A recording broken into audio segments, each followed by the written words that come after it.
Hello, everybody. Good morning. We're gonna start a little early. The tournament just began, so I know I lie with the countdown. My bad. We're gonna be watching a mock tournament for the upcoming Tacticians Cup this weekend, and it's basically hosted by EU Sweats, some of the best players from EMEA. We have a couple of NA players. So, for example, we have Prestivent's POV. I believe the two NA players are Prestivent and Spencer, and everybody else is a top player from EMEA. So we get to watch a 6-game mock tournament. There's 3 lobbies, 24 players, and then it's like basically the who's who of EMEA. I think the only people that we don't really have, I can just show the list that we have, but Yellow Tomato, Dale Som, Clemo, Xperion, right? These are all players who have made regionals and worlds multiple times. Prestivent, Kevin Parker, Zoro, Zbrojson, Gobosteur, Elia, Travis, Jedusor.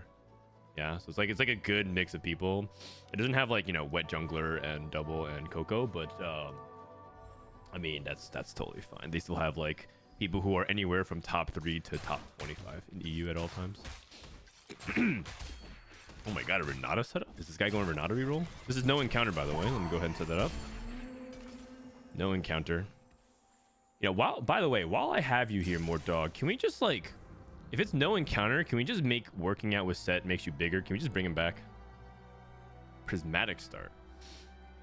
If it's no encounter, at least like let's spice it up a little, you know? Let's spice it up a little. Bigger little legends. Speedy Sivir. I know the person who wrote the flavor text of no encounter will be a little bit sad. Oh, Enforcer Crown. I mean, that's a lot of people just believe Enforcer Crown is just an always click on 2-1. Even if you have just like one Enforcer, in this case he has 1 stab. What do you get? Do you get a Maddie? Okay. Yeah, because you don't have to play.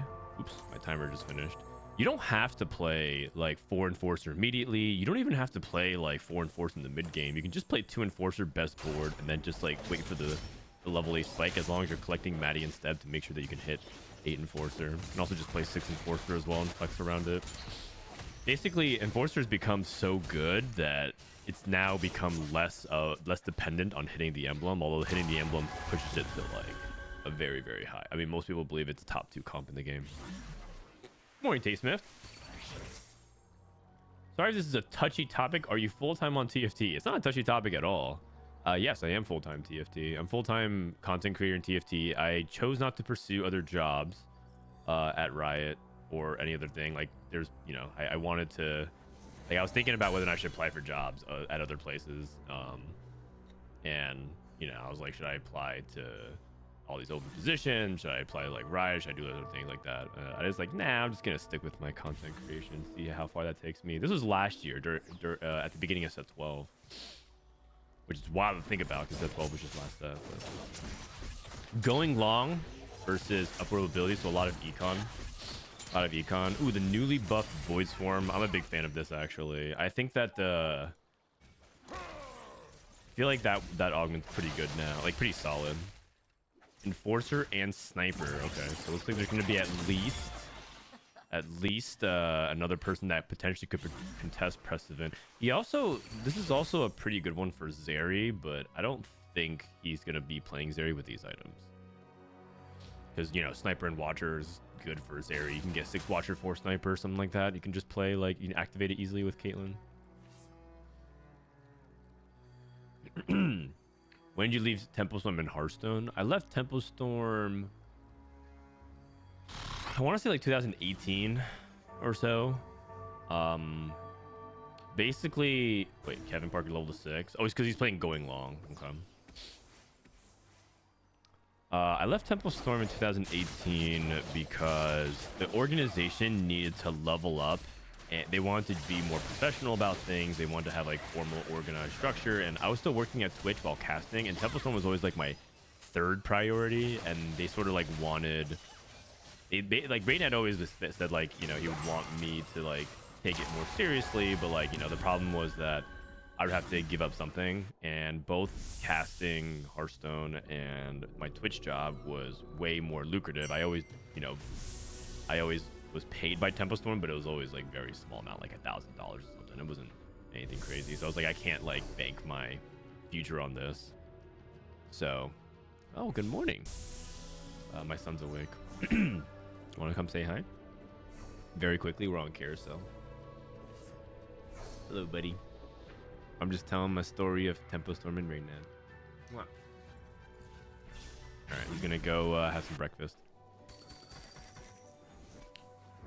And so, you know, had a hard conversation of like, where do you see this going? And kind of didn't really want to commit more to it. And so we just parted ways. It wasn't like a bad thing. There's no like, oh, I don't like you anymore, or any drama, no drama. And then I left Hearthstone at the end of 2021 for a combination of reasons. It wasn't just like one thing, but the biggest reason was I just found myself that I was doing Hearthstone because I thought I should be. I thought that that's what people wanted me to do. I thought that it was like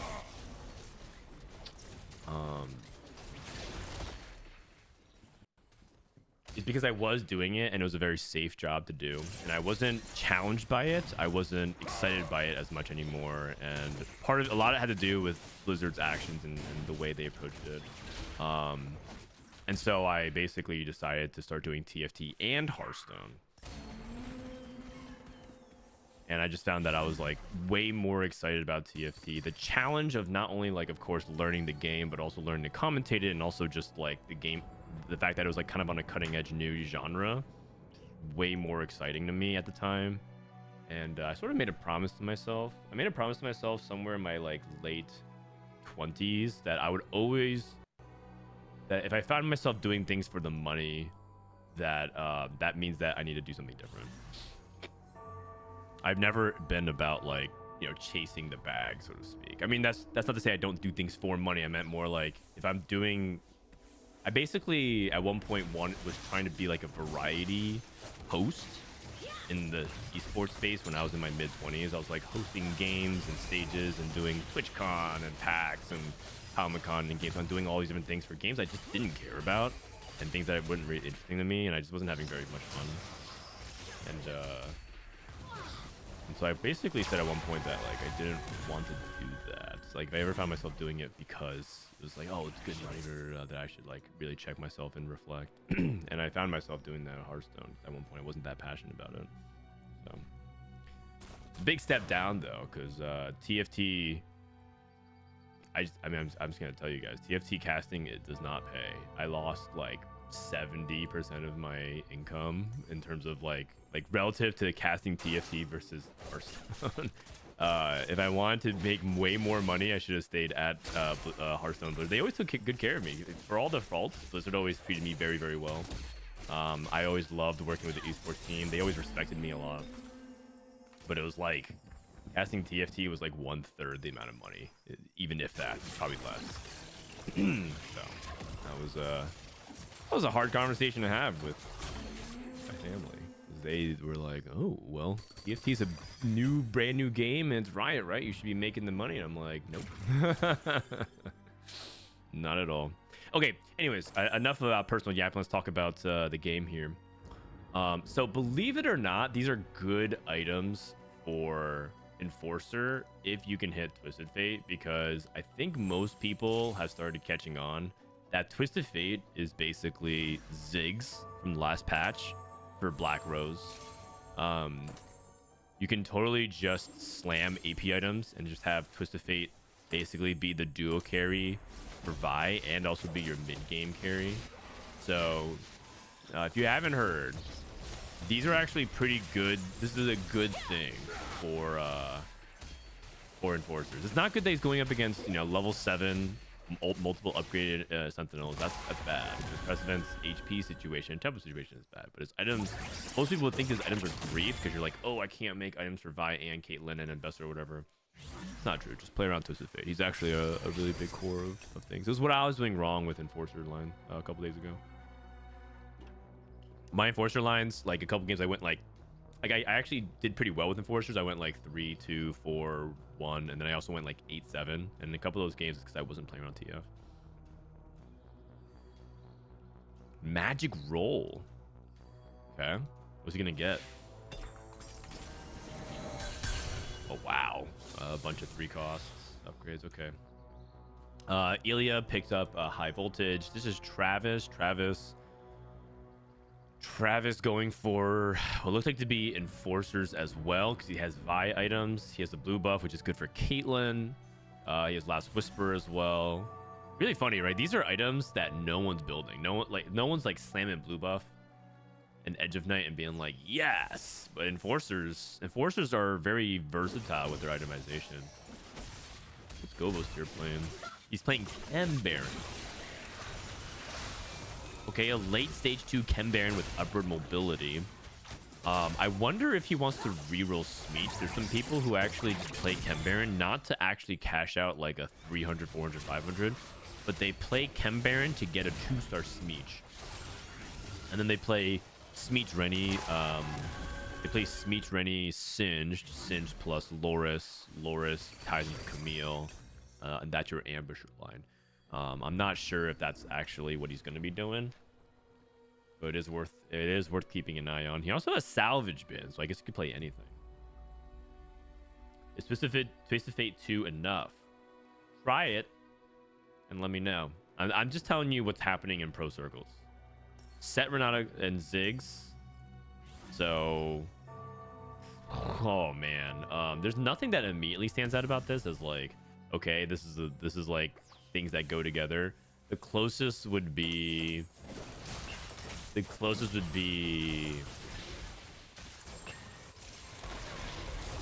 god, there's just nothing that pairs together really easily. Like I could make up stuff that is not true. Like, oh, you know, sets a bruiser, you could put it with Ziggs and play it in Black Rose. Like, I mean, you could, but none of this is like real. I'm guessing what he's gonna do is just go for a 3-star and then just like play only around one of these. So if he's playing Rebels, for example, he'll go for set 3 and he'll like make Renata 3, Ziggs 3, and then just sell it later on. Like sell one of the 3-star 2 costs and then just play Rebels or something. That makes much more sense. All right. Anyways, I yapped a lot. Look at Frodan backstory. Appreciate you catching me up. I was somewhat back into Hearthstone, and it made me happy to find you here with TFT. I'm happy to be here in TFT. I'm not like bitter about what happened, anything at Hearthstone. Like, again, it wasn't any like major individual event.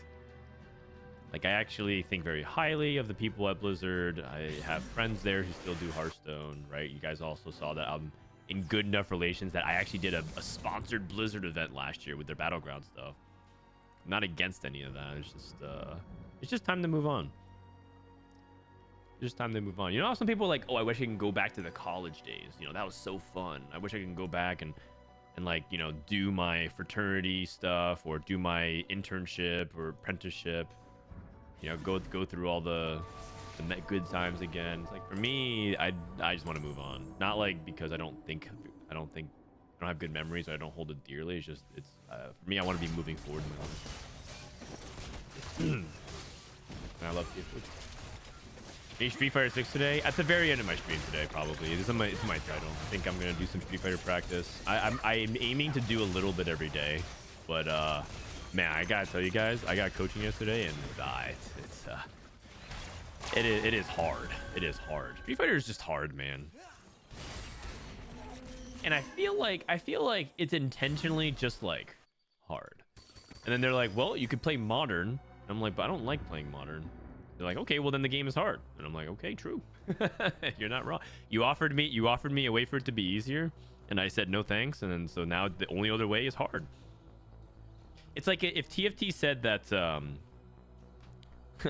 we will auto build items for you and auto build and auto recommend comps and do half your roll down for you, or you have to play on a trackpad. And I'm like, okay. One or the other. It's like, okay, sure, we could do it that way.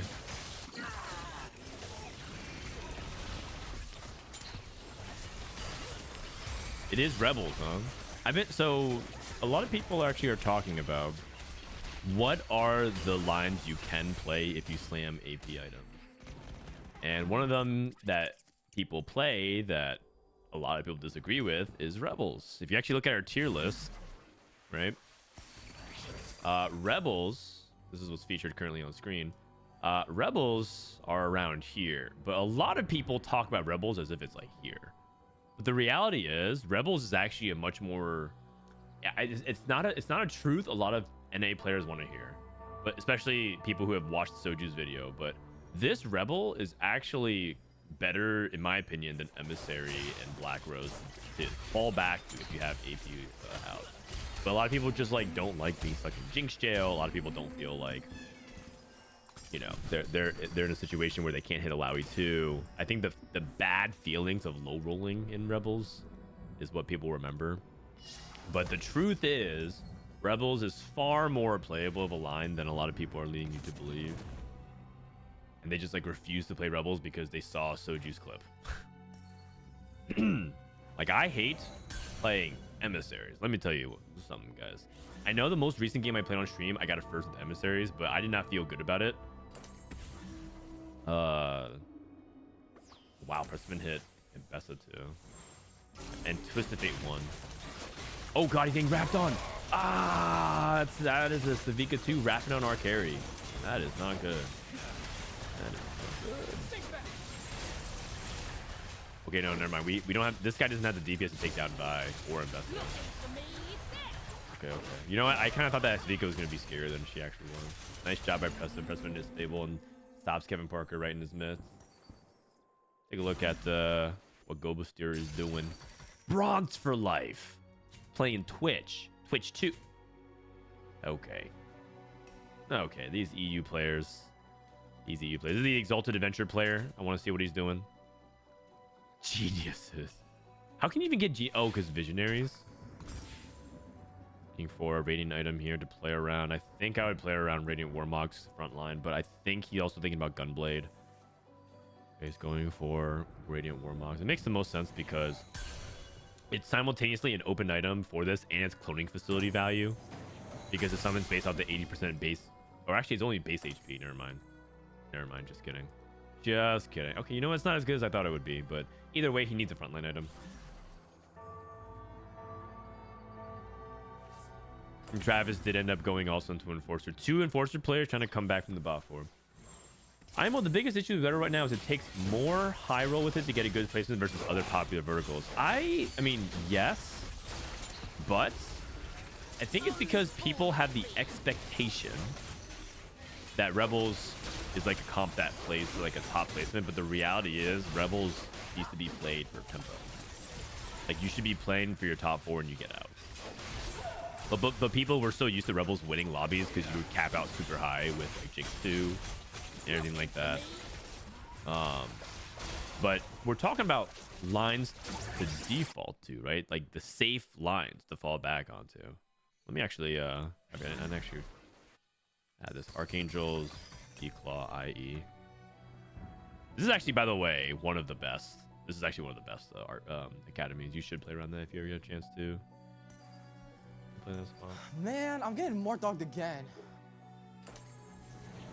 Echo 2, 6 scrap. Okay, so it's Kevin Parker decided to go into 6 scrap. Savika 2, Echo 2, Elise 2. Frontline cracked. Backline whacked.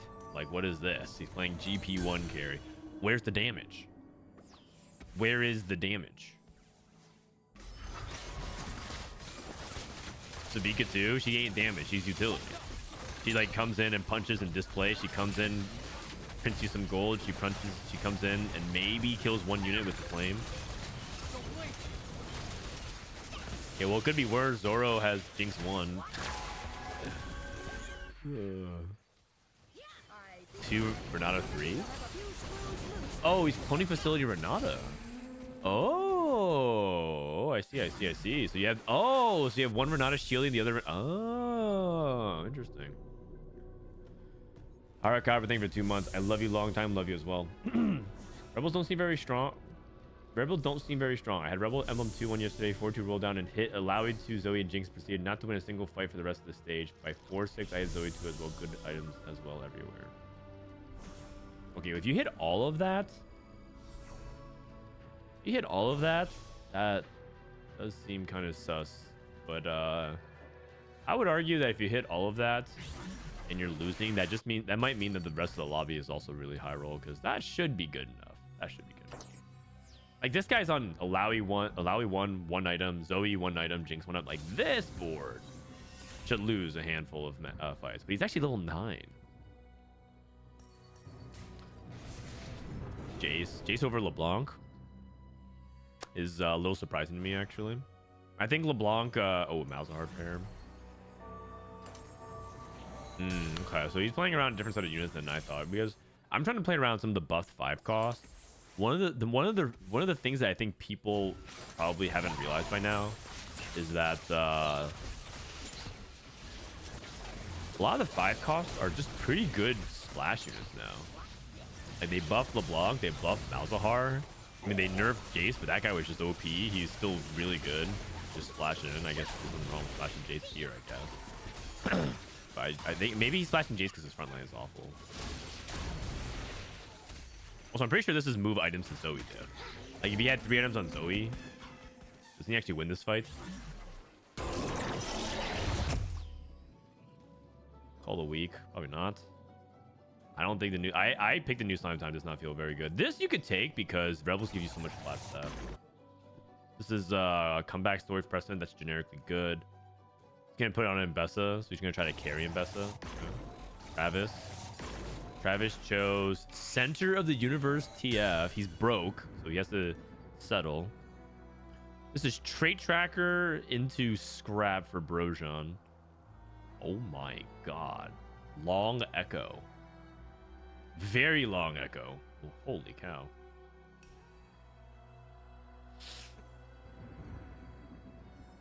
Bronze for Life, Twitch. Mini-Me's. Recently buffed Mini-Me's. We saw what Zoro took. Kevin Parker took Power Absorption. He is so desperate for stats, he's willing to do this on a 1-star Corki. But he's very healthy, which is good. And Elia took Kill Streak. He's playing Sorcerer Emissary. Okay. Bronze for Life, 3 active traits.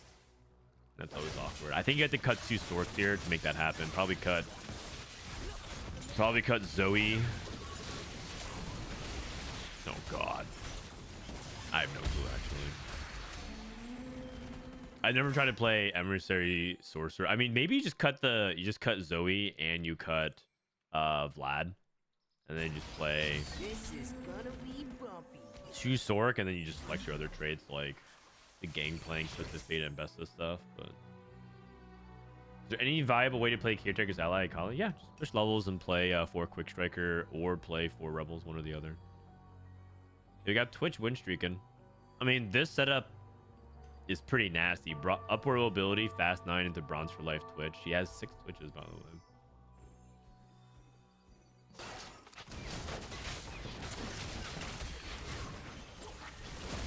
By the way, I don't think when I think some people so Wolfswood said I should try default Rebels. I don't think you're supposed to be like, oh my god, I'm Rebels every game, you know? It's more like you have AP items and you have setups and you realize that not a lot of people are playing Alawi because there's 3 Twitch players, there's 3 reroll players, someone's playing Urgot, someone's playing Ambusher, someone's playing Zeri reroll, someone's playing Scrap, and you're looking around and you're like, okay, no one's playing like Alawi. I mean, maybe there's person, but pinging Zoe 3, by the way. I would be like, okay, like I'll take, like, no one's playing Sorks, no one's playing Academy. I think I can play Rebels here, and I have a Rebel start, like, and I have Rebel items. Like, I think that's something you can do. It's not I'm not gonna be looking to play it every single game.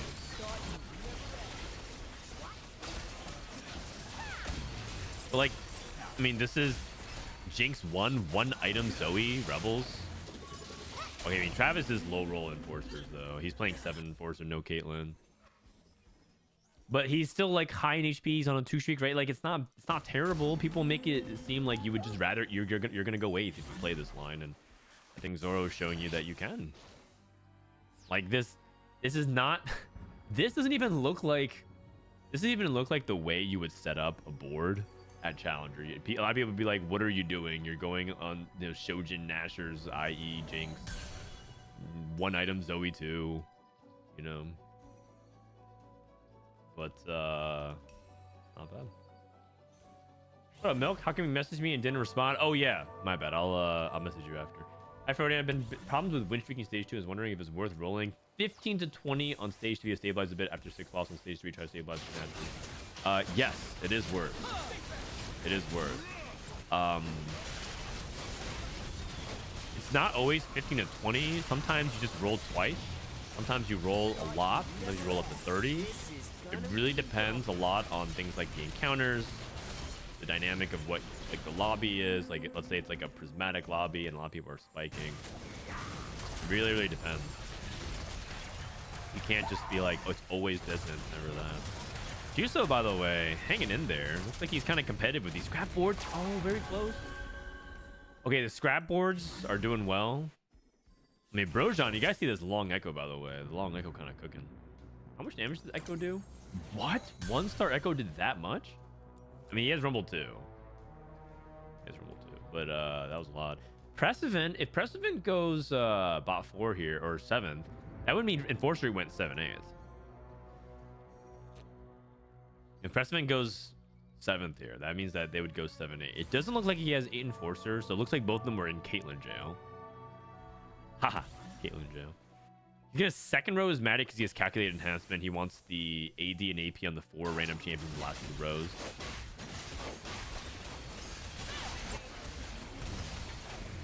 Were you gonna ask me to co-cast regionals?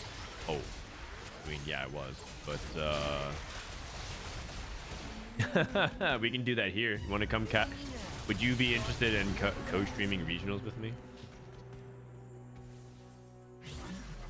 I mean, you got nothing else to do, right? Enforcer. Prestivent and Travis win 7/8.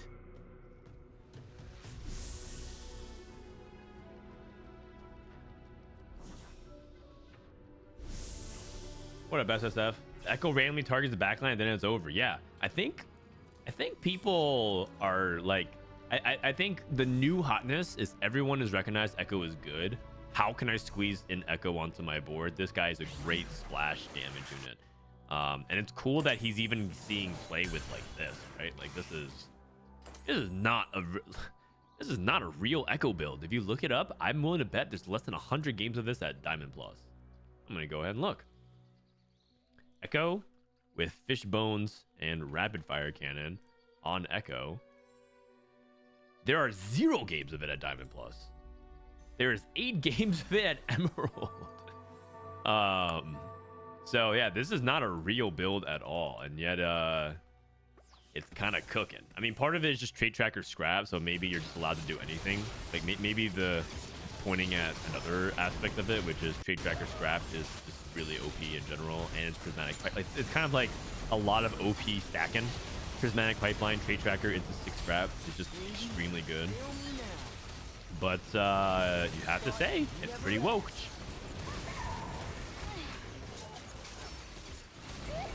Oh my god, that scrap shield timing is so big. That's a scrap shield diff. The scrap shield diff, because at 25 seconds when the shield drop, that we need every single bit of that. When can I tell you by? Oh, in like by cup 2, because cup 2 I'll know who doesn't make it. So I want to have 2.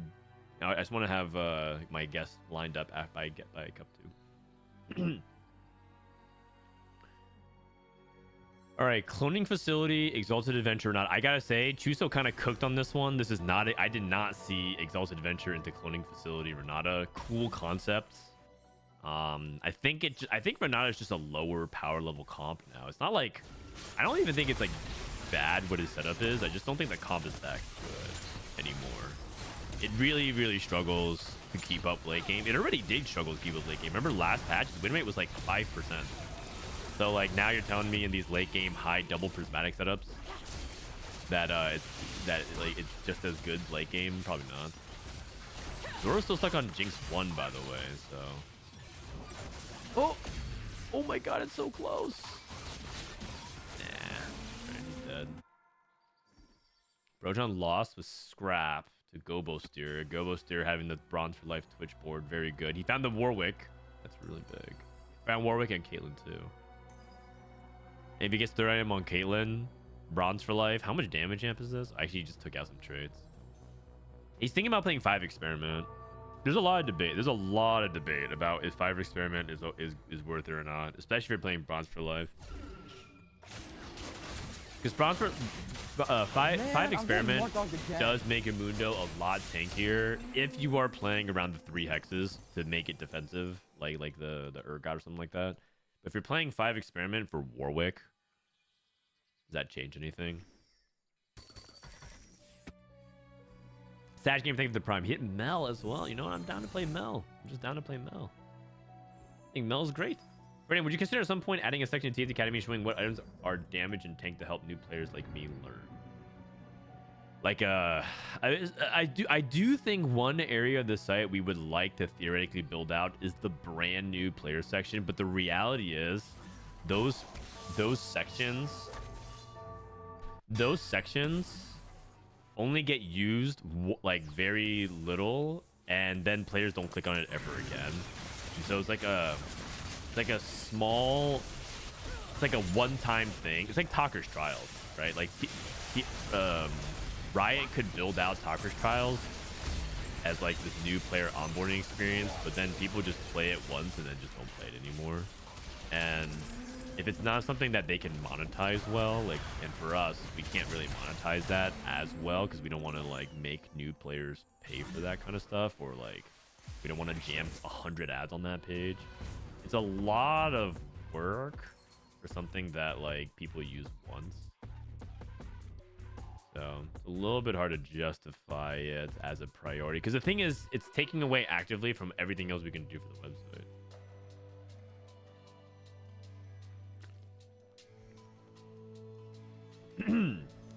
Is Warwick on Experiment Hex the play? Well, they did buff it. You could be testing it for one. The other is that there are a lot of compositions that are clumping, right? Like, so this is good on against the scrap board because everything is next to each other, so they're just stunning now. They're just stunning. Even this back line. Okay, well, Corky fades, but they buffed the stun by 50%. It now lasts for half a second longer, which is a really big deal. Half a second stun. I mean, we make fun of a lot of Pro League Legends plays for less. They miss it by like 10 frames and people just point and laugh. Half a second is like an eternity when it comes to team combat. So half a second stun is or 1.5, but it's half a second buff. And then remember that like it's more likely to snowball onto itself. If you get the kill and it stuns the target for half a second, that means you're more likely to land another kill. Let me put it this another way. They can't buff this anymore. They can't buff the experiment bonus anymore. If they or at least I don't think they should buff it anymore. If they buff the stun time any longer, I think that's just like asking for it to be wildly OP.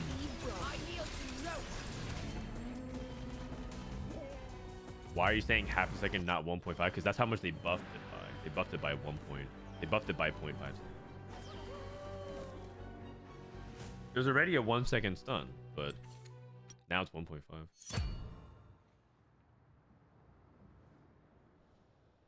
All right. So that was game one.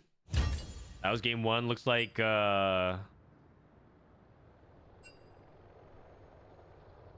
it was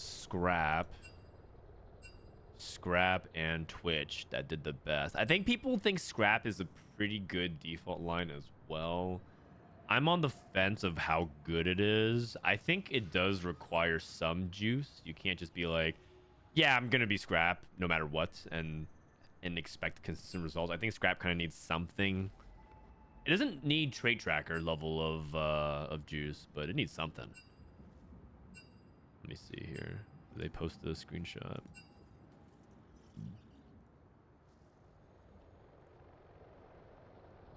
So that game, that was Zbrojson winning with Scrap, Twitch, Rebels get a solid third, and that was dry. That was just dry Rebels with Econ. You can't. And that wasn't bad, right? That wasn't bad, and that was like he played one item Zoe for stage 4 and 5, despite having Zoe 2. Why do people hate Rebels so much? It's because Soju shit talked Rebels one time and went viral, and then everyone's like, Rebels is awful. Isn't that actually a perfect example of why you can't listen to streamers too much? Except for me, you guys can always trust me. But now I'm not like other streamers. Big pick me energy, Frodan. Big pick me energy.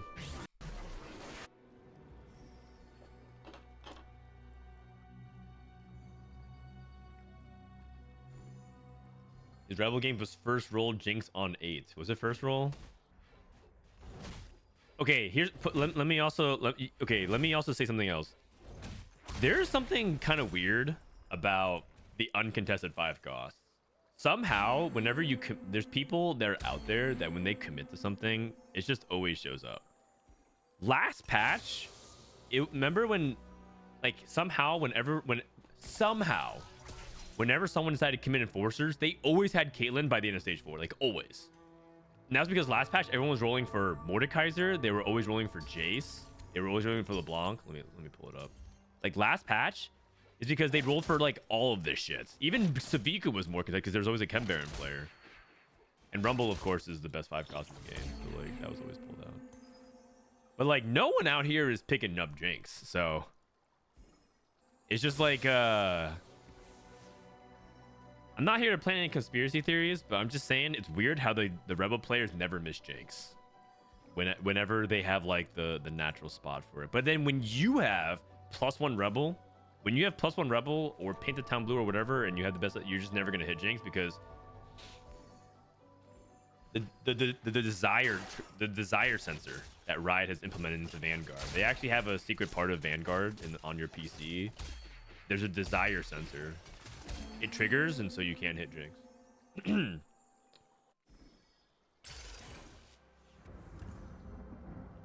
this is Prismatic Party. This is game 2.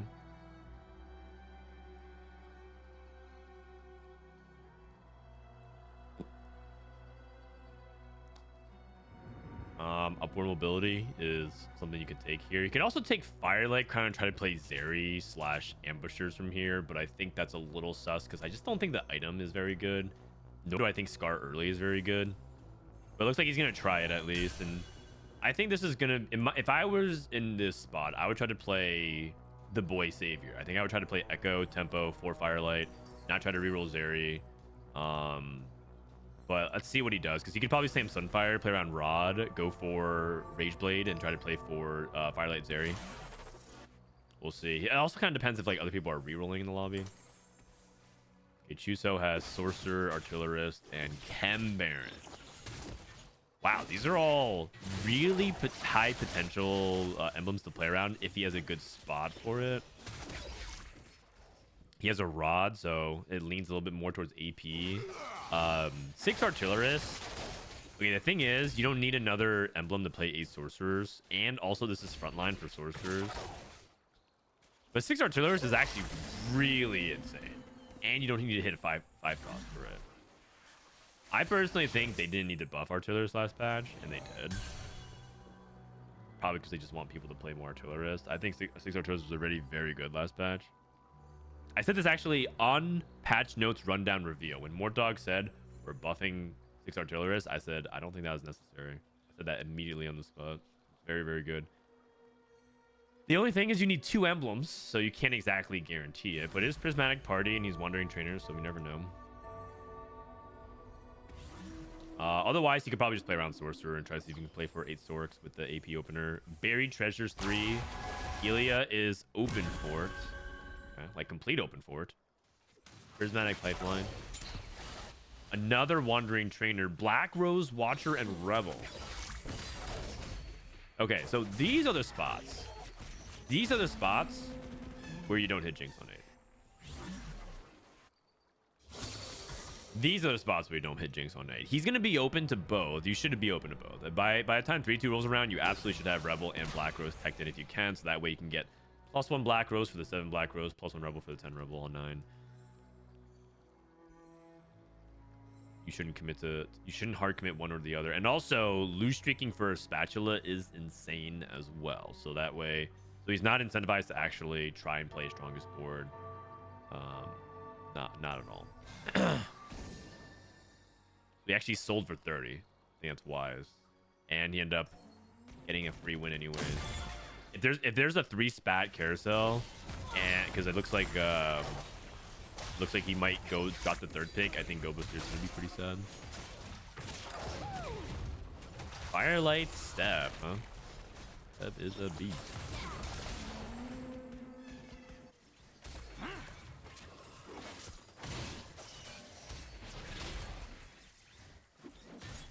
Counterpoint, this guy is French, so he'll hit Jing. If you guys don't know, okay, Gobosteur is 3rd pick, like I said. And triple spatula emblem, or triple spat carousel with Pan. Oh, there's a spatula! Oh, man, how depressed is this guy? He almost got a free win. Oh, man. You know what? I'm feeling a little artistic today. Let me fire up the telestrator. You know, I'm no Hui, but I got some strokes. I got some strokes for folks. Pretty good. Let me fire up the telestrator. I'm feeling like I want to draw a little bit today. Does anyone else take naps watching Frodan stream? So comforted. Okay, I'm glad you said that. I thought you meant like I'm boring. Like, I don't think I'm you know, brain rot, XQC, skibbity toilet, Minecraft, you know, while playing Temple Run simultaneously on the screen type of ADHD overload. But I say something mildly amusing at least once per hour. 2 people completely open for it. Okay. Someone, by the way, is playing Amateur +1, so that might disincentivize Prestivent from playing around Zeri, but he is pushing tempo. Hey, friend, do you ever run 1 Emissary and build different? You can, yeah. Like 1 Garen or 1 Mbessa. I prefer Mbessa because playing 1 Emissary with Mbessa when you have her fully activated is basically like playing Sentinel for your team. Except you don't have to play 2 units, you just play 1. So instead of losing... Like, you would rather play 1 Emissary than 2 Sentinels, because then you only have 1 unit tanking the build different loss. And you don't even have to itemize Mbessa. You just basically splash in Mbessa and then don't play around her at all. Not bad. Not bad.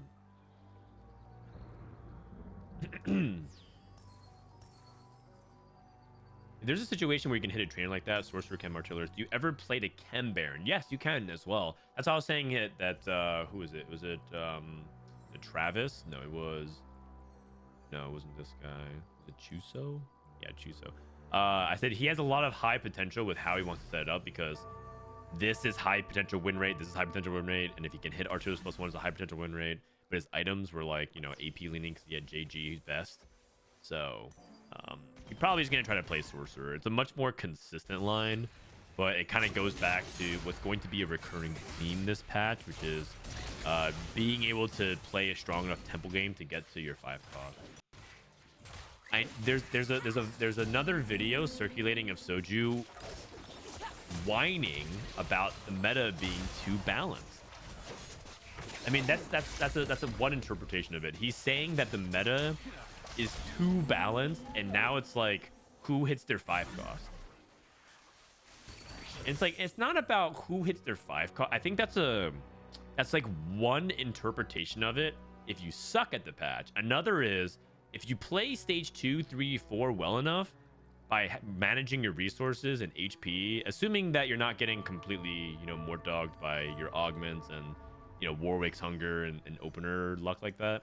If you play your opener well enough and you survive long enough to get to your 5 cost, you're going to have a competitive game plan. But that's another way you can also frame it. But yes, he was complaining. We can play the clip between games if we have time. Oh wait, I didn't run ads between games, right? They just jump straight into the next game. Okay, I have to. I'm sorry, guys. Okay, how about this? After the stage 3-2 augments, we jump straight from game to game. I didn't actually run ads, but after the 3-2 augment, we'll run it because it's about to activate in 5 minutes.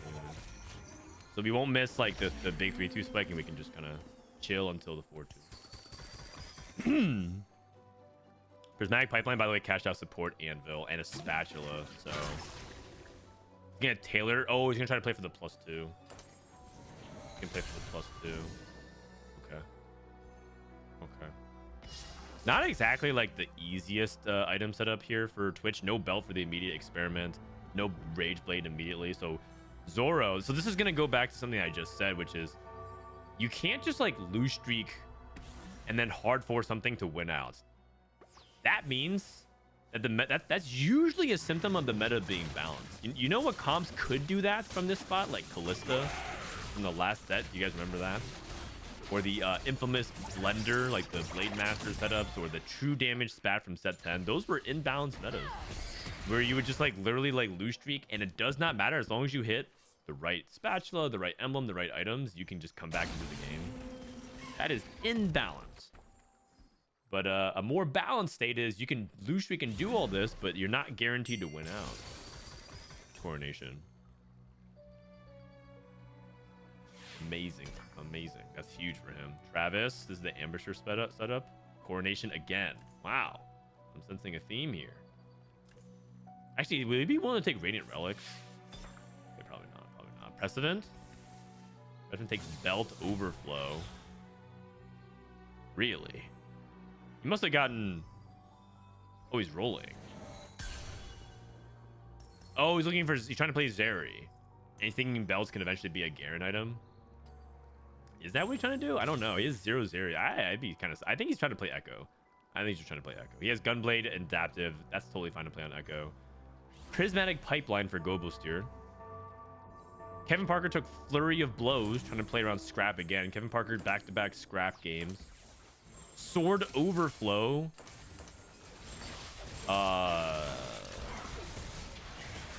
Academy? I have no idea, actually. His BT Slam is kind of weird. And then finally, Chuso. Chuso took Prismatic Pipeline as well. Both of the Wandering Trainers. Both of the Wandering Trainers. Sorry, they immediately queued up game 2 and I forgot to play ads, so gonna do that right now. But don't worry, stage 3 usually is low key.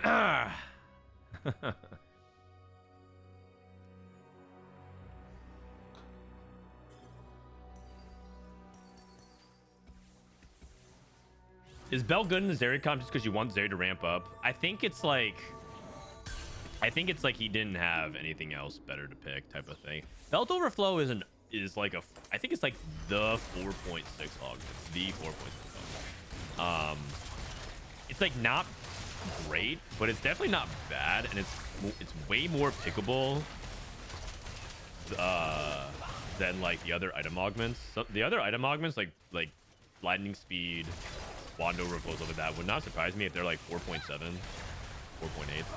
And again, by the way, I'm just like estimating. I don't have an actual augment. I'm just like basically trying to frame a range for you guys to understand where to place it power level wise in your head. I'm just like, it's a complete guess. But I'm saying like the way it feels to me is like a 4.6 augment. This is a spatula or a pan. Does anybody need it? Chuso can get +2 sorcerer. You can get +2 sorcerer. Oh, and Gobosteur also was looking for it. Both these players are playing for the Wandering Trainer, right? This is Gobosteur. He was looking for the Pan. I mean, Pan's worse for him, but Pan for Chuso is another sorcerer emblem. If you can get another rod. If you can get another rod. Is there another thing you can make with... Oh, we can make another artillerist emblem. Oh, he can just go 6 artillerist. And it's also on... Okay, would you pivot here and just go 6 artillerist? And just go JG. JG Corky isn't even that bad. JG Corky's not even that bad. He sold his Ezreal. Okay, I guess not. He has like bow, right? You can go Last Whisper. It's not even the worst idea. He's gonna commit to Sorcerer. He probably just feels like JG is too much of a sunk cost. Nah, 6 artillerist, you get 70 AD. Instead of JG, you lose out on 30 AD, but you just basically get the impact anyways. I'd go for it. I'd pivot. You have Corky already. Like here's the best thing about artillerist. You don't need a 5 cost, man. Every other 6-piece trait. Every other 6-piece trait, assuming that you want to play into it, not like Watcher or Sentinel, but you're talking about like Automata, for example. You need a 5 cost. But okay, you know what? I completely understand the desire to play around sorcerers. It's probably because he thinks that it caps the highest in a prismatic party setup, because LeBlanc in Ace Works is disgusting. LeBlanc and Ace Works is disgusting. A double econ for Elia. He's gonna go straight to level 9. Keep an eye out for that. Prestivent still on a win streak, still rolling at 6. Rageblade Zeri. So he actually did commit to the Zeri reroll. Adaptive frontline. Firelight Vladimir.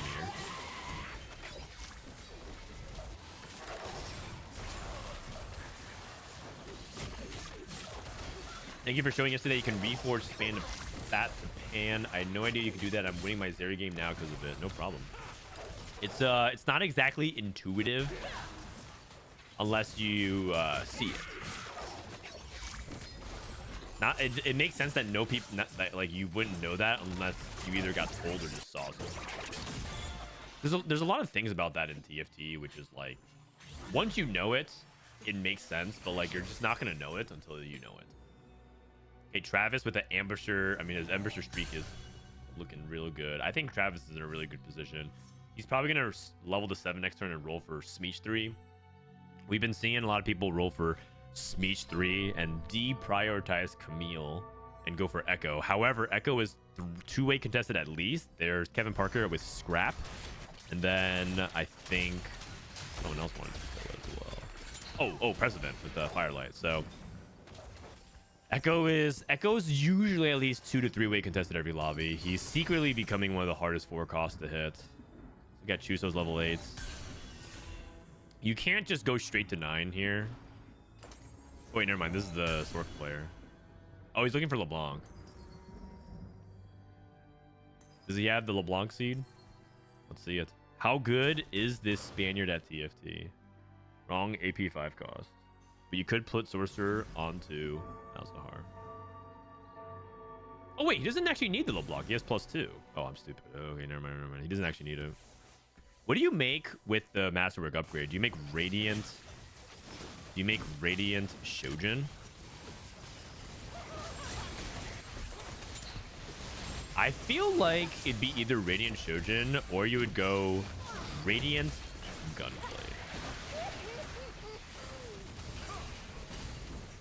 I have some Little Legend egg codes that I got. I got some Little Legend egg codes that I got for this weekend. I can give out some early. If I guess it correctly, I'm gonna go ahead and give out an egg code in chat. I'm gonna go ahead and guess that it's Radiant Shojin. That's the best. Intuitively, it makes sense because as a sorcerer player, you want to cast as often as you can. So I'm gonna go ahead and guess it. Anger issues. Oh, not for him. We got Prestivent spots. Prestivent took a movable object. He's rolling. He's at 7 Zeris. He needs to... Oh! That is nice. And he found the Garen as well for the double belt. Okay, that is nice. That is nice. Also, people are deprioritizing Kog'Maw. It's just not actually that good to play Kog'Maw. A lot of people are like so used to the Kog'Maw setups. Travis got a movable object as well. A lot of movables. Wand Overflow. Oh, is this guy trying to play Scrap or something with like infinite items? Rojan's like, okay, I'm going to play 6 Scrap. Just take Sword Overflow, Wand Overflow, a million items, and just have a million Scrap Shield. I think so. He doesn't even have 4 Scrap in, so he actually missed out on the Scrap value. Oh, stressful turn. Stressful turn for Brojan. How do eggs work? So you have to go to redeem code on the Riot website or in the client and redeem it ASAP.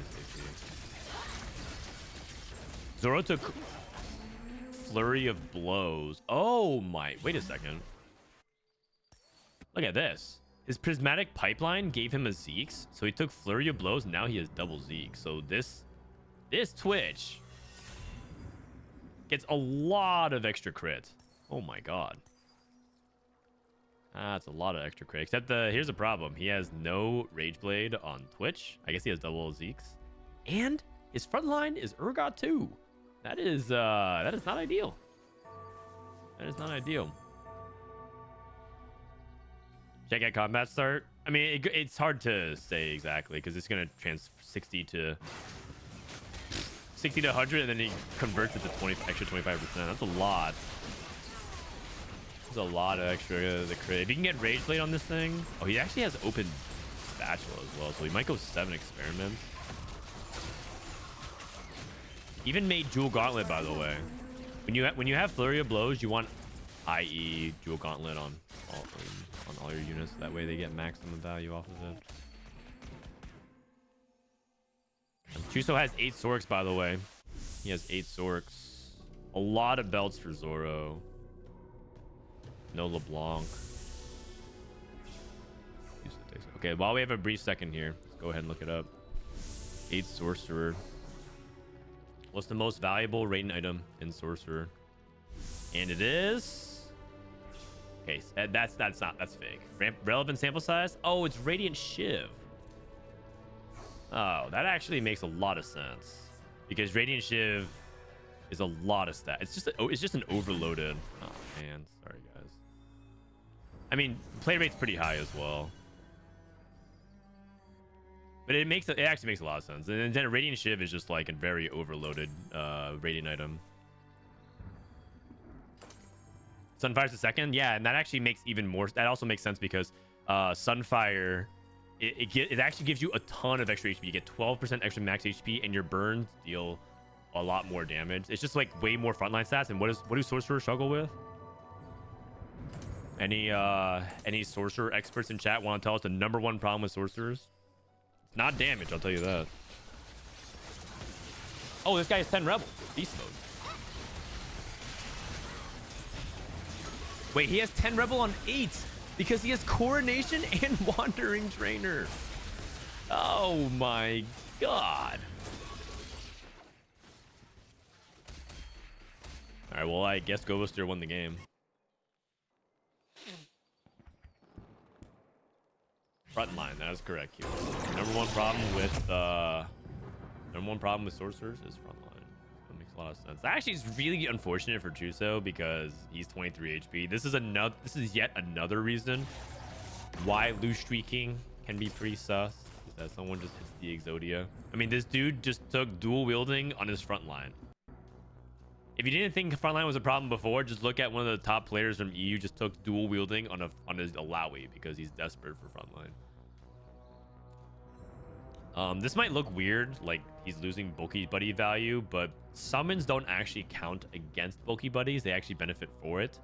So, believe it or not, he's getting max bulky buddies value off of his units here.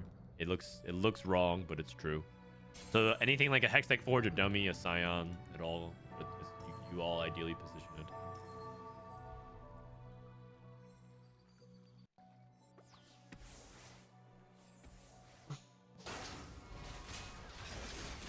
Just the lobbies on countdown? Yeah. I agree. I think we all agree 10 Rebel is way too easy to access if you get it off the Dummy. The thing is, he didn't even get a Rebel emblem. It's not even like the augment. It's just like, that's just what the high roll is.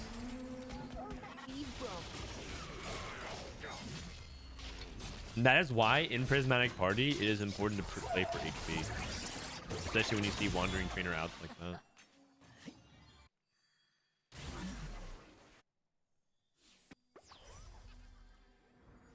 Center of the Universe Corki. How much magic damage is it?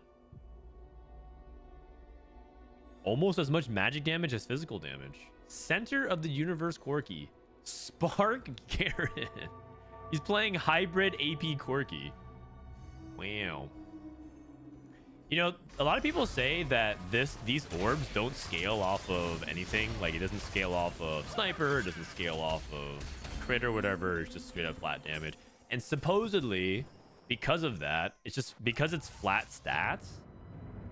That's actually like a situation where being stuck on a 1-star is not nearly as bad. Because it's going to deal 85, whether or not it's Corki 1 or Corki 2. That's a Mel. That is a Mel. Who else is the other scrap player? I think it was Zbrojson, right? He just took... he just took... How big is his scrap shield? 1,400. Echo 2. Diving in. That's a good one. Travis playing Ambusher Renata for the Chem Baron. Chem Baron Ambushers.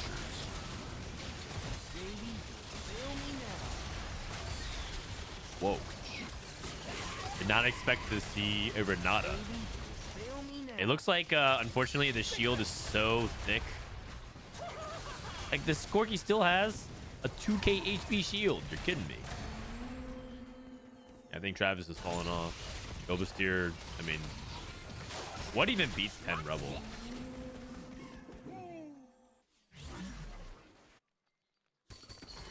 I just made Master Rank for the first time. Thanks for the content, King. Helps a lot. Congratulations.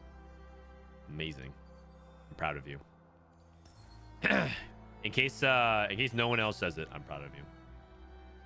Maybe your parents don't support your gaming habits, your gambling addiction.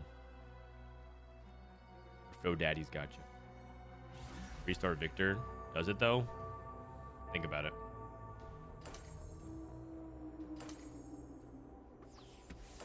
Okay, it probably does. It probably does. Center of the universe, Corki again. Center of the universe, Corki again. He's flying. Oh, I get it.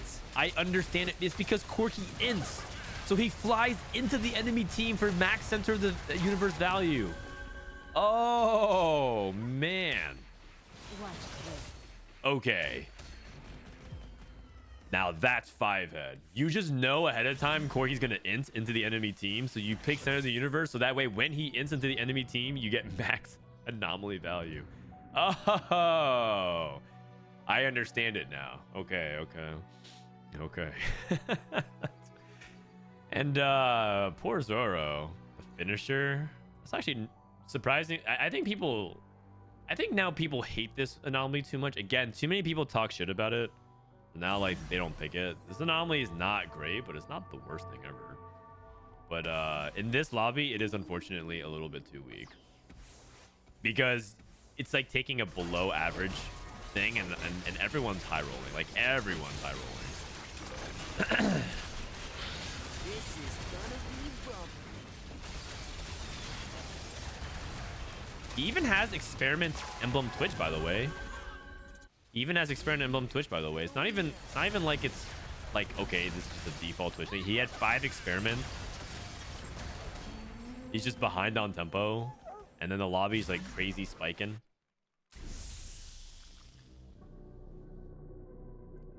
Prestivent just beat 8 sorcerers.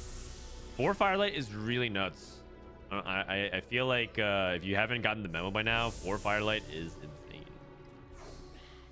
The amount of damage that you can do during the dash is like, it's basically like 6 auto attacks, which triggers Zeri twice. Because Zeri's on every 3 attacks, right? Scar 3. I mean, it's just a lot. It's a giant burst. So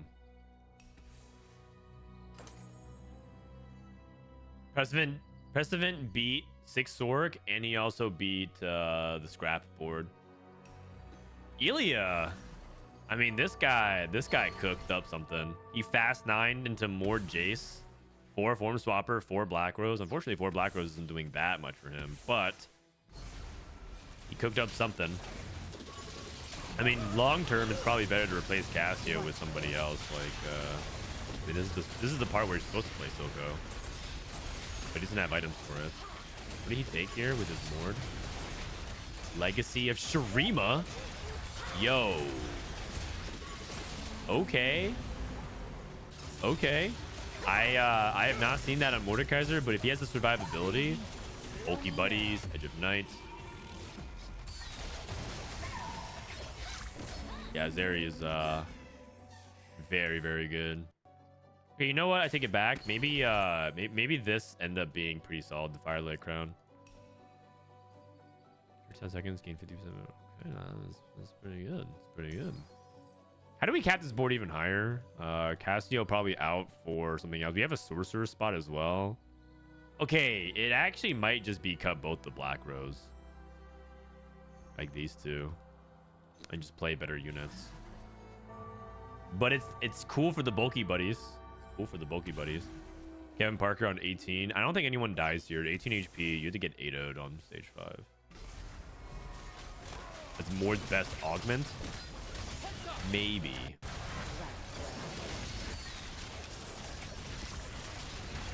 What do you mean anomaly? Yeah, I can see it. Assuming you had the setup for him. Zeri looks like she has a really good matchup into Scrap, because Scrap basically says we try to out-sustain you, and Zeri's like, perfect, I really want the time. Come on, Mord. Mord. This Gunblade is not doing very much on him. He needs a better item than Gunblade. Because he has no combat, so this Gunblade isn't actually... Oh! Okay, it's time. It's time. You gotta play this Victor. So he's cutting LeBlanc. That makes sense. I mean, I'd rather cut one of these units. Probably cut Vlad. The Watcher... Is Watcher... Durability on Garen really impactful here? I feel like I'd rather play LeBlanc than the Vlad. He might feel like he has too much backline units. He has Jace, Cassio, Victor. I guess you can move Selena up. You can move GP up. Well, I play around Malzahar as well. We can.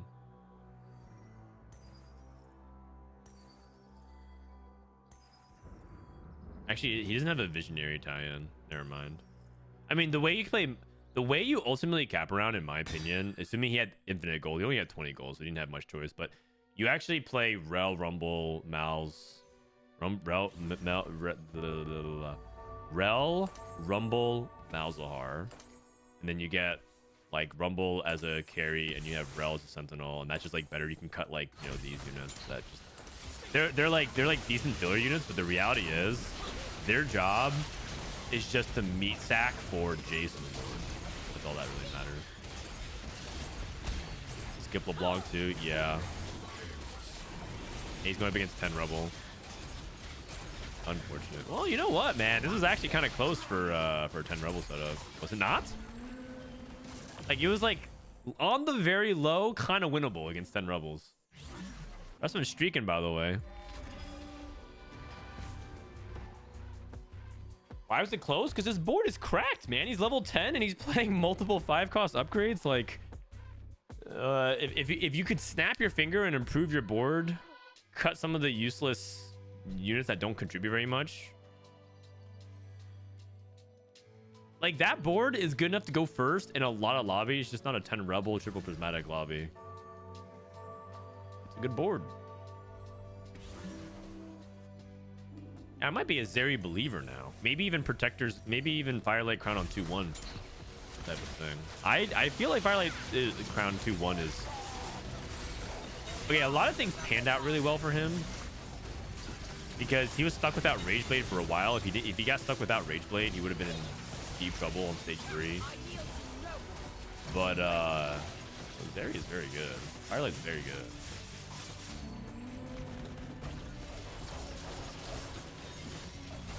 Ambushers.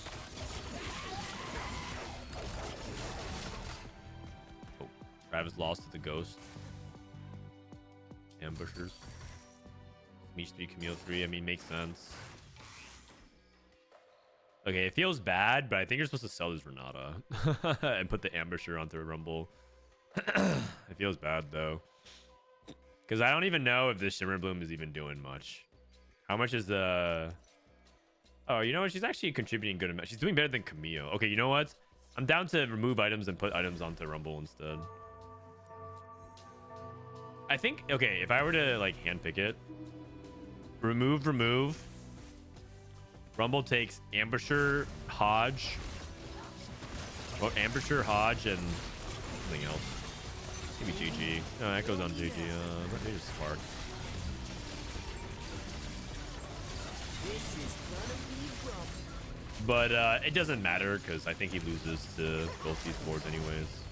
Wait, never mind. Wait, he stopped the Prestivent this time. Wait, never mind, never mind.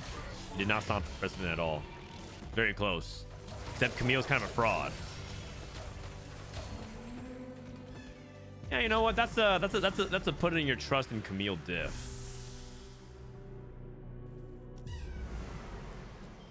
And Prestivent just FFs.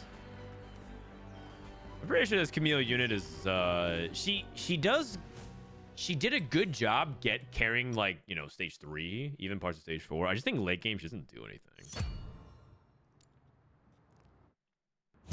She falls off. And that's not a bad thing because it's not like ambushers need the help. But I just don't think you're supposed to be playing around it. Okay, do you guys want to go to a different lobby? Actually, the other lobbies are in mid-game. We can go to a different lobby. I kind of like this lobby because it has one NA player in it, though. I'm biased. Sorry, guys. I'm biased. The other lobby has Bensack, Nettlemidge, Opale, and Jedusor.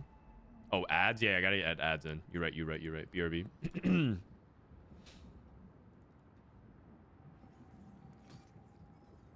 Camille can get you to lead, but it can't close it out. That is true. That is true. Did they get the anomaly on Zeri? Yeah, he went bully. Bully on Zeri. It's fine. I think the best anomaly is on Zeri. We moved Zeri all the way up here, by the way. She probably, by the end of the patch, will be here. She seems pretty good. But, I've seen people take... Mini-Me's, I think, is the best one. Strength training is also fine because she attacks a lot. You can go double Rage Blade, for example, and just go for strength training, so that way you scale. You basically compensate for your lack of AD. Man, I'm getting more dogged again. I've seen people take Dragon Soul. I think I should probably replace that. I don't know. Dragon Soul. That was like a Twitch. I've seen people take it. I don't know if it's actually good. That one's like suspect. Yeah, maybe I'll just put something like Bully on there. I actually made a Canva of Zeri. This is gonna be the guy that comes out on YouTube. Yeah, thank you for the 6 months. And I actually did put Zeri proof that I actually even believe that. For the anomalies for this one on my YouTube video, I actually even put Bully in it. 1,000 cuts is good on her. I've seen that as well, but I've seen people say that, but I've never actually seen it in practice. So is Gunblade on Zeri 3 a must? It's part of her BIS. Part of her BIS. These items are okay. Fishbone Zeri is really good in the data. I've never seen it, but it looks really good. Looks like they're remaking the lobby. Looks like they are remaking the lobby. The guide looks nice. Yeah, these is my YouTube guides, man. It takes a long time to make these, man. It takes like 2 hours to make them. It takes 2 hours to make them, and then they notice one thing. They're like, ha, you highlight the borders of these units, and Kog'Maw is not a 1 cost, man. And I'm like, all right, my bad. Oh no, Gear's not a 2 cost. Oh no, it happened again.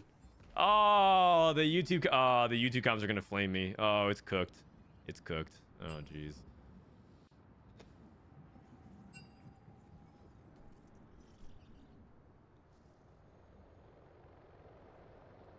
I'm playing 1,000 cuts right now, but I have Radiant Rage Blade. It's decent. Okay. Good to know. Good to know. Oh, we're shuffling. Oh, I see. Okay, never mind. In that case, I'll just stay. I didn't realize you're shuffling. We can look at the results, see who's doing the best right now. Results. Jedusor with a 1-1. Oh, this guy's a beast. Jedusor, he made it to Worlds in set 11, set 10, and set 12. Okay. 1-1 for Big J. Where are the lobbies for round 3? I guess we can look. We can look for round 3. Round 3 will be Jedusor, Zbrojson, Opale, Bensack, Nettlemidge, Prestivent, Kevin Parker, and Elia. I'm down for that one. I'm down for that one. That sounds good. Let's see what Big J is up to. How do you say big in French? Translate. Big.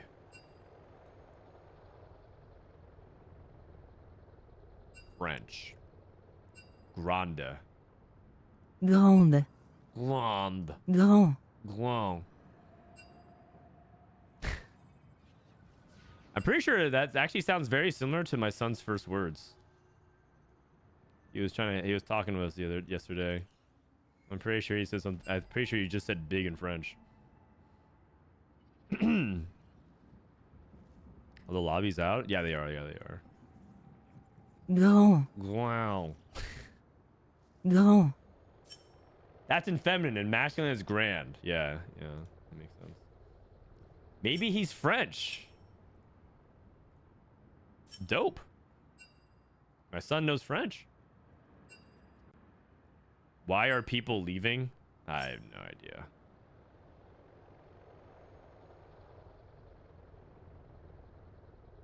Oh, it's because the other lobby isn't finished, I guess. Yeah. One lobby's still going on. Yeah, exactly. No, we can just well, let's see if spectator mode works. Sometimes spectator mode doesn't work. I heard that a rumor that your son's first words were based on his favorite streamer, a G. No, his first words was actually a Twitch emote. My son's first words was a boba.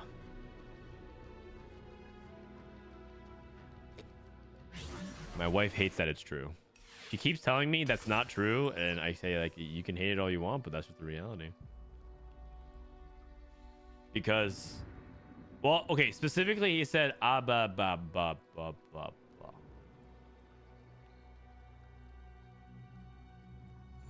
Anger issues Twitch. Anger issues Twitch. Center of the universe gangplank. Let's look at how much damage this thing does. You know, I'm glad that they made this a viable anomaly now because it looks cool, man. It looks cool. I'm down for them to turn this into a trait in the future. Where like whoever your carry is, they get like this dancing plane. I don't want everyone to have it, but I think it's a really fun anomaly.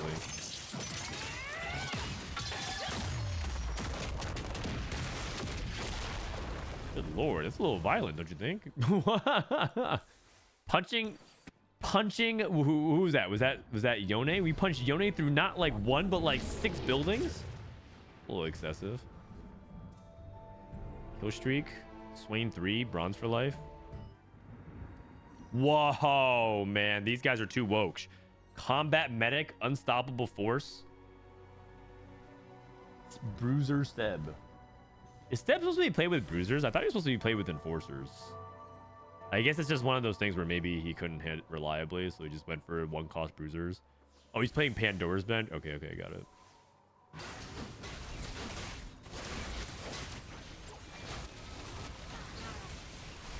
He has Biss. He has Biss Steb. DT Titans Archangels. Oh god. Do you guys think anger issues just might be overtuned? I know some people were saying that it was only OP on Berry. But does anyone else have a suspicion that anger issues is just good? Akali 3. Oh wait. Who's the guy that was asking? Someone was asking earlier. Sorry, I forgot who it was. But they asked, what do I do off of Caretaker's ally Akali? And I said, just play tempo into Rebels. That's exactly what's happening here. I mean, then he took Call of Chaos and got 5 random emblems, which is kind of a BG. But oh no, it's not a BG. You got Rebel. Oh.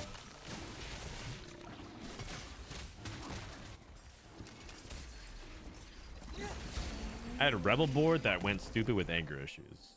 Yeah, I feel like anger issues might be OP now. What did they do exactly? They gave it more armor and MR. I mean, it's just a lot. It's 150 armor and MR. What if they... Okay, you know what would be hilarious? If they just nerfed it back to the values it was last patch, and it turns out it was still just really good.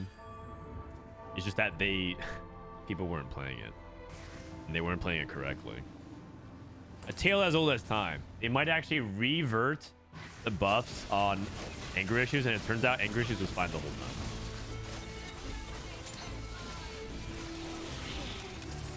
That he went to 4 to 5%. Oh, what? Oh, did it?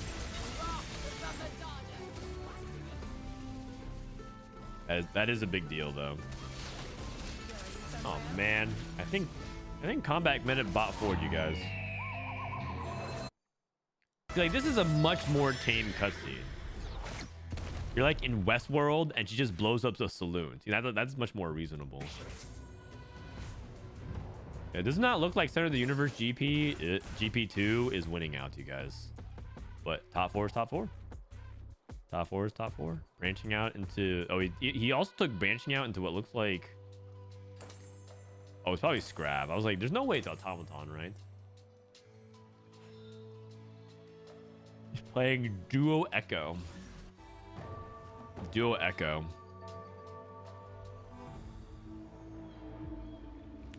Four Emissary. 4 Emissary, Swain 3.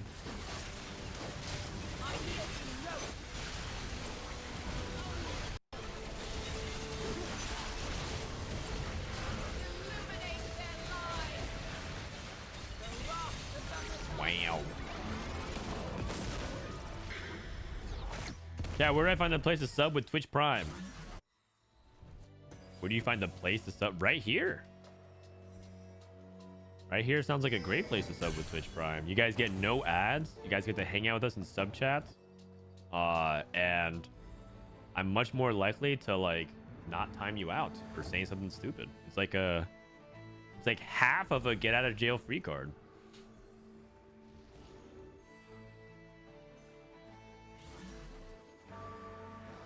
Man, I'm getting more dogged again.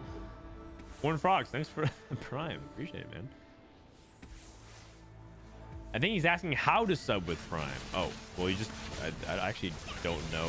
If you don't know... If you don't have a button on your page, I don't know how to help you. And I'm not entirely sure how the user interface is on, like, mobile and stuff. Dude, a Collie 3, Man, huh? I'm getting more dogged again. I mean, this is more Jinx too. Man, I'm getting more dogged again. Zai, thanks for it too. And 22... 4 months. A Bulba. Appreciate it, guys. 2 Rebel emblems. I mean, honestly, I don't like ads as much.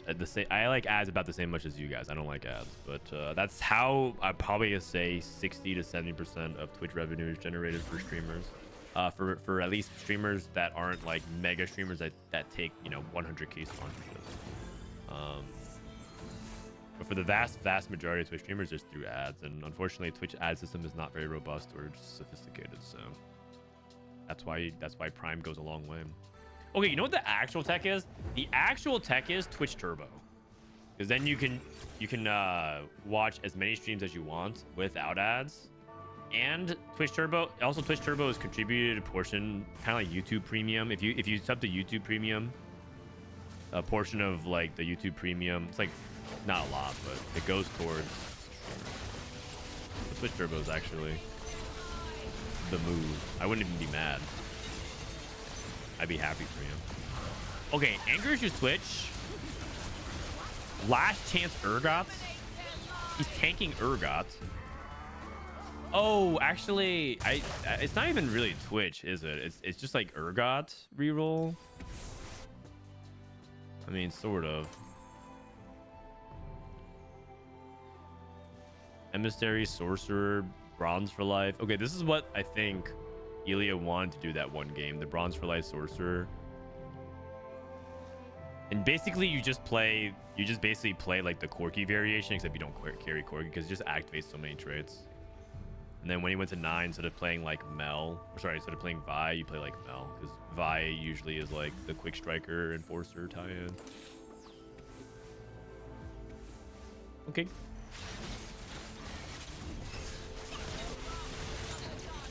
You check the Akali anomaly. It's giant size. Whenever you see the Akali like super big or see a unit super big like that, it's not natural.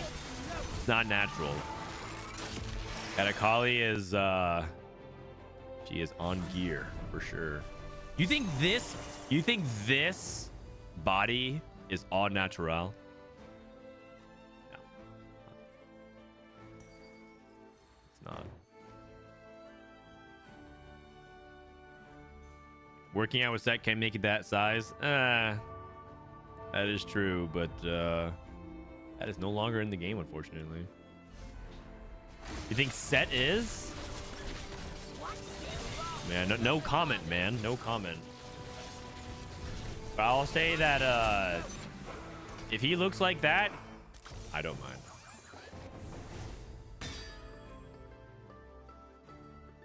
I got in a conversation the other day with someone who just dropped it on me. He said, hot take. I think athletes should be allowed to do performance enhancing drugs. And I was like, it was a really interesting conversation for about 2 minutes, and then it became a lot less interesting the more they doubled and tripled down on it.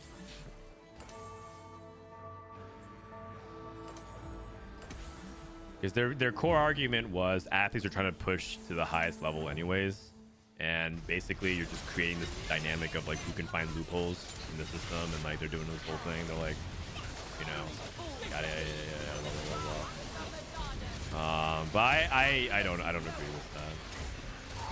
I guess if all you care about is the very, very top level performance of it, I can see the argument for it. But the reason why I don't believe that should be the case, and maybe I'm misinformed on the situation, I don't think this is a bad take. But the reason why is because I think that one, it doesn't create a level playing field. There's dangers associated with it, right? For one thing, but that aside, the medical aspects of it aside, you're gonna encourage kids to do it because it trickles down. Because then, in order to get into the pro level sports, you have to have performance, and it's just gonna be like one of these things where, because of the culture around getting into the elite cut, it's gonna be like a thing where teenagers need to be taking stuff like that in order to be competitive enough to get to the next level. And then it kind of turns into like this really ugly thing. The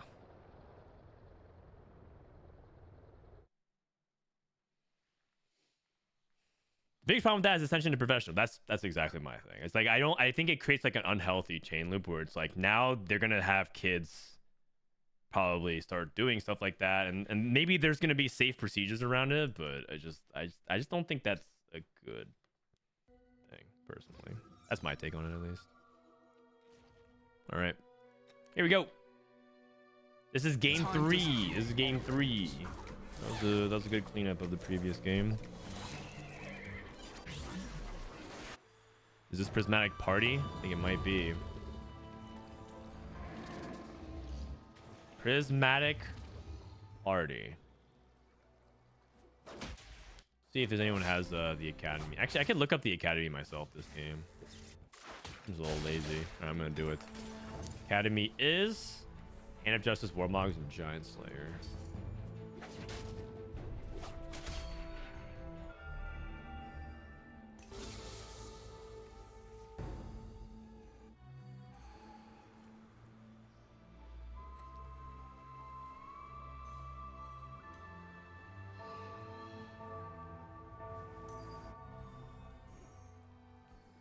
Also, at the Olympic level, poor countries can't afford the top tier juice. It's not an even playing field. Yeah, I mean, it already isn't a level playing field to a certain degree, but we don't need to exacerbate the issue more.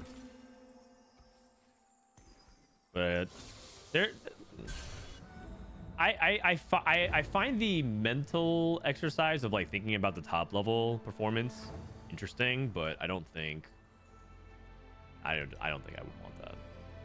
I don't think I would want that.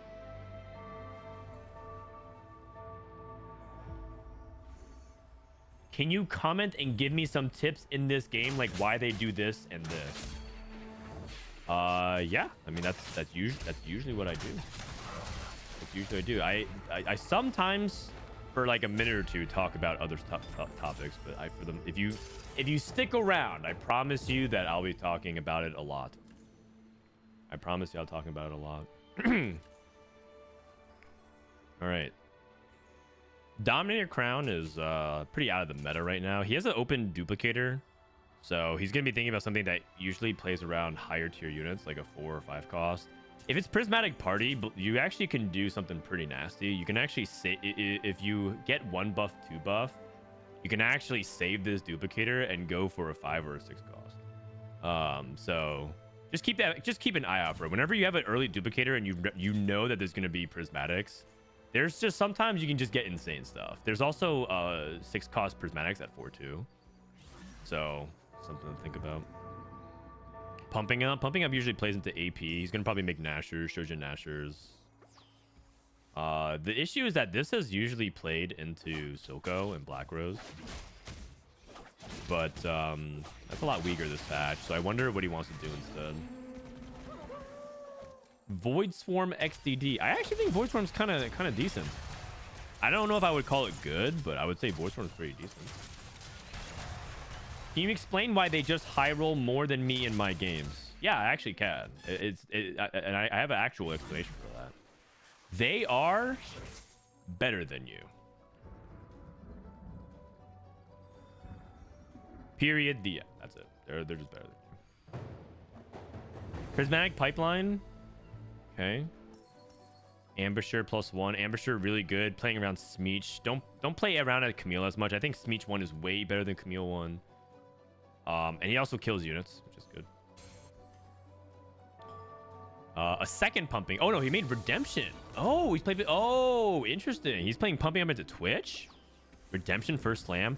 The reason why people don't slam Redemption very much is because Redemption scales off of upgrades in multiple units on your front line. Because you heal allies within a hex. If you're playing like one frontline unit, it doesn't really do much. And also scales off your HP, both for the missing HP and the durability. So usually you want to play on upgrade units early. And Belt is a really, really, really valuable component right now. I think most people agree Belt is the best component in the game at the moment. If your back is to the wall, you're on carousel, you disconnected, and then reconnected, and you're somehow in carousel and you have to pick something immediately, picking Belt is usually what most people would go for, just because. I mean, isn't like, what is there a single bad item that Belt builds? I guess Sterix Gauge, but even then you have your use cases of it. I mean, I guess you can argue Nashers is a combo item, and you're not really building Nashers very often because that means you're playing AP. Gordon, even if Silco is weaker, isn't it good when you have a good setup like pumping up? Plus, you're probably not going to be contested. Depends on your spot. I think the issue that Silco has currently is that Silco is one of the best some of the best ways to play around 5 costs. Like Silco can play around Mord, obviously, because he ties into a Dominator, but he also uses LeBlanc and Rumble and Jace. And even Malzahar. I'm pretty sure Silco might be the most versatile. It's a toss-up between Silco and Twitch. But both of those guys, Silco, Twitch, used all these 5 costs really well, minus Jinx, minus Savika. But those are just like situationals. But like you can pretty much justify. Okay, probably not Caitlyn. So maybe it's Twitch then. Twitch probably uses the best because Twitch uses 6 of these or 5 of these. Nah, it's actually 5-5. Okay, it's 5-5 each. But either way, he's basically like the AP version of Twitch, where it's like you use 5 costs really, really well. And the issue that Silco has now is that your stage 4 is extremely sus. It's so hard to get to 9. Before, you used to Ziggs was the way you got there, but now it's like how do you skip 8? Breastplate is my favorite. Breastplate.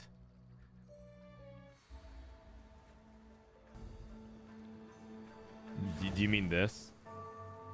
The gargoyle stone plate? I've never heard someone call it a breastplate. But I guess it does technically cover the chest. So I agree. Sometimes when you slam breastplates, it's just the tits, man. Tactician's Kitchen, Quick Striker emblem. That's a little awkward. Do you re-roll Quick Striker here, or are you supposed to tempo? Are you supposed to tempo? You know what you could do? Back when emissaries were... So this is like last patch. Some people would just play Quick Striker into like an emissary tempo. And then play like Quick Striker Vi, which is actually pretty good. Because if you think about the 4 Quick Striker buff, giving a dash to a new target and shield is extremely good for some melee carries. Oh, by the way, PSA. Stoneplate... Gargoyle Stoneplate is not a very good item. So... I should probably correct you on that before someone, before a challenger player goes, actually, Stoneplate sucks. Stoneplate's not a very good item this set. It's actually quite bad. But, I mean, love me some breastplate.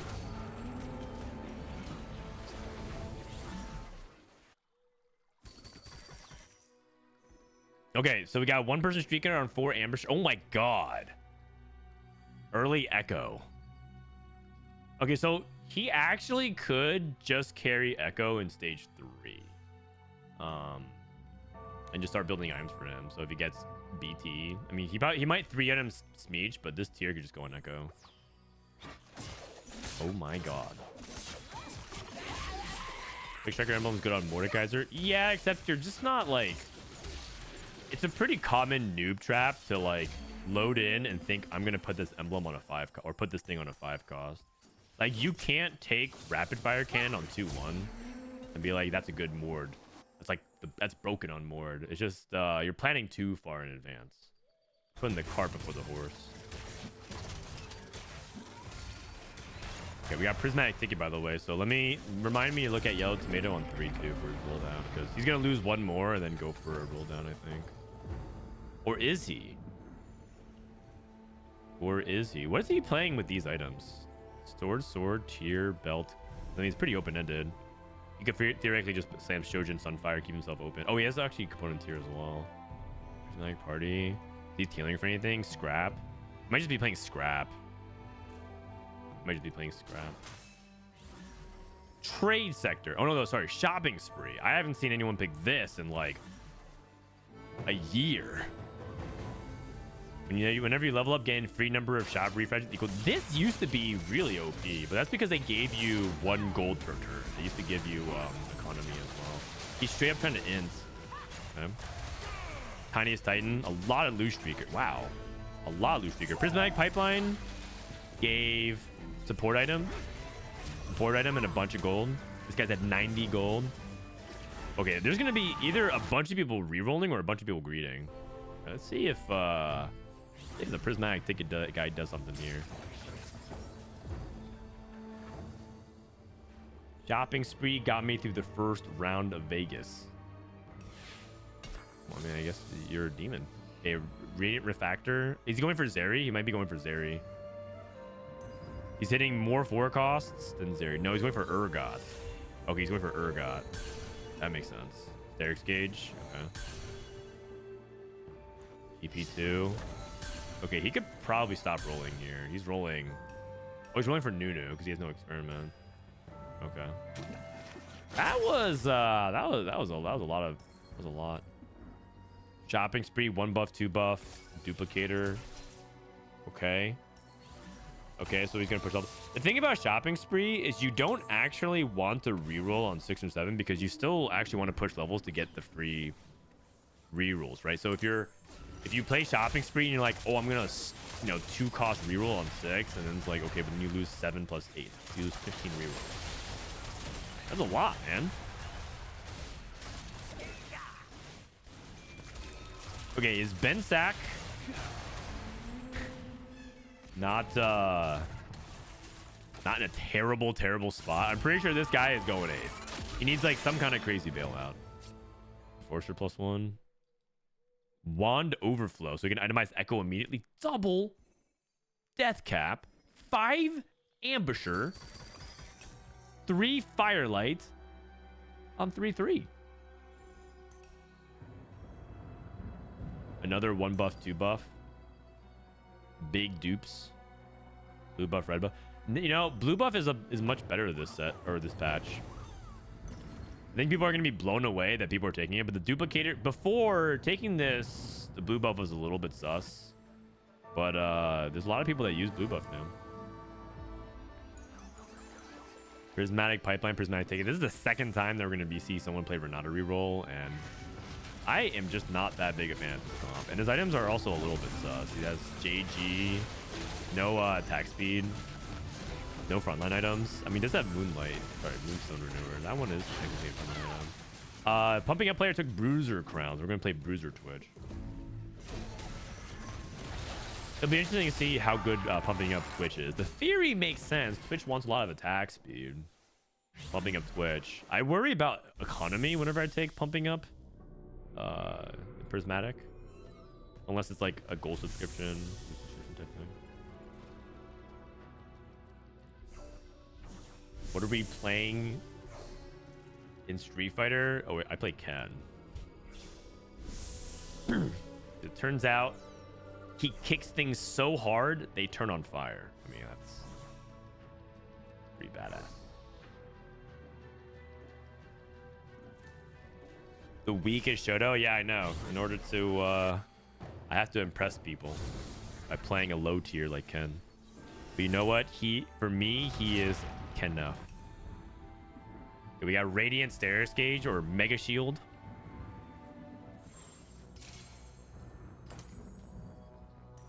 Bensack is going Twitch. Yikes. Does the Nico really make 1 buff, 2 buff really that strong? I wouldn't say that it makes it super duper strong, but the thing is, there's a couple things to consider. It's not just the blue buff makes it strong. It's that before this felt worse because you could use the red buff, you could use the duplicator, but blue buff wasn't really that versatile of an item. So it felt like for a lot of comps, if you took 1 buff, blue buff, you didn't actually have a good user of it, and you would lose a lot of value. The second item being somewhat dead in comps is a really big deal for a Prismatic. Really, really big deal. It's a big reason why things like blinding speed and other things are like kind of sus, because sometimes you just don't really need one of those items. Or there was a augment that used to give you a Bramble and a Declaw. In some metas, you want Bramble like at all. And Declaw was good, but Bramble was kind of trash. But now blue buff is much more versatile. So it just makes it a lot better. Who can use blue buff in Twitch comp? Caitlyn. Caitlyn, blue buff is, I think, most people consider it to be Caitlyn's best item. But assuming you have AD as well. But blue buff Kate is really good.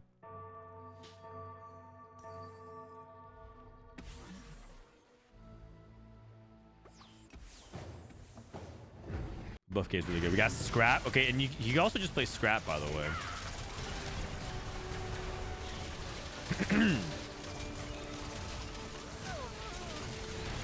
Okay, so can he actually crush through Urgot too? So this is actually an important game for anybody who thinks Urgot's OP, because he has 0 combat Urgot, and so let's pay attention to see how good Urgot is with 0 combat. And I mean, I guess Radiant Refactor could be interpreted as such because it upgrades the item quality, but it's a little bit of a loose interpretation. All right, Bensack. I said this guy was going 8th, and he's making me look kind of smart is all I'll say. Who uses blue buff besides Caitlyn and Heimer? Oh, you can put it on, I mean, Mel is pretty good, so you can put it on Mel. You could also put it on Jinx if you end up ever playing it on Jinx, because it's like basically the same. It's not the same as Shojin, but like it helps her. And then, hold on a second, he's doing his roll down. Let me watch his roll down real quick.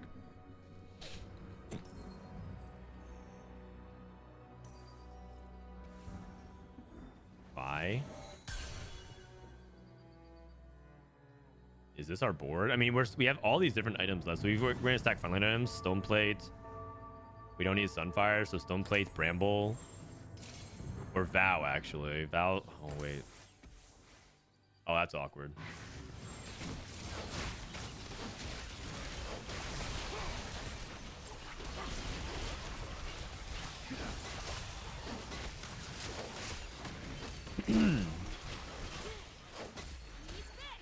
Okay, that's fine too. Also, because a lot of people want to play like Elise, you can put the blue buff on Elise for the faster cast. Like, why do you play Protector's Vow on Elise? Is to help get the faster cast. And ultimately, it's to stall out anyways, because you have so many end removers. It's not like it has to stay there. I'm not saying that it's like amazing slam. I'm not saying like blue buff is like a really good. It's just that it's much more usable this this patch than it was before. Let's have Brojon here. Brojon's looking for Twitch as well.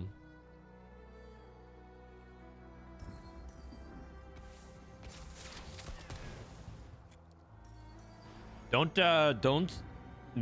confuse and misinterpret as it's better as in you should be slamming blue buff every game. It's just not true. You just need things to do with blue buff. And then also blue buff is like also fine on a bunch of casters. Like people actually think that like, you know, like, oh, if I'm playing around Nami and Swain, like I always want Shojin. It's like blue buff actually works really well. Man, it's not Nami's 60 mana, and blue buff, especially if you're playing sorcerers, I think is actually maybe inferior to Shojin.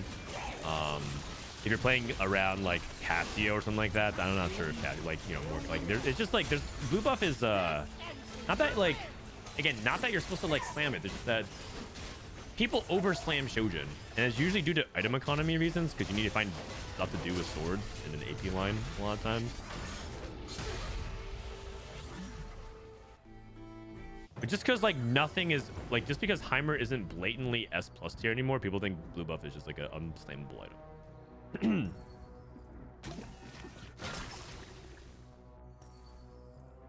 Okay, we got he is going for reroll, by the way. He's going for reroll Nocturne.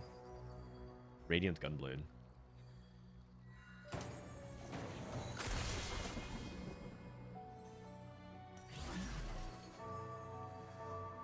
Okay, well, that's not good. And we're playing Quick Checker Rel, Quick Checker Sentinel.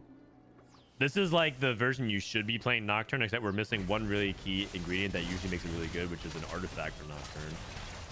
He's playing around Twisted Fate as well. I would love to see him play around more Twisted Fate 3 instead of Akali 3, because he has no items for Akali, but whatever it is, what it is. Jedusor's going to 9 with a dupe. That's going to be really scary. The other half of champion, or the champion duplicator, is that it helps you get your 5 costs.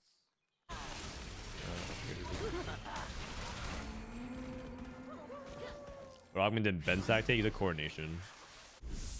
I think a lot of people I heard a lot of people tell me that they think Bronze for Life is not actually that good. It's like a good but not broken augment anymore. Before it was like, oh my god, Bronze for Life. I see Bronze for Life. I take Bronze for Life. I don't know if that's the same case. Do you think Twisted Fate 3 is too weak? No, I actually think Twisted Fate 3 is really good. I'm not even entirely sure there's anybody who thinks Twisted Fate is weak.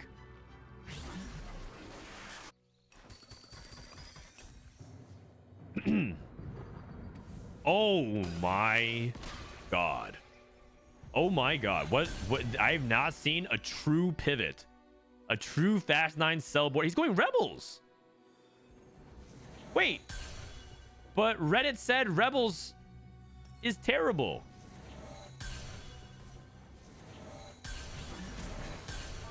What the heck?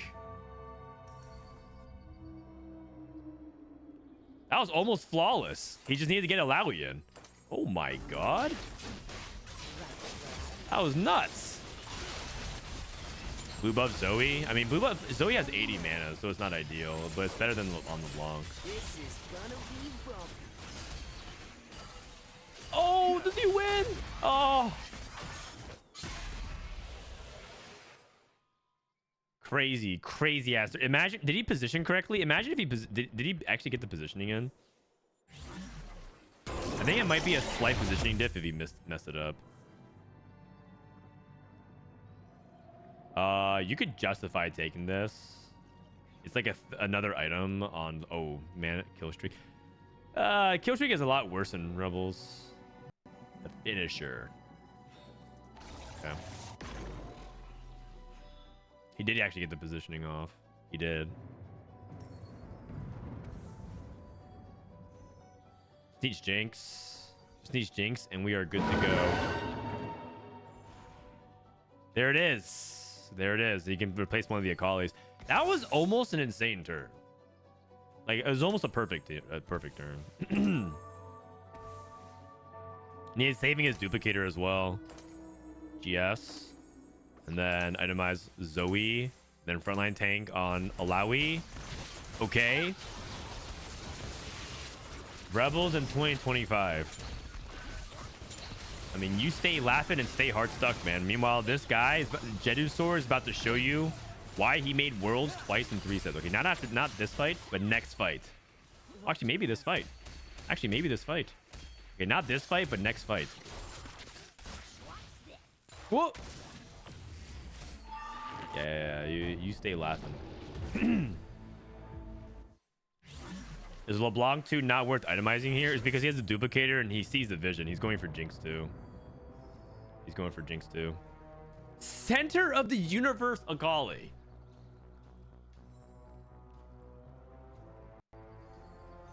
Okay, so the reason why people don't take center of the universe on a melee carry, because it expands to hit the current target, aka it's usually better for range units, because the range units stay alive longer. That is spicy, because if that unit dies, you don't get center of the unit's value, and it's not supposed to scale with the unit itself. It's not supposed to scale with the unit itself. Like, it's not like it benefits from rebels. It's not like the orbs benefit from quick strikers, so you just put it on a range unit. That's the theory. I could be wrong. I'm wrong about a lot of things, so. Okay, Urgot. Gobosteur, by the way, still on. You know all the echoes that Jedusor had? Oh, man. Jedusor didn't hit Jinx 2. He still has a duplicator. Oh, man. I think Jedusor might be dead.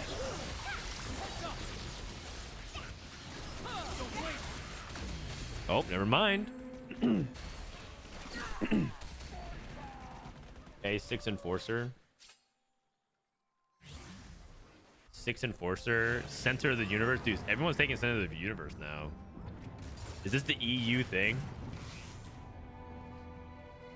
Center of the E universe? Whoa. Okay. This guy hit Warwick and he has Bruiser Emblem. Okay. Titanic Strikes. Oh, okay. All right. We had Jinx too. Well played. I mean, he has a duplicator ready to go. I've become kind of like a rebel simp, because now, like, I think people just parrot whatever they hear their favorite streamer say about rebels, and I'm just cheering for rebels to prove everyone wrong now. Bye Twitch. Wait, what? Twitch live? Oh, because the bruisers. Oh my. This is a positioning diff. It's a positioning diff. He died by exact lethal. Oh, if he positioned better, he actually would have won. Actually, he definitely would have survived, but... Oh my god. Well, can't say anything about that. Can't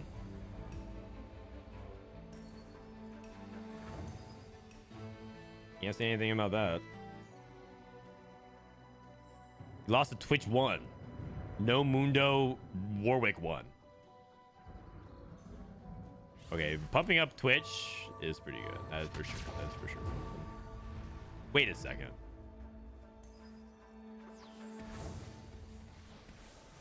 Elusive is playing Madison 3.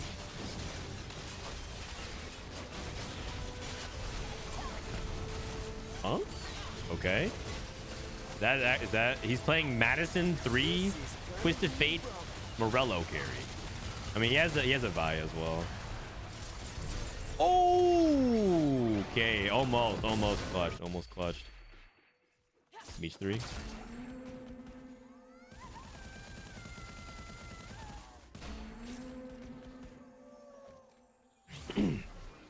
Pumping up is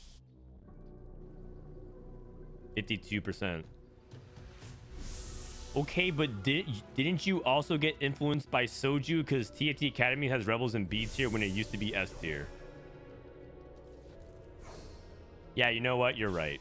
You're right. Soju said one thing on stream at one time for 1 minute. And as you guys know, people are not allowed to make independent conclusions about the meta. So that is true. Yeah, you're right. Right. We got influenced by Soju as well.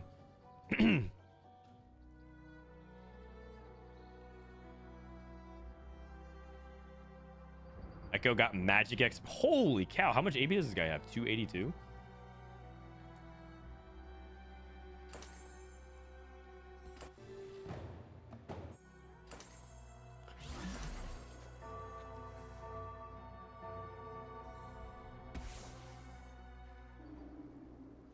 Okay, so Zbrojson actually hits Twitch 2. He's still on level 8, by the way. That's part of the more impressive thing about what's going on. I mean, he did hit Warwick instead of Mundo, and it looks like Warwick is perfectly good substitute for Mundo too. A lot of people think Mundo 2 is pretty bad. Like, you just like in the sense that not bad, but like you're like unfortunately dependent on him, but he's not even that good. He's like quite mid. You put 3 arms on Mundo, and he still doesn't really feel like that reliable to tank. He still gets blown up really easily, and he can't do like the tank thing of finishing off fights. He like squirts out some ooze and then does like 10 damage. Like, what does he even do, man?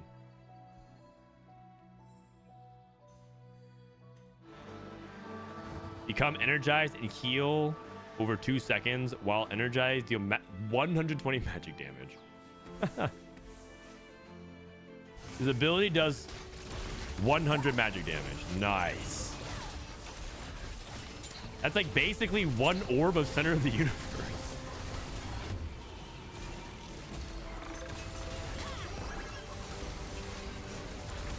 Yeah, you know what? I think I think this Renata comp kind of sucks, but at least it's better than Quick Striker reroll with no artifact. He might even top 4.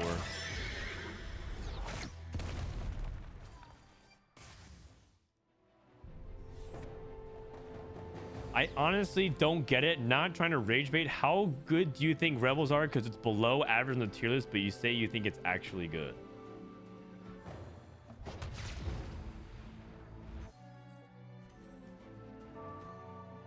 Never mind, I can't read a tier list. You can ban me now. Okay.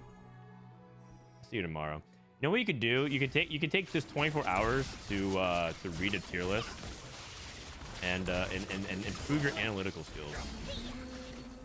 Improve your analytical skills.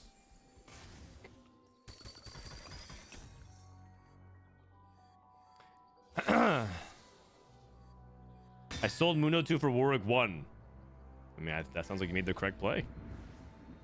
Ooh, Warwick with Enforcer Emblem. The stats on this look really good, too. The stats on this look really, really good. Not being able to force your anomaly is by far the best decision they have made in TFT in quite some time. The game is so much more fun since you're forced to think about how to fit different anomalies on your board. That's a hot take.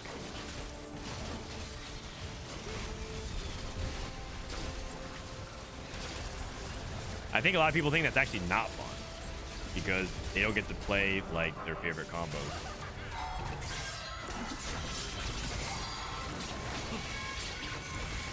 It's a pretty hot take, actually, the more I think about it. For not a reroll, top 4? Maybe? Huh? People are dying. Yeah, probably not. I mean, 5th is pretty good, I think. In a lobby like this, triple prismatic, it's pretty good. That sounds about right. And then Urgot reroll with prismatic ticket, re-rating refractor sword overflow also got a 4th. Not that amazing.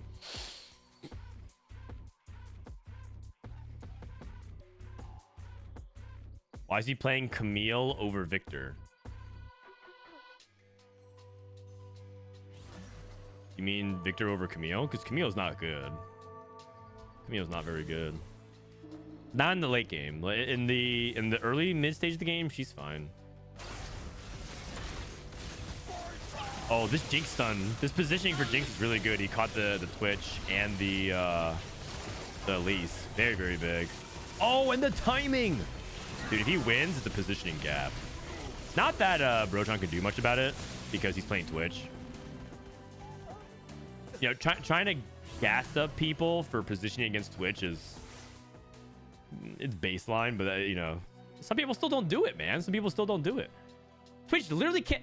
He took the most inflexible positioning setup of all time. He has Twitch plus immovable object. Like, you're not allowed to do anything else. So if you aren't positioning against Twitch, then either you don't know how to position or you are also AFK. You know what? I'm down for this guy to win with Maddie 3. That sounds pretty dope.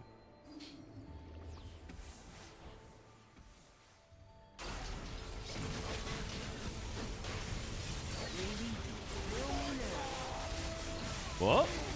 Rumble didn't cast twice. Big deal. I don't think we have enough DPS. I think Maddie 3 just does not have enough DPS to actually kill this. Kill enough units.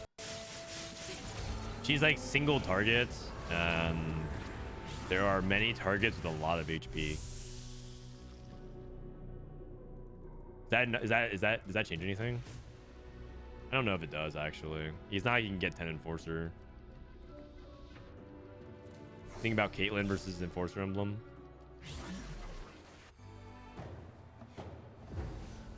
Is the Black Rat Twitch Black Rose comp still viable?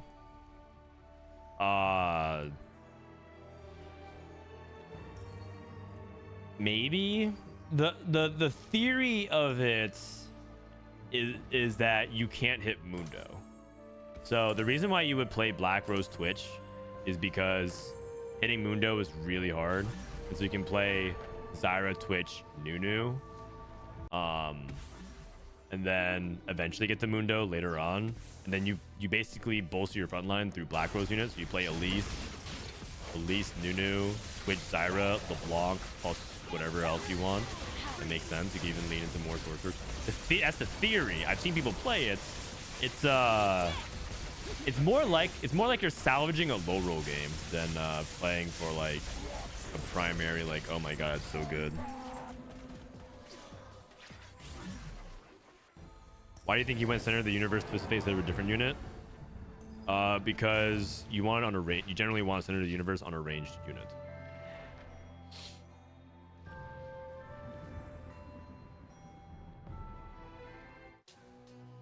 You hit Mundo 2, 6 Bruiser, 5 Experiment, and that should be the game. This Warwick is silly. 7K. I mean, this dude is just posting up a triple double. Almost, actually. Okay, not quite.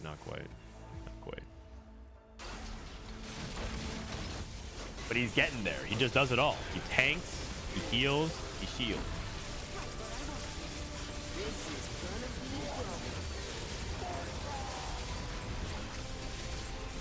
Oh, can we get the Warwick duel? I want the Warwick duel. No, the Warwick duel. So usually when you have two souped up Warwicks, they kill everything else and then they duel 1v1. It's actually so hype. It's like a straight up UFC ugly fight, man. Oh, it's great. But we didn't get that, sadly. Let's join this lobby. Prestivent, Elia. Oh wait, they're not. He left early. Got it. Let's go to the. Let's just stay on this lobby then. BRB Edge. BRB Edge.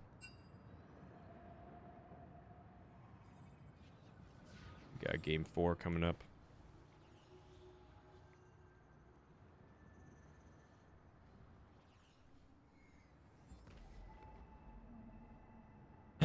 Does Center of the Universe apply status effect? I don't think so. Shouldn't. But these days, I'm not entirely sure about interactions 100% because there's always a possibility there's something I missed. I am not. I don't think I have 100% confidence in any idea in TFT. Period. except for things that are so extreme that they have to be true. Like, oh, 3-star 6 cost has 100% win rate or something like that. Like, probably. But in terms of like, does X work with Y? I always have like an 85 to 90% confidence now. What's the best strategy for Victor's visions? Hit Victor. Or Warwick or Mel. The best strategy. But if you're looking for like an actual like approach to how to think about the encounter, you could try re-rolling. One thing you could do, for example, is to re-roll your gold or re-roll to stabilize on 3-2 and then bank your gold for a 4-1 roll down. And then try to see if you can hit the 6 cost with your extra rolls. All right, let's take a look and see what other things are working. So Zbrojson just won with that. Odesha won with Rebels. Oh wait, I think we saw this game. Yeah, we did. What else won? Sorcerer Mordekaiser. Jedusor won with LeBlanc 2, 8 Sork Mord. Zeri top 4. Urgot top 2. Sorcerers top 3. Emissary Sorks. Nocturne with Fishbones 8th. Blade Dance Irelia 6th. Oh. Oh. Scrap. Oh, we watched this game. Twitch. Urgot. Scrap. Academy. A lot of people playing Nocturne reroll. Interesting. Sork reroll. Ha! Deosam tried the EU Darius Sork reroll. He tried the EU Sork reroll, you guys. And then Emissary 8th. That's my move. The Emissary 8th. Scrap. Trade Tracker. Caitlyn. Twitch. Rebels. Oh, we watched this game. Yeah, we watched this game. This was the crazy cloning facility. Okay. Jedusor. Oh no, we saw that one already as well. Okay. Oh wait, Jedusor played back-to-back 8 sword. Oh, I just realized he played back-to-back 8 sword games because this one's not the Radiant Edge of Night. Okay, so we have that. Ambushers, Twitch, Academy, Urgot, Mad Chemist, Combat Medic. Oh, we saw that game. And then Scrap. Okay. There's always it seems like there's always one Twitch player in top 8 or top 4. Top 4. And it seems like there's usually like one Scrap, one Ambusher, one reroll, and maybe Academy squeezing in. That sounds about right. And then maybe there's like some high roll vertical, like high roll Rebels, high roll Enforcer, high roll Sorcerers. Things of that sort. What do you think is the best strat to practice for a tournament? I think you should play a good amount of solo queue to get diverse experience. If you only scrim, for example, you start to develop pocket metas, or you start to develop habits only against top players. So you shouldn't only scrim, in my opinion. I think you should play some solo queue. I would probably say that the distribution is 25% 25% scrims, 25% solo queue, actually, no, 30% scrims, 30% solo queue, 30% VOD review, and then spend 10% just like talking about the game and thinking about the game and stats and stuff like that. Look up stats. You actually don't need to dive in stats that much, but you should look at it a little bit. But I also think stats are kind of easy to get tricked. It's very easy to get tricked by stats now, especially because you don't have augment stats. All right, what's the encounter? I missed it. Wind up monkey. Wind up monkey. So you guys like rating gold. Look at the academy as there as well. Does watching Soju count as VOD review? Yeah. So you get to see what not to do, or specifically base your entire personality and opinion of TFT on one person. Archangels, Declaw, and IE.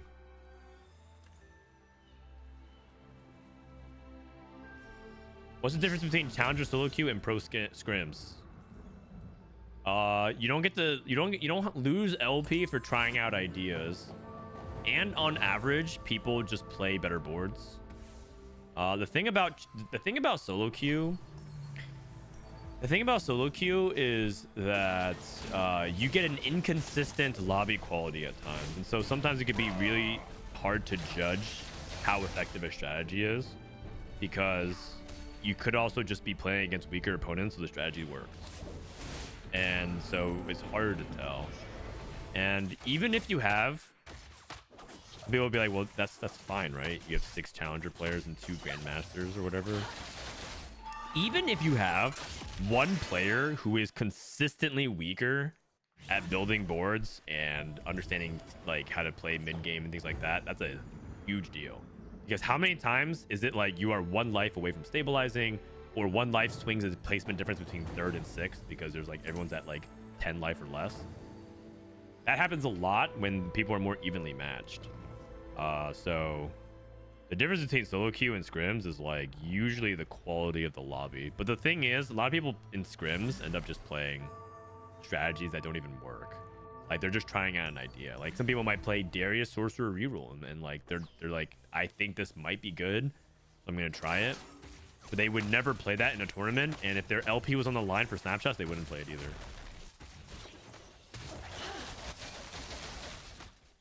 How does someone get into pro lobbies? I've been playing the game 3 months and hit Masters last week. I'm wondering what it takes to go pro, close parentheses.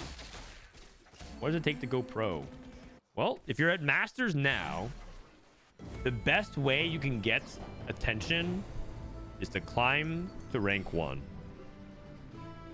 In general, I would like to think that TFT, part of what makes it appealing is that it's mostly a meritocracy. There are a couple of counter examples of like maybe some people just got in early and they're established or whatever, but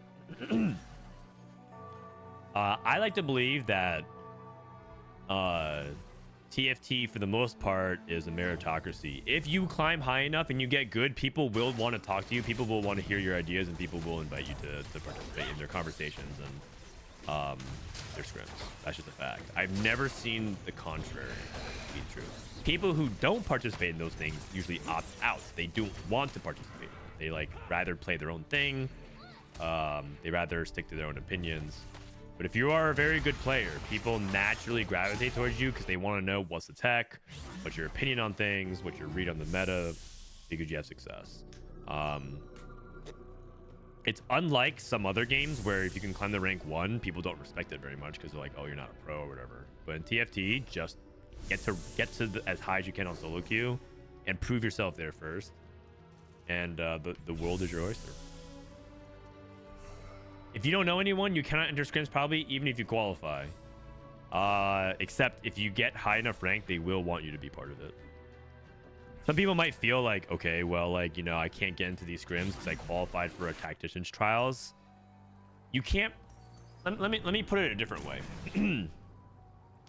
TFT in some of these scrims is kind of like a university, like applying for a university, which is like there's only so many people they can admit. They can't literally admit everybody. And so if you're like, well, I qualify for the cup, it's like, well, a lot of other people qualify for the cup, and we're not going to scrim with the entire competitive field. What do you have to offer? And it's like, well, I qualified. It's like, well, yeah, you and like 80, 100, 200 other people qualified. If you're trying to apply to be part of it, you kind of have to do a little bit more. And it's but the one way you can stand out is to have notably better results than a lot of other people.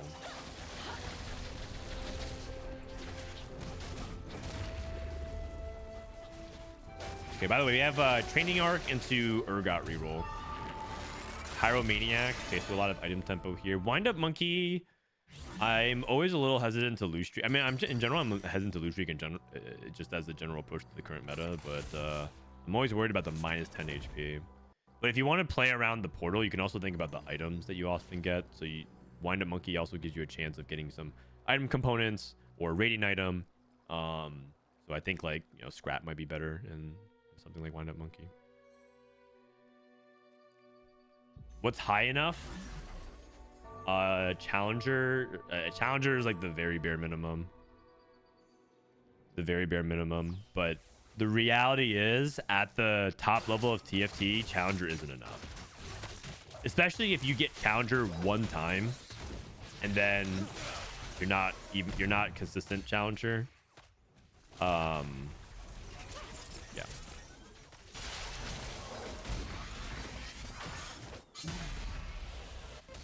People don't want an example of your skill. They want a portfolio. They want to see a body of work.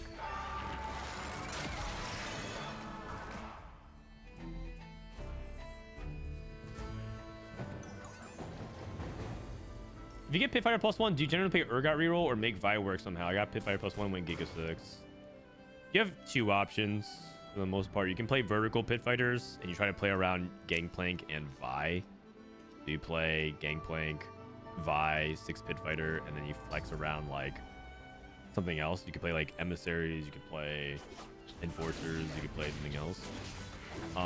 The other is that you try to reroll a Pit Fighter, and a lot of times you reroll Gangplank. But if you reroll Urgots...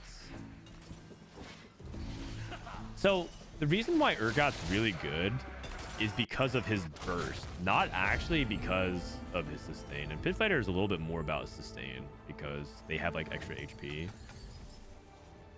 I mean, they do get some true damage, but the true damage is not the big part of it. And so that's why Urgot would prefer to go more artillerist, because he cares more about the burst and it scales with his big AoE. Urgot doesn't actually want fights to go very long, in my opinion.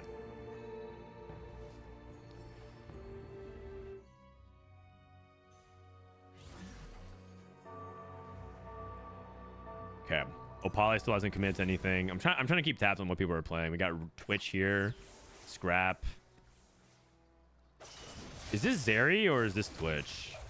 I guess he could technically play either.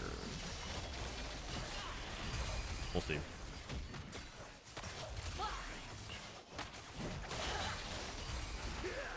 So far, I see that tempo is essential in this meta. So basically, best way is slam items and play around 2 stars. Yeah, that's usually what a balanced meta means, by the way. Because the balanced meta means there's no one setup that inevitably like wins out and is so much stronger than everything else when properly itemized. A true balance when like a lot of things are just kind of like mid. Because there's also theoretically a balanced meta if there's 5 really OP comps and 5 comps that are kind of like underplayed, but you can like have situational for it. That also could theoretically be a balanced meta. But in a balanced meta where, as Soju likes to complain about right now, is that everything is mid, then it's purely about your tempo and how well you play stage 2 and 3 and 4, which you could say is a good thing. Some people are saying, you know what people are saying now? Wait a second. Wait 1 second. Gobosteur took Golemify. Oh my god. Golemify. How much HP is this? 7k.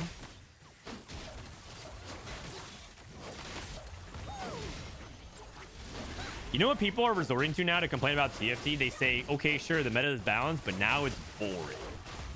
The set is so stale. When's the next set? Set 14 waiting room. I am falling asleep, veg.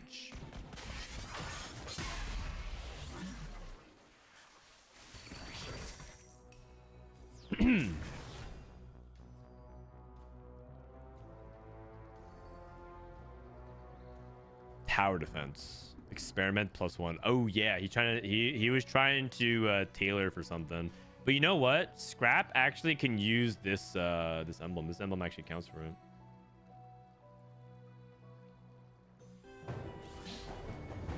kind of meta is the most skill intensive. Yeah, but it's boring. Boring. And if it's but you know, they want some, believe it or not, it's the most balanced meta. Do you know what that means? That means that they probably shouldn't mess with the meta too much. But then people are going to complain that it's the same meta for months. Like, I want some balanced thrashing. We're just playing the same comps, the same meta, you know, just whatever. Who cares about scale? The game is boring.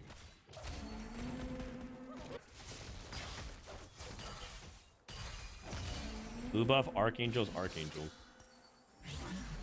He's going for Heimer for Academy. Okay, we haven't seen much Academy play, by the way. I'm at, maybe that's coincidence, or maybe a bunch of people in EU think Academy Sentinels is not that reliable. I mean, it feels like most people would rather play Scrap than Academy.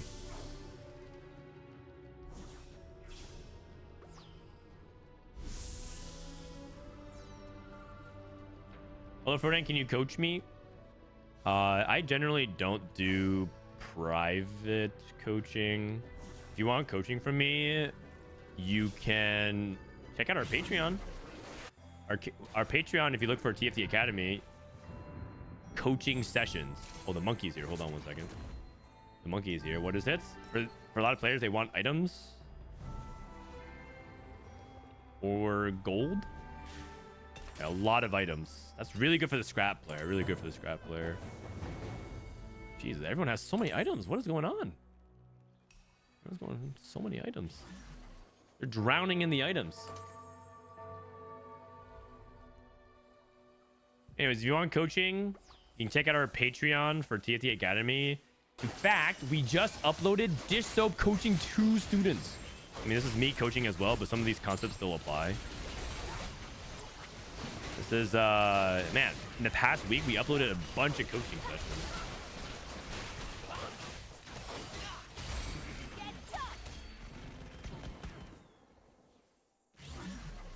Is the tournament going to be streamed? Yep, it'll be streamed. I'm going to be streaming the POV from North America for the most part.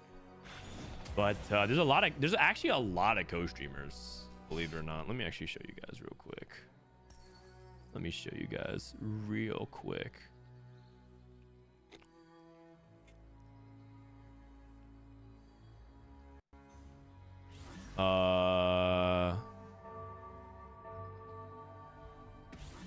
These are the official co-streamers. Dude, there's like nobody doing NA, man. There's Brazil, Latam, and then NA. It's Frodan and Pup Connor holding down the fort. Frodan and Pup Connor. Where's the North Americans, man?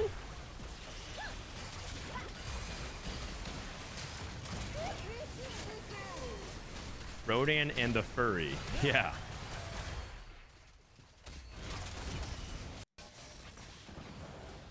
Okay, Scrap loses here. Zbrojson, it looks like he's just playing Sniper's Nest into Zeri at the moment. Unless he's planning to sell this and go into Fast Aids. He hasn't actually committed his gold.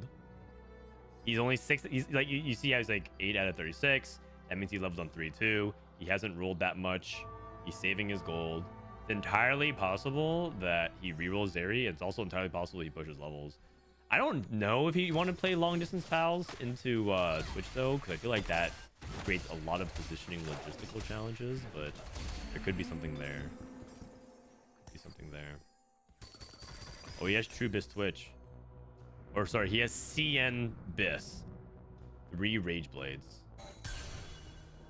Smeech. Ambushers. I guess he wants to go Prowler, call Smeech. Yellow Tomato. Pre-leveling. Golemify. Level 7. He's getting ready for a roll down as well. A lot of people are not committing to the level 8. Okay, Ben Stack actually went for level 8. Going for the Academy. One of these days, Frodan will have kindergarten event to attend and there will be no NA coverage for a cup. Right? That's what I'm saying,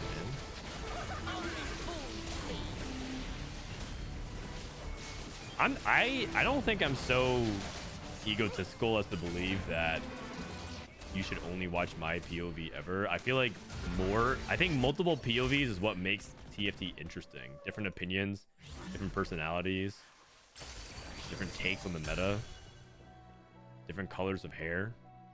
Actually, I want to see Gobosteur's roll down with the Golemify. Oh, he's thinking about Enforcer Crest. Oh, but the thing, you know, the thing is, he has double Rage Blade red buff. I feel like you can't. I feel like you can't. I would think I would take health as wealth. I think I would take health as wealth. Oh, Inspiring Epitaph. Yo, with the Golem, okay. When a unit dies, the nearest ally gets a 20% max HP shield. That Golem is gonna be thick. Would you say that flexibility is the most important aspect to climb the ladder? No. I would not say flexibility is the most important thing. I would say that it is a good skill to have, and it's something that ultimately makes you the most variance and resistant. It's better for long term. So, as you guys may have heard, I'm participating in the Street Fighter Sajam Slam. If you don't know what that is a fighting game competition hosted for streamers, kind of like Box Bootcamp in TFT, but for fighting games. It's hosted by a streamer named Sajam. And I'm going to be participating next week in the Street Fighter competition. I suck. I'm terrible. I've never played Street Fighter. I've played 20 hours of it over the past week. I'm bad. When you load up in Street Fighter for the first time, you get offered 2 control schemes. You could play the classic way of like, you know, doing all the inputs and motions and things like that, like the directions that you hold the stick. Or you can play a modern simplified version where one button does like 6 different things, and it's like an easier way to get into the game. And I'm an idiot. I chose to play classic instead of modern. And so I'm learning the game the hard way. If you choose to play TFT and if you're trying to climb ladder for the very first time and trying to play flexible, that's like basically trying to play classic control. You're just making your life really hard.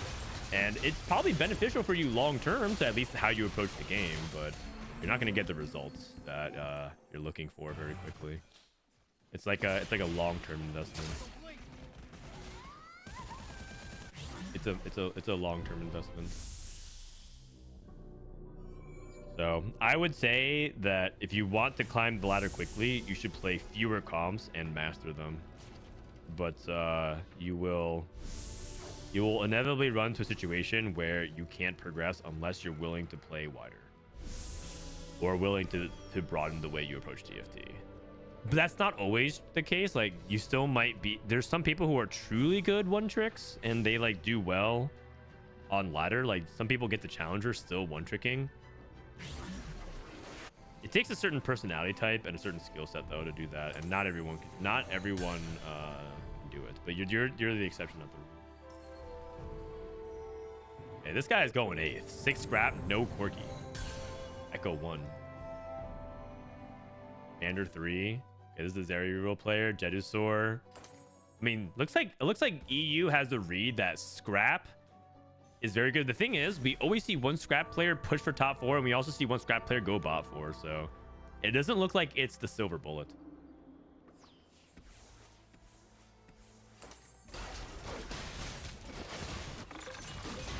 Who's your coach? I don't have my coach yet. I think they pick tomorrow. But I am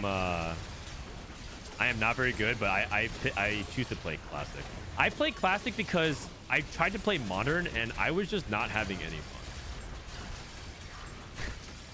I know that sounds dumb because winning is fun, but like I was talking about it before. I don't play fighting games just to win. I play fighting games because I enjoy the process of mastering my character that I play.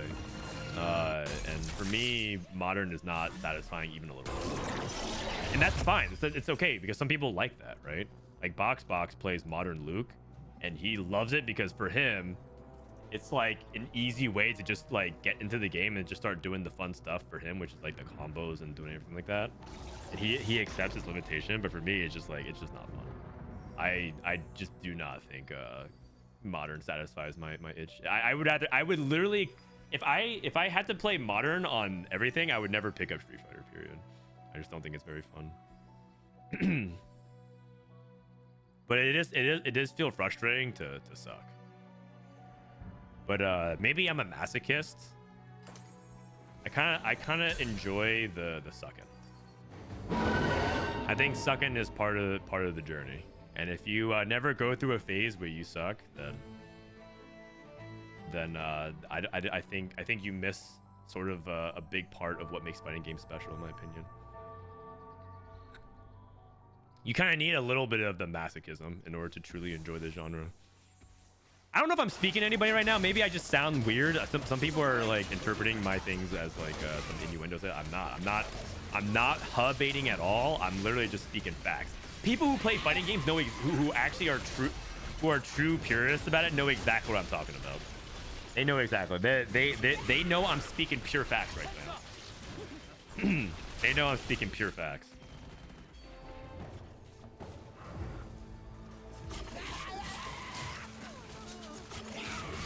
Smeech 2 with Prowler's Claw. I think Urgot has a good matchup into some of these melees. That's definitely something. Like, they don't have enough burst. Also, how much stats have he? Is there a way we can check out how the training arc is going? He lost the last combat. I mean, it's hard to tell. He has a lot of extra AD, but it's ambiguous because of Artillerist, because of the sword items. Can't really calculate, but. I kind of wish that when you have stuff like this, you could track it better in TFT. I'm not exactly sure how to do it because there's like a UI or UX elegance element of it. You don't want to just clutter it with like numbers everywhere. We're not trying to make it like the number one thing about watching World of Warcraft to me is that there's just so much shit on the screen, man. Like, I try to watch some of the OnlyFans stuff and I'm just like, man, I forget every now and then. WoW just has so much shit going on. Like, what am I even looking at, man? And I think they want to avoid TFT to be like that. But I do wish there was better trackers for that kind of stuff. This guy's playing itemized powder. Holy cow. IE red buff powder. All right. Trying to go for Smeech 3. Very far behind, but he's still streaking.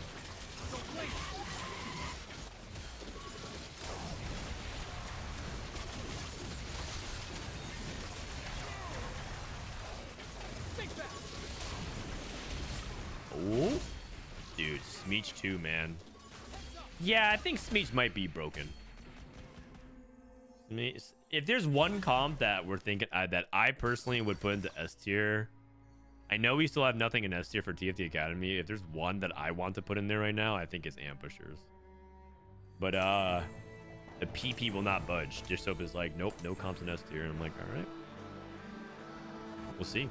Maybe he's holding out. Maybe he's holding out for the weekend, and then he's about to drop a biblical nuke on Tactician's Cup, so that way he had and he's withholding the tech, but that's usually not like Dish Soap. Oh, perfect zero. Perfect zero. The last roll. It's not that good.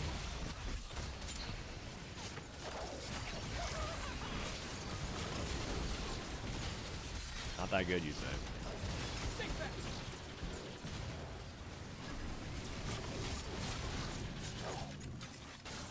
Okay.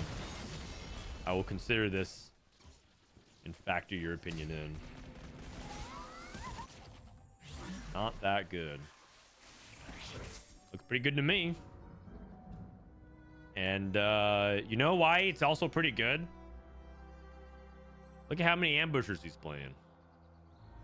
4 ambusher. That's right. He doesn't even have the secret sauce of why it's good, because he gets 15 durability. Remember when Warriors had that in the previous set, in set 12, when Warriors just gained durability for fun at 6 Warriors, and then all of a sudden Fiora and Gwen would just like be completely immortal? Yeah, that. Who said Smeech is not that good? Just someone in chat. We're just having conversations. It's okay, man. We're just having conversations and opinions on Some people are not even like, they actually don't even stand behind their opinion. They just want to be contrarians in chat. There's some people in TFT who are philosophically opposed to agreeing when they hear something, especially if it's from someone that they don't like entirely respect. Like, it doesn't even matter. It could be like, let's just say like let's use an easy low-hanging fruit. A lot of people like to flame TFT casters on the main broadcast on slash teamfight tactics on the main channel, right? They hear casters, they're like, oh my god, these casters don't know what they're talking about, like because of that reputation and opinion, like no matter what they say, they're just gonna, their first instinct is to disagree with them, even if they're completely correct. They just like immediately like, no, that's not true. Whatever, it's not that good. And the thing, you know, I'm about to blow your guys' mind. I think the main broadcast is actually their analysis is pretty good. but the problem is that their reputation has been kind of ruined. Like, most people just think that the main broadcasts suck, but they're usually pretty good actually. Okay, Rumble 2. Rumble 2 is a big hit. I think it's worth selling for this Rumble 2.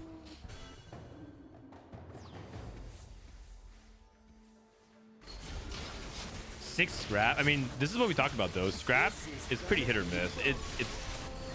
It's definitely it's a scaling trait, because the longer the game goes, the more items you get. But also, Jedusor took Experiment. He took Tower Defense and got Experiment emblem, so his game felt really doomed. I don't think you're supposed to take Tower Defense unless you're okay with like a very, very wide, diverse set of emblems. You know what? Scrap is a trait that actually can play a bunch of traits. That is true. Okay, but that's like Experiment is a tower defense setup, because you could use so many different traits on 3-2. But I wouldn't. Okay, that's just unlucky, I guess.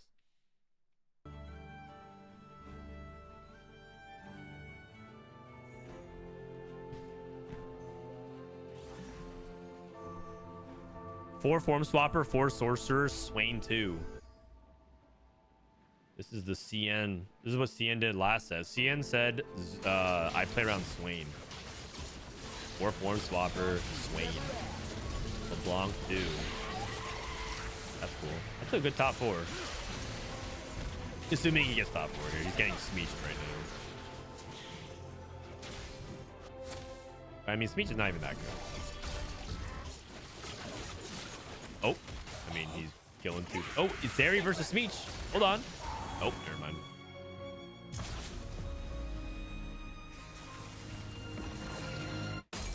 No, not the puppy. Dude, Jinx shot the puppy. All right, that's where I draw the line. There are so many people who are sympathetic to Jinx because of her trauma and obviously her upbringing. It's not fair. But she's also like a mass murderer, you guys. Everyone's like, oh no, Jinx did nothing wrong. I love her. She's so precious. Oh, look at her reactions. But she just shot a dog. Is that, and if there's anything I learned about America, is that we draw the line at puppies.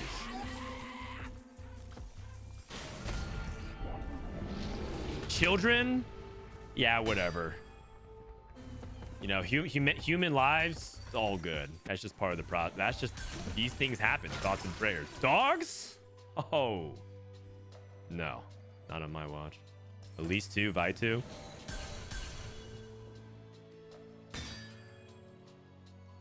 Okay, he actually has hit everything except for Vi 2. Or, sorry, Savika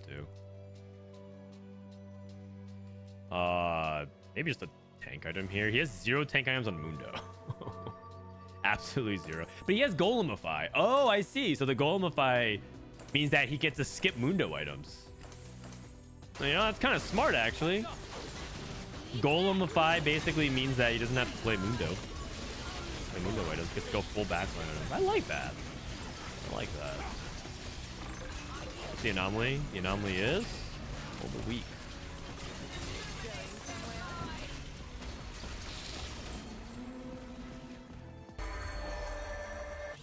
Four artillerists. Who knows? What if the dog was a mass murderer? Maybe. I mean, sometimes people have categorized Zbrojson as a terrorist at one point, so it would not surprise me as such. Okay, we got not pit fighter, training arc, Urgot. Oh, Black Rose. Oh, he's got a Black Rose emblem. Okay, cool. Cool. Black Rose. I mean, that's why Experiment has so many different things you can splash in, and you can even throw in Black Rose. Man. Great. Smeech 3. Smeech has such a good matchup into Twitch. I don't know about Urgot though. This is the ghost of him. I think it's Warwick. Who did Smeech lose against last time? He lost to Gobosteur. It must have been before he got this Warwick. Savika kind of trash.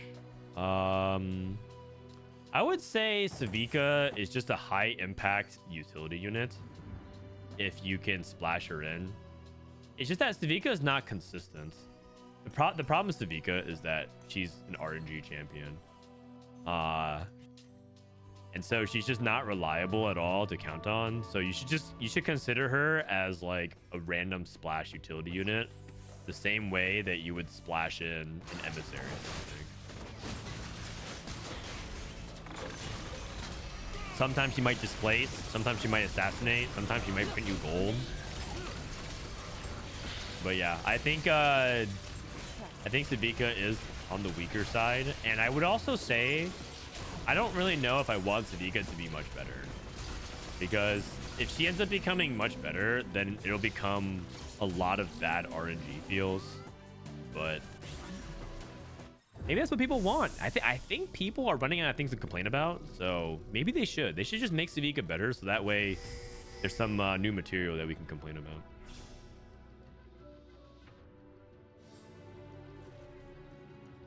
The complaint meta is getting a little stale. Complaining about +1s, conditional comps, verticals, trainer golem dummies, right? So where it's like the same thing. And then they took away our usual stuff like trench coats.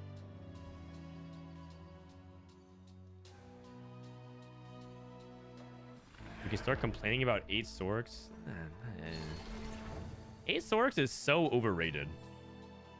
8 Sorks is basically LeBlanc.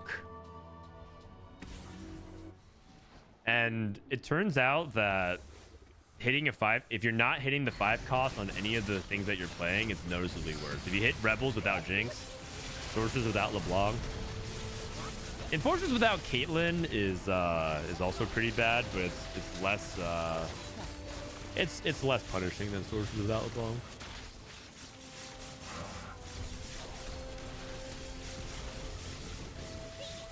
Man, Smeech is not that good, you guys.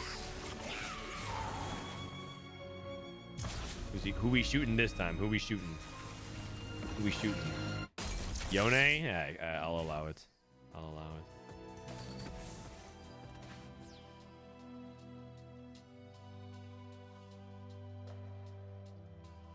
Why does it feel like TFT has a higher percentage of hate players? Oh, because we have a bunch of people who spilled over from League of Legends, and they don't know where to concentrate their negativity, because they realize that they can't like complain to their team or like blame their team anymore, so they have to flame something. We have a bunch of spillover from League, and like that energy has to go somewhere. It's like water pressure. You just can't contain it. It has to come out somewhere. It has to spill over. And then here's the other thing. TFT is easier to get higher ranks than in League of Legends, which I don't even know why that's still constantly compared. Probably because it's the same appliance or whatever, same ranking system. But it's easier to get diamond in TFT than it is in League. And so people develop ego. People develop ego around it as well. And then you come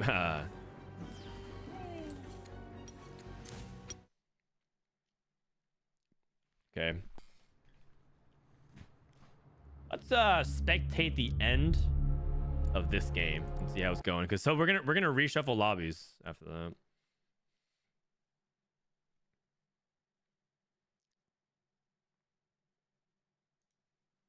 But I also think that TFT has a higher percentage chill of players that are also just chill. Just chill guys. There's a lot of TFT players who just mind their own business.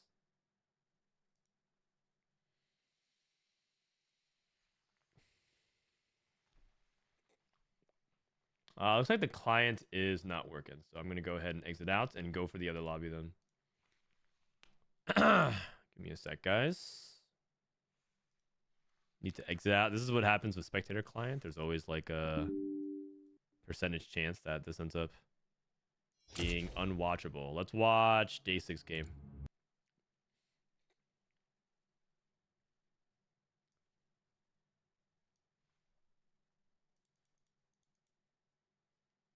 Is anyone on Red Note? Red Note? What is that? What is Red Note? All right. Looks like I'm gonna run ads now because we're between games. BRB. Looks like we're not getting into the games quickly. So I think we might be stuck. It's a Chinese app. I see. Oh, it's a new TikTok. Dude, I feel bad for TikTok creators. I feel bad for TikTok creators. It's like, what do you do? It's like, imagine if like the government just banned Twitch. I feel like I'd be really lost. So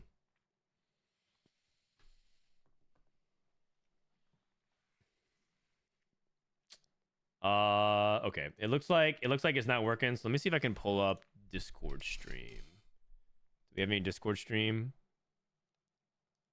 Let me pull up here.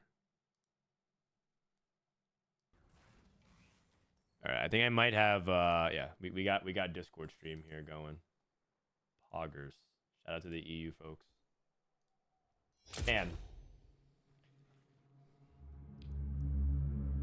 I appreciate EU for letting me spectate their games. NA does not. A lot of NA players don't want me to spectate.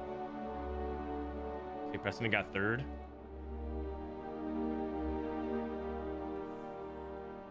you have any tips to place well with ambushers? Yeah, try not to focus too much on Camille. Build for Smeech and Echo as your duo carry. Oh, we got Combat Medic winning the game? No, he's it looks like Rebels. It looks like 6 Rebels winning right now. 6 Rebel is win streaking. What is even happening in this lobby? How's that even possible? 6 Rebel? Oh, he got bugged. Oh, he didn't know. Oh, I see.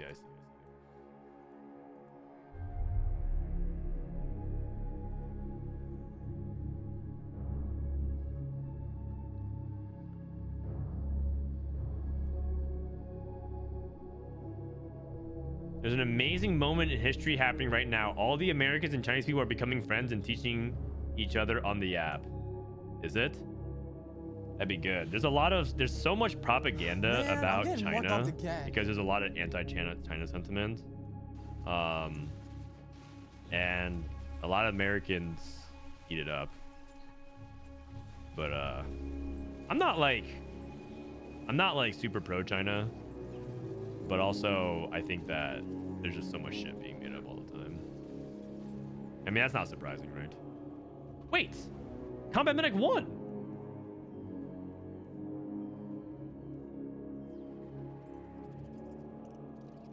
Oh my god. That's crazy. Combat Medic won the game. Alright, can I spectate? Welcome to Noxus. Can I spectate? I'm stuck. I can't actually watch. Let me spectate. I didn't try Travis's game, right? It was some lobbies just don't allow spectators for some reason. There's just Tournament Realm being a piece of trash. Being a piece of trash. Maybe they will spectate the other lobbies though. We'll see.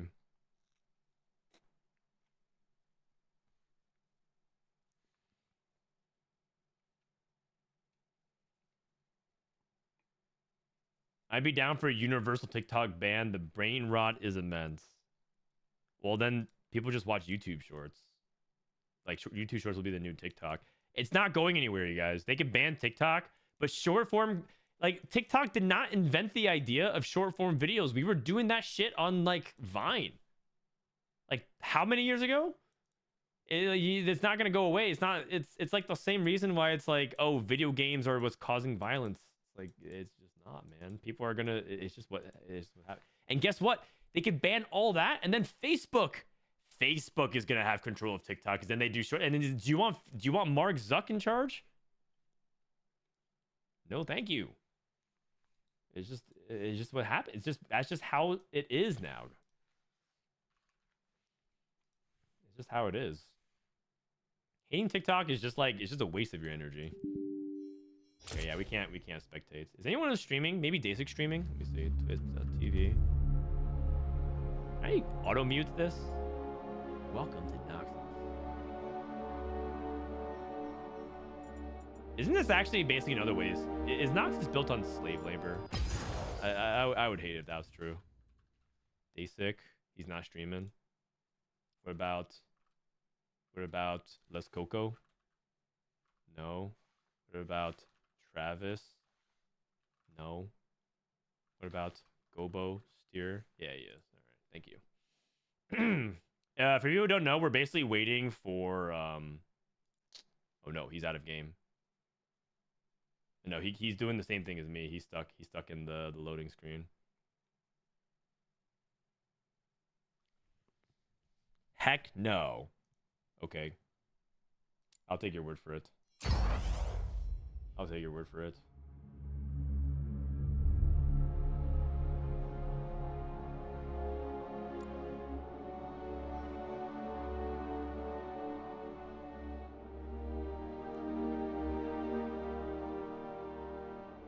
I'm old. I don't use social media.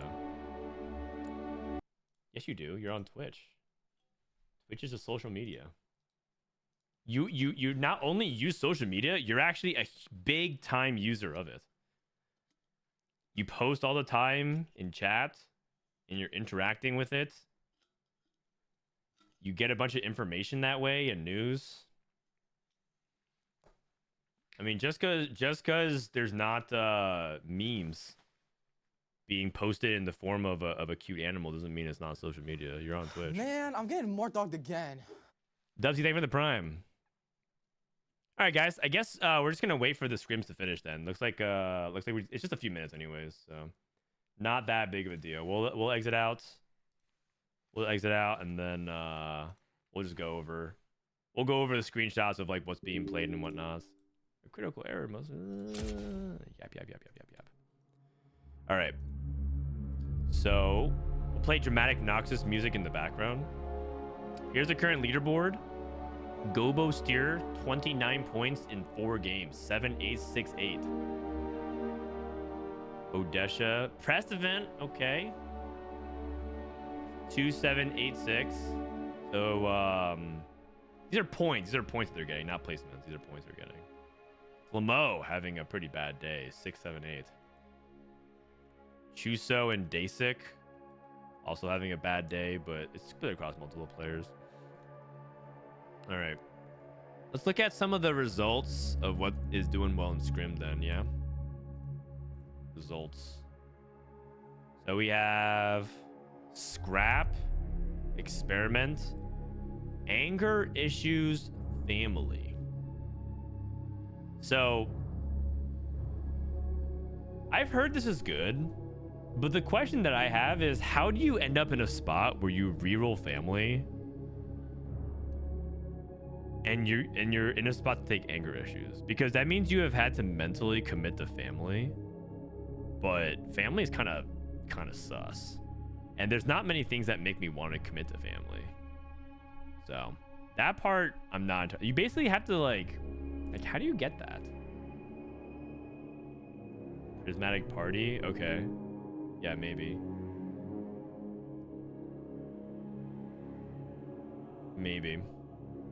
Anger Issues, Vertical Pit Fighter. At this point, I just think anger issues might be good in a lot of comps. I don't know if it's good in every comp. Like I don't know if it's good in sorcerers, for example. Probably not. But it would not surprise me that if it's like really good in like these 6 to 7, 8 verticals. I have no idea. Probably not that good in academy, right? Speaking of academy, we got academy here at 4, and then we have Safo on reroll Swain Nami. This is at sorcerers. It's sorcerers, no emblem, 5th place. It's not bad. Like if you guys look at the stats of it,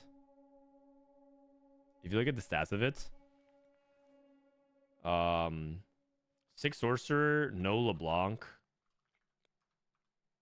I mean, 6 sorcerer. Okay, 6 sorcerer just straight up averages a 5.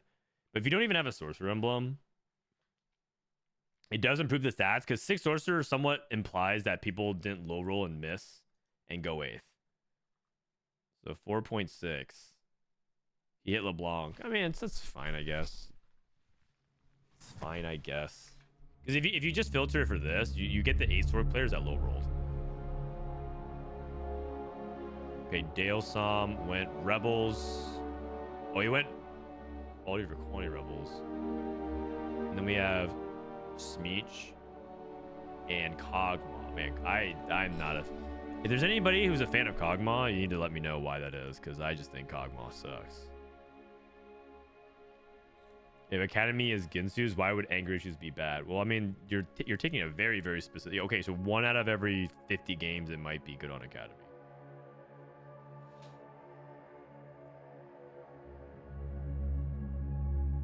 What are you guys debating about? You guys are debating about TikTok? Damn.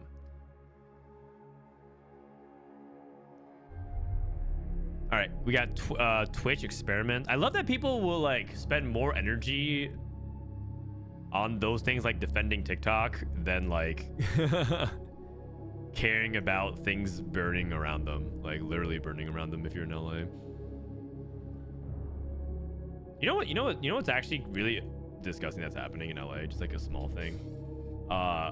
Because of the fire going on in Los Angeles, people are actually charging more money for like renting and Airbnbs and stuff because some families that get displaced need a new home, so they need to rent something really quickly in order to live there, and people are price gouging that. Now that shit's awful.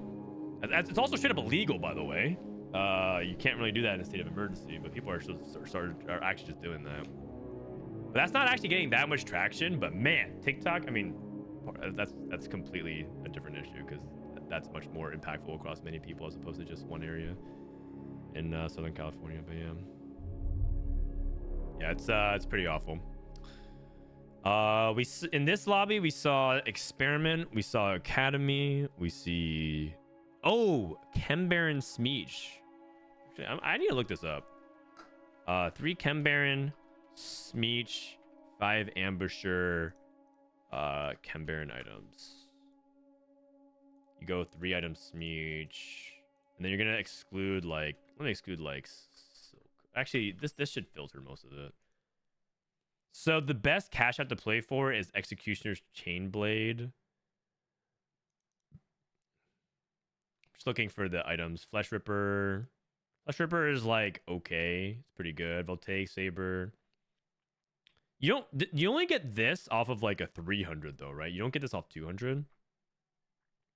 So it's more like this is the actual placement of it. But like Chembaron Loose Streak for a 200 cash out is the thing. For Smeech reroll. Let me actually look at this real quick. Looks like we're getting ready for... I think we're getting ready for the next set of games. Sorry, you're removed from the party. Okay, looks like they're getting ready to go into game 5. Chembaron tables. 200, tier 0, tier 1, tier 1. Yeah, you can't get tier 2 till 300. That's probably a little bit too much. But you can get Smeech. On 200, you can get Smeech. You can get 2-star Rennie. 300, I think this is the juice. 300 is the juice. Rennie 2, Smeech 2. This one's really good. This one's really good. There's even a double. Oh, wow. Smeech. Okay. So 300 is probably where you go for... I mean, you get a duplicator here as well. It's probably 300. It's probably 300 than you need to play for Smeech. I do love a good conundrum. Okay. Good to know. Today I learned. Today I learned.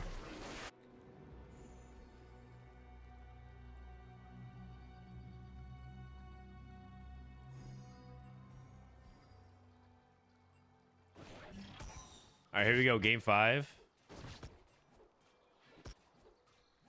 Timer, right? Prismatic Prelude.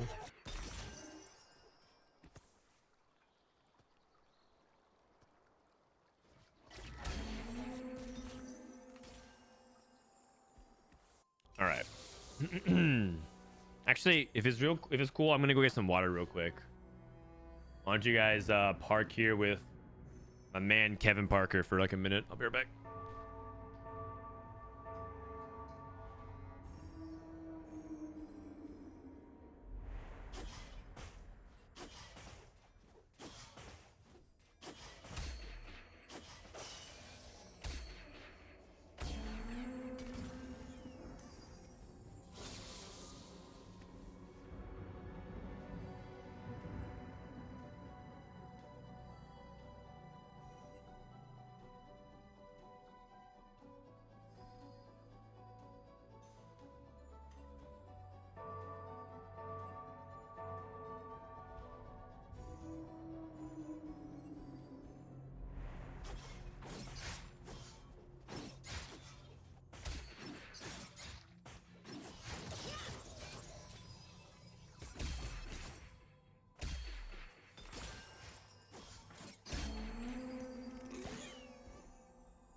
All right. We're back. Hey, last time we saw someone take Firelight Crown and reroll Zeri. I want to see if it's better and better to try to go for that. I mean, another way you can play for is investment strategy. You can do that too.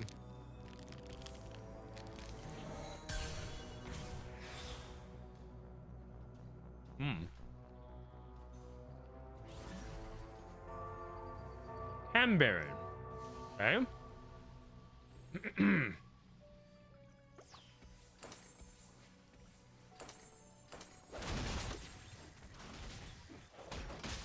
Lucky gloves. Oh, we have 2 Hambaron. All right. Who's ready? We got 2 Hambaron players, you guys. We got Zoro and we got... Who is it? I think it's Opale. No. Jedusor. We got 2 Hambarons. We're back. We're back. Who's the player to watch? The most accomplished player in this lobby is Jedusor. But other people have made, like Xperion has also made it to the World Championship before.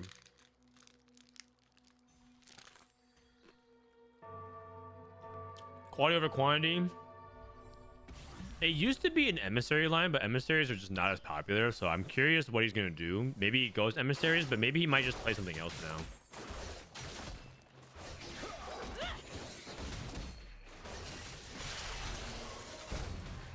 Does anybody know what? Does anybody else know what is the best quality over quantity line now?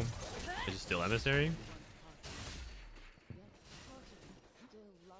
I mean, emissary is less contested in the sense that people aren't trying to play for emissary as often. That doesn't mean Garen's less contested. That doesn't mean that Corky's less contested, though.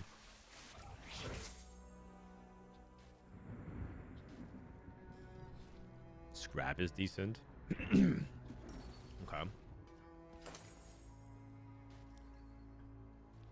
3 Firelight.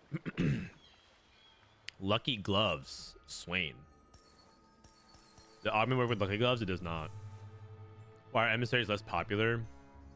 It's a combination of a few things, but its matchup spread got worse because other things are better in the meta. more people are contesting some of its better setups. So like Corki, there's even more builds that want to play Corki now that Scrap is better. So your best setups are more contested. Jace is noticeably worse, and he was like one way you can actually stabilize an out on level 8. And I think they nerfed like a handful of things that the comp actually really wanted. Like that comp actually really loved Bronze for Life as well. It's just like a handful of things that I think is like kind of a, it's not just like one reason. I think it's like a lot of reasons. Things got better, that comp got worse, and so now it's just like less consistent.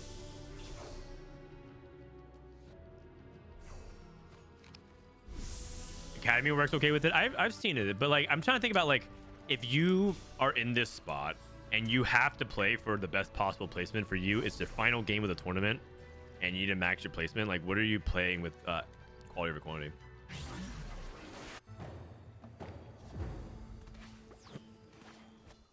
That part I'm not so sure. Expected unexpectedness. Oh, I think he might have gotten the 2-star 3 cost. You can get a 2-star 3 cost off of this, which is quite good, by the way. Usually quite good. There's some low rolls, but I mean 3 costs are pretty good right now. I think the only low roll might be like Nunu, maybe. Nunu. Everyone else is pretty good. Like I'll play around Blitz, I'll play around Cass, I'll play around who else? Cassio. No, Cassio's actually a lot better now this patch. They buffed her by like a lot. They gave her 5% attack speed. That's pretty good. That's directly affecting her DPS because she's a dominator, so the more she casts the better. You still goes crazy. Yeah, either way, I'm pretty sure that's just a good outcome.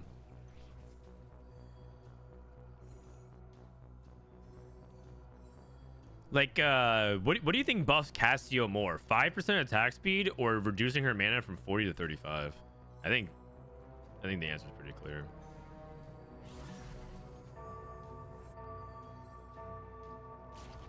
I mean, there's mana overspill right now, right? Like overflow. Oh, maybe that example's not that good. Because I forgot that the 5 mana carries over. How's the tournament? Some good plays. There's some interesting stuff. A lot of people taking hero augments. We just saw Combat Medic win a game. We see a lot of scrap. I need to be playing some more scrap. I see a lot of ambushers. For the most part, it seems like pretty straightforward. I think there is something with Zeri. I think Zeri's quite good. But people are playing Zeri a lot, and sometimes she looks really good, and sometimes she goes like 8th. So, like for example, I'm not sure how good Firelight Crown is at 2-1, because it's not like Vow is that amazing, but the 3 Firelight with Zeri with Rageblade is good. So like I'm not sure, you know. But 4 Firelight, it's really, really good. So like maybe you just want to take it always. It's funny because I actually made a Zeri guide yesterday. For YouTube, and I specifically was talking about how one person skipped Firelight Crown at 2-1. I was like, well, he ended up playing the Zeri reroll, but like, you know, it's like it's not that terribly impressive to have a Protector's Vow that early. Oh my god. Okay, never mind.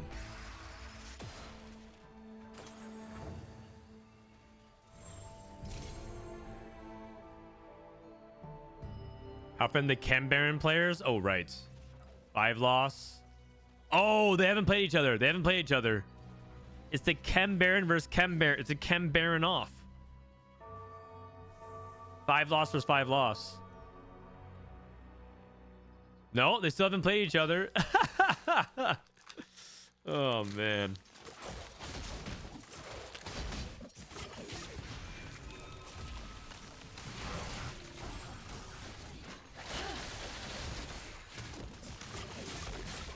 It feels like the rest of the lobby just has like a 40 HP lead on these guys.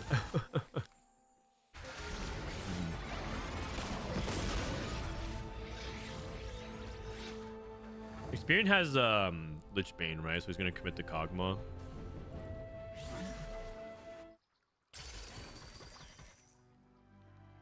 Wait a second, Silver? Titanic Titan? Oh! What about Zoro? Unlucky. Unlucky. Jedusor. Titanic Titan. Restart mission.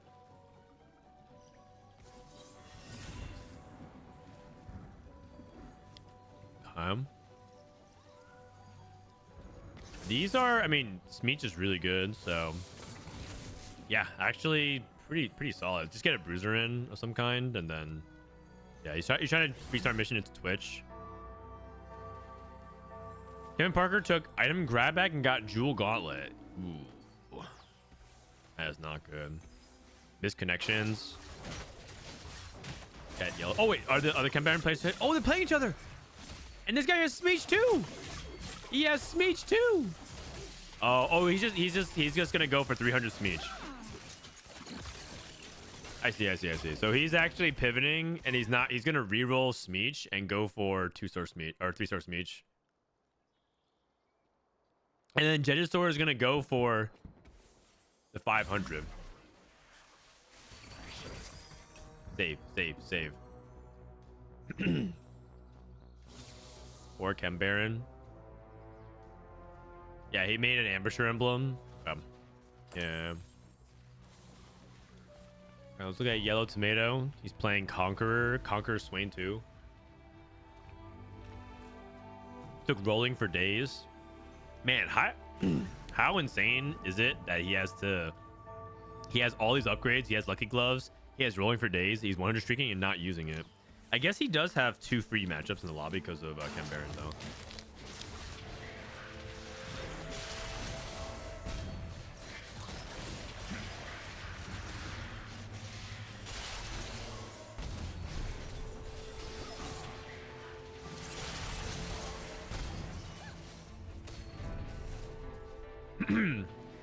Where did the Ambusher emblem come from? I think he took a spab.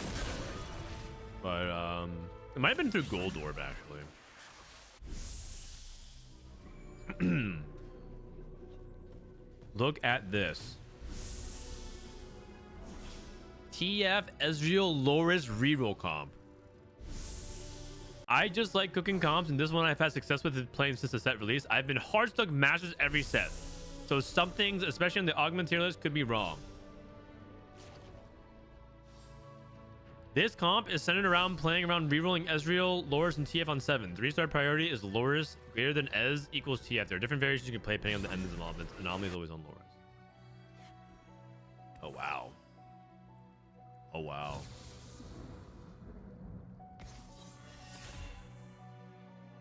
Oh wow, it's a lot of man, this guy went ham.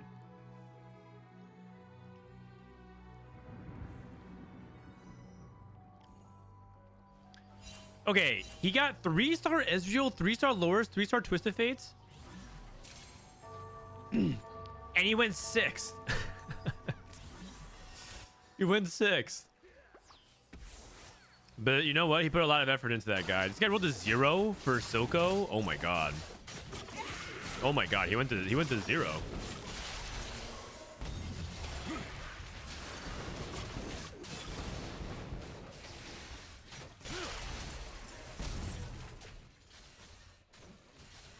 I mean, maybe the logic is that if you can get the Silco,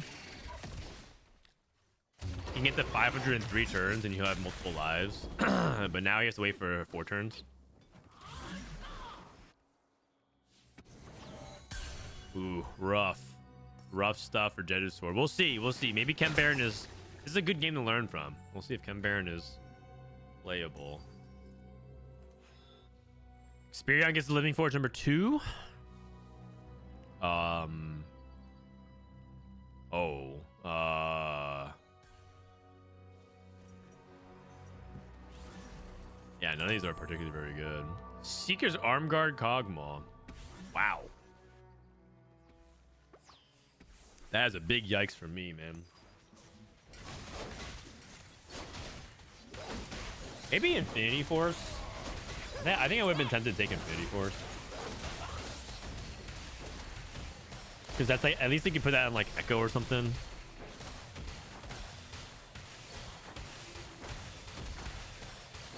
Man, that might be like one of the worst Living Forge outs I've seen in a while. Yeah, you know what?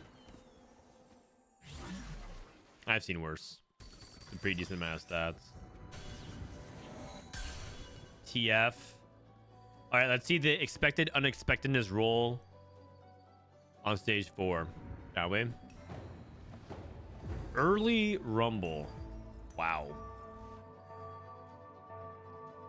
It does look like it's going to be emissaries, by the way, for Opale. It does look like it's going to be emissaries.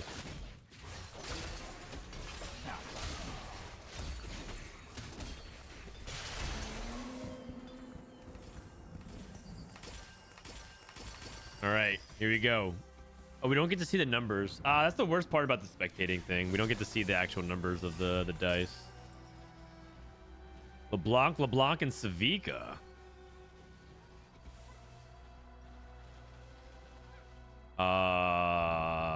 Is he playing Enforcers? He's playing Enforcers. I was hoping to high roll Caitlyn. Jace. Ooh. Ooh, tough. Very tough.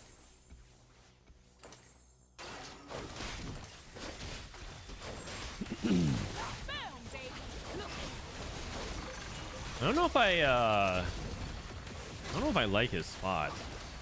Took double econ and I mean he does have a lot more Gobosteur roll. And he might get Enforcer Emblem on 4-2, but like he's in the kind of spots that I always feel like with Enforcers I'm going like 5th. There's just at 495.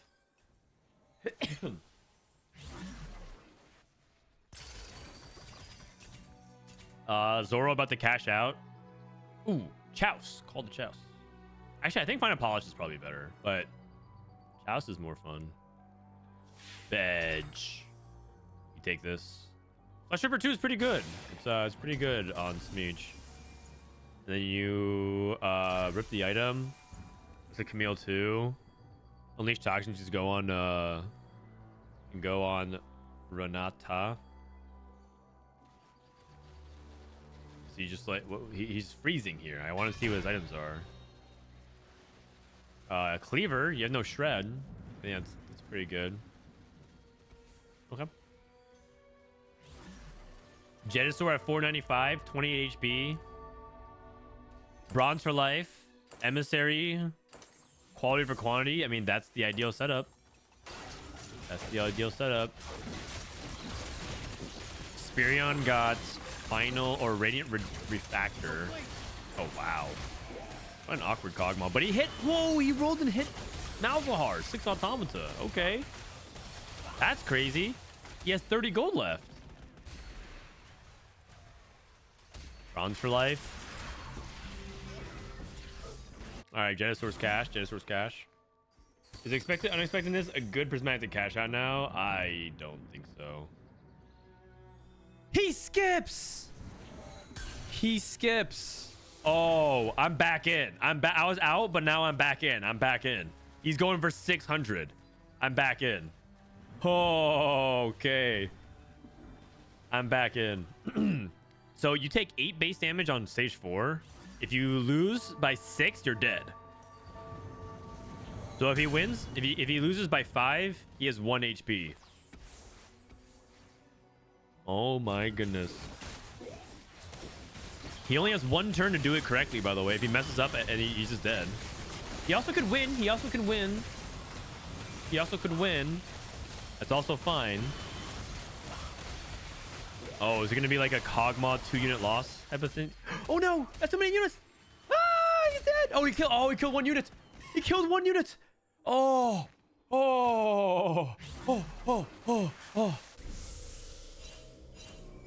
Okay, and the Soko too.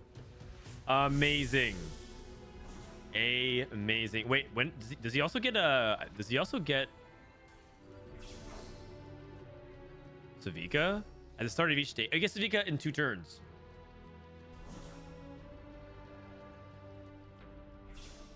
If he was off by 1 unit at any point in the game, he was dead. He was dead right here, right now.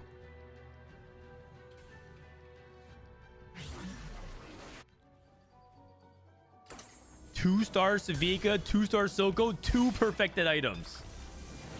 Yo. Yeah, just ditch this just ditch this side of a Nunu and just play double Silco too.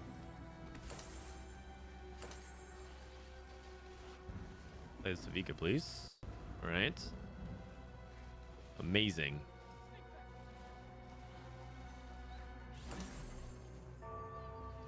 Tacticians, coordination.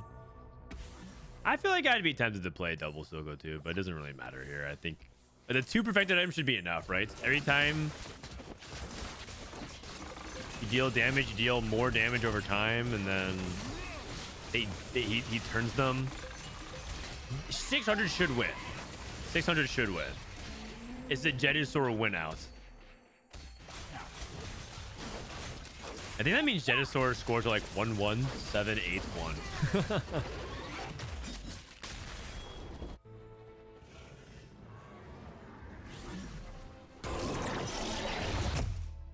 Okay. Not freestyling. Oh, he's just taking freestyle. I guess he just... Okay, maybe he just doesn't want to use his gold to roll at all. Okay. I mean, it doesn't really do very much, but... It's not that much damage in it, but, like, maybe that's fine. For him, he's just like, yeah, who cares? Just go to 9. And just take something that does marginal amount of damage. Zoro is... in deep trouble. He's on 8 Smeeches. 8 Smeeches. Smeech 3? Comeback story. Strength training Twitch. Kevin Parker. Center of the universe Zeri. Okay. Okay. Pretty cool. Pretty cool. We're on Smeech. Or sorry, we're on Scar 2 though. We do have 4. Oh, we have 3 Firelight. No Echo. Center of the universe Malzahar. The heck is this? Black Rose, Mouse, Rumble, Rel. Well, this guy got some bronze value. My God. Oh, Smeech 3. Smeech 3 versus.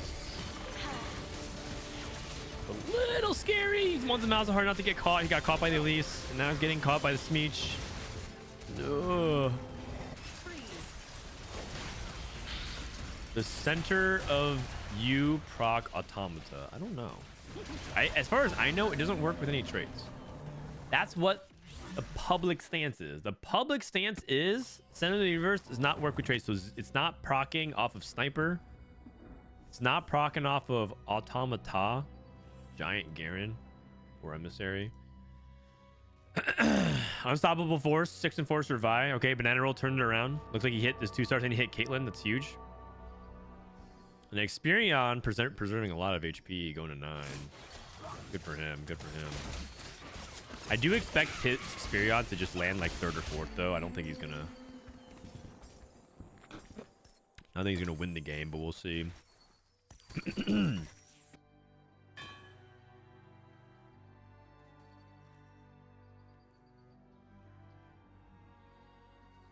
I think I heard from Soju that it scales off of range.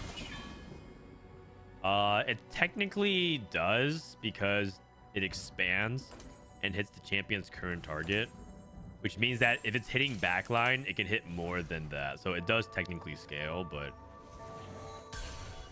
it's not like it's scaling off the trait.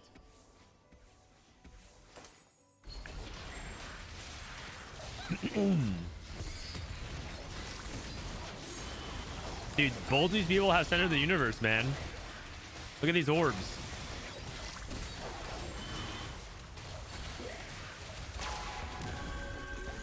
Yeah, so like the range means that it hits more targets. So that's why Twitch is good with it, because Twitch can shoot the back line and therefore hit like way more units. But yeah. Is there anyone who can kill the Chem Bear and cash out? Probably not. There's no like crazy 10 rebel some shenanigans happening here. At least I don't think so.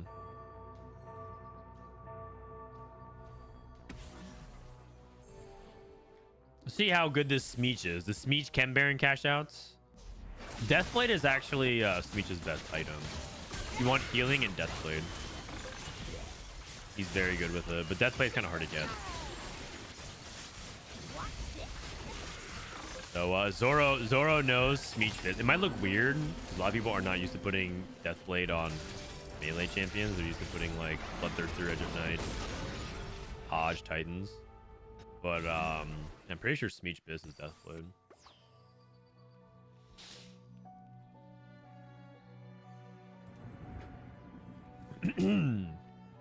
Is sword the most important component right now? No, I probably would say depends on what line you play, but I would say that generically right now belt is the best component.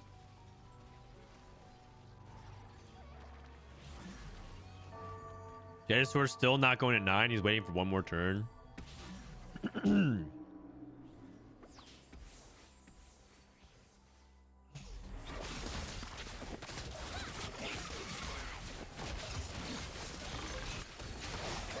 Oh, there he got locked down, and here comes the Smeech.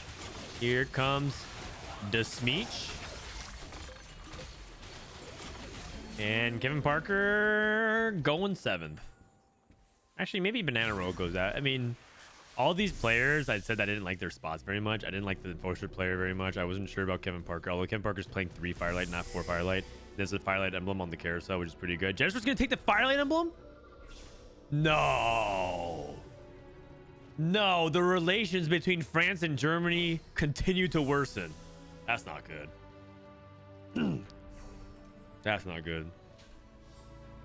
Oh, God. He takes Titanic Titan and then takes Kevin Parker's Firelight emblem. Oh, no. Oh, no. No Echo. Sag. Very sad, actually. Very, very sad. Just keeps the Firelight emblem on the bench. No. Tomato's losing as well. This board looks kind of good. Malzahar 2, Lucky Gloves, 2-star Rumble, like a lot of bronze for life value. What's not to like? I mean, he's level 8. I guess that's the big problem. He's stuck on level 8. But I'm surprised that he's losing out so much. He lost to both the Emissary player and he lost to Kevin Parker. Enforcer board. Oh, it's Kevin versus Opale or Banana Roll. No, man. 7 or 6 Enforcer versus 3 Firelight. It's like the battle of like the people who can't hit what their trait needs to get towards.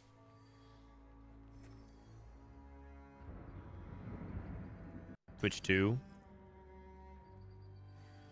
Oh, what is going on here? What is going on here? This guy's playing double Warwick. Experiment Cog. What? Okay. I don't mind some French cuisine.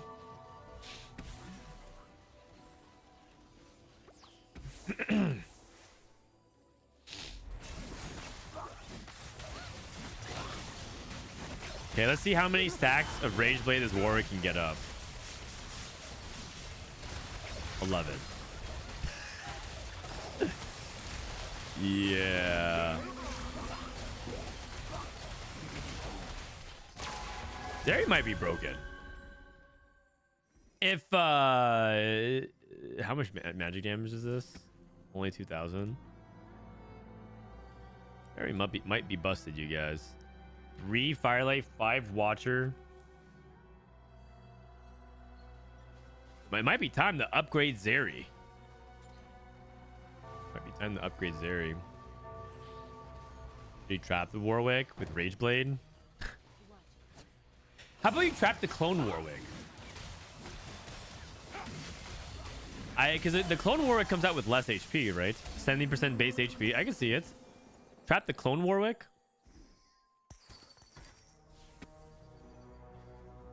Kevin Parker should taken the Fireland emblem. Yeah, you should have. Kind of a huge mistake.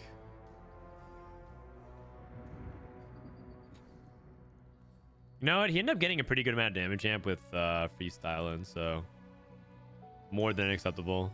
I think that was a pretty good take. And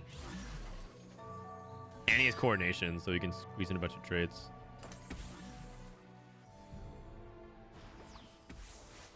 Oh no. Like Tomato's dead. Kevin Parker finally finds an echo, by the way. Finally finds an echo. The quality over quantity emissary board is just so many stats.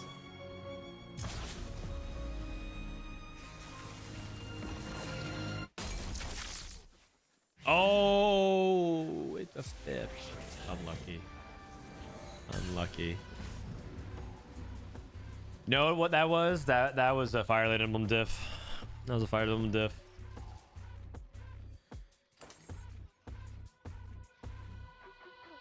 Okay, so we're gonna put Rageblade on Twitch, Rageblade Shift, quality over quantity, emissary. I mean, we knew that this was gonna be the case, but he also hit bronze for life. I mean, come on, man, the setup is crazy. The setup is actually crazy.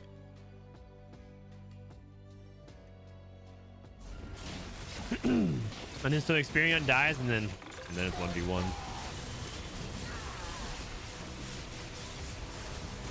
Emissary is the best quality of a quantity line. Yep, I would say so.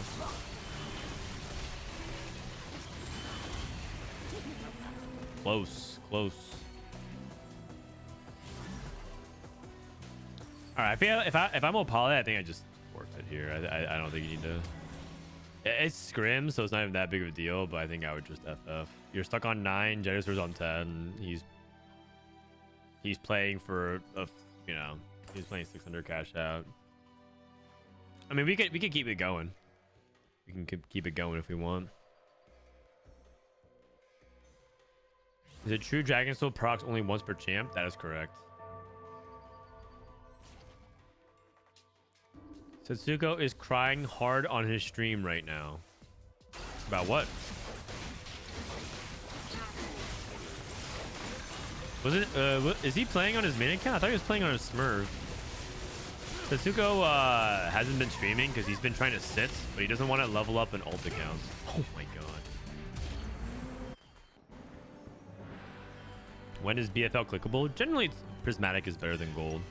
Gold is like, it's pretty decent. It's like, okay. All right. I want to watch Prestivent's game. Can I watch Prestivent's game? Will it allow me?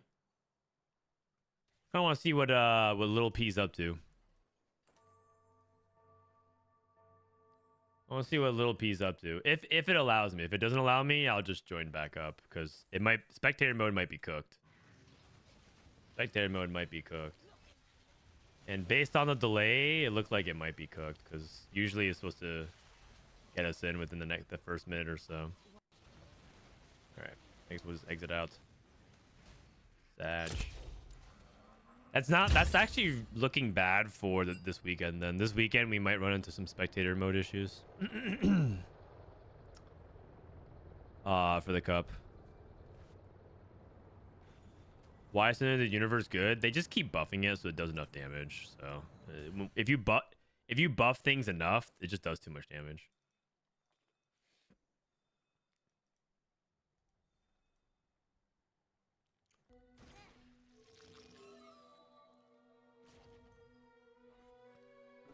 He's crying about Sork. If blood must be drawn to secure our safety, so be it. Mel's blessing. All right. Here we go. Final game of the tournament. Game 6. And then we can look at who won. Mel blessing.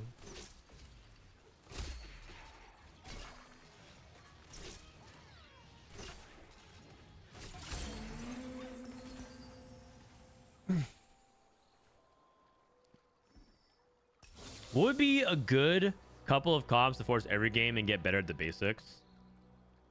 I would say that if you're talking about the true basics, Jose, I'd probably recommend Rebels. Very easy to play, very straightforward, can win the game.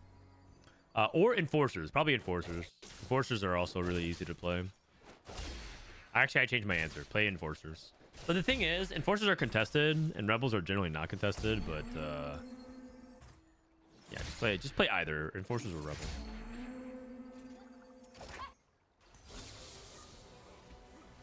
How can they just never make spectator mode work consistently? It's because it's not a high priority. Spectator mode only affects very few people in TFT.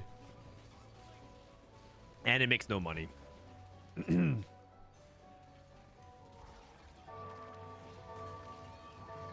It's just not a priority right now. Hope that changes, but... Alright, Academy is Nashers, Steadfast, and IE.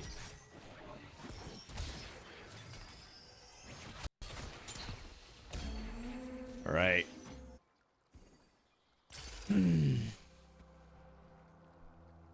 Okay, Watcher Crest pumping up Thornblade armor.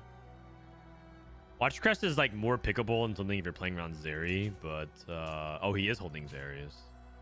Oh, interesting. Interesting. Oh wait, actually, real quick, let me check if this is up.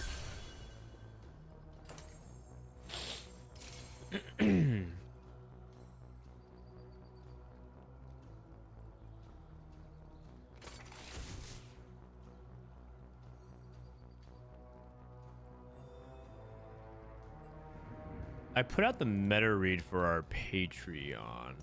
Should be up.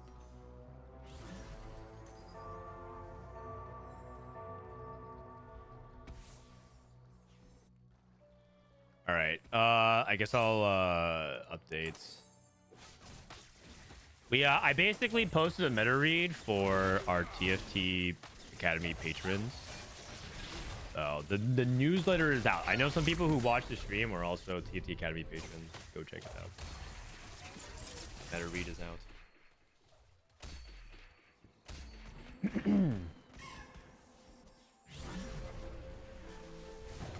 All right. Heroic grab bag.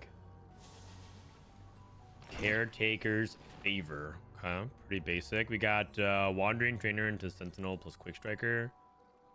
Tower defense family. Okay. What doesn't kill you?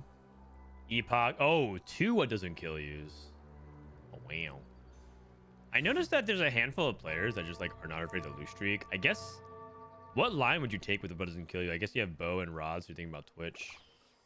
And then this person has melee, so I would think about enforcers. I'll think about enforcers from that spot. You could also think about Twitch because you get, or sorry, you can think about scrap because you get extra components from what doesn't kill you. So you can think about doing that. Mel is also, let's see, Mel is also a an emblem driven encounter because you can get spats and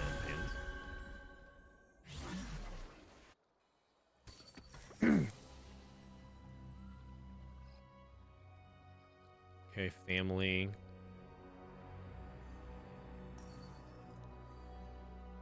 And then we got pumping up here. Pumping up into Zeri. Is that a thing, or is he gonna play something else? He could. I wonder if you can pumping up into other lines. People are not playing pumping up to AP anymore, but maybe this is just like a pumping up into a Twitch. I'd be surprised if it was Zeri, but we'll see. He's holding the watches on the bench. It could be that like more people are catching on to the fact that Zeri's quite good, so. Yeah, but the thing is, I think what enables Zeri is 4 firelights.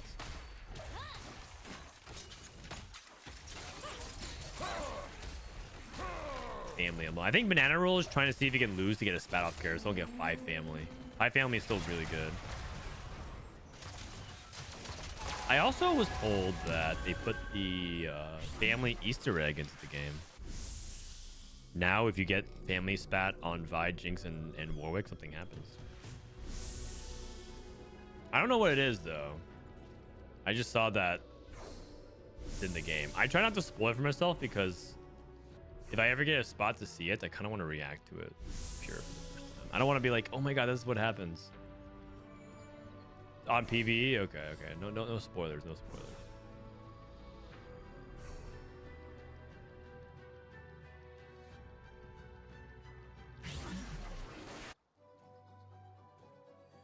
They dance and all level up. Oh. That's it. Wow. Well, you guys have made... I thought it was going to be something kind of cool, and now you guys ruined it.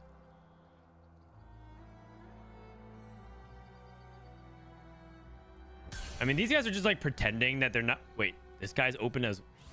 What? Are we in an open fort meta? What's happening? It's because it's Mel's blessing. Everyone's just playing the weakest stage 2 of all time.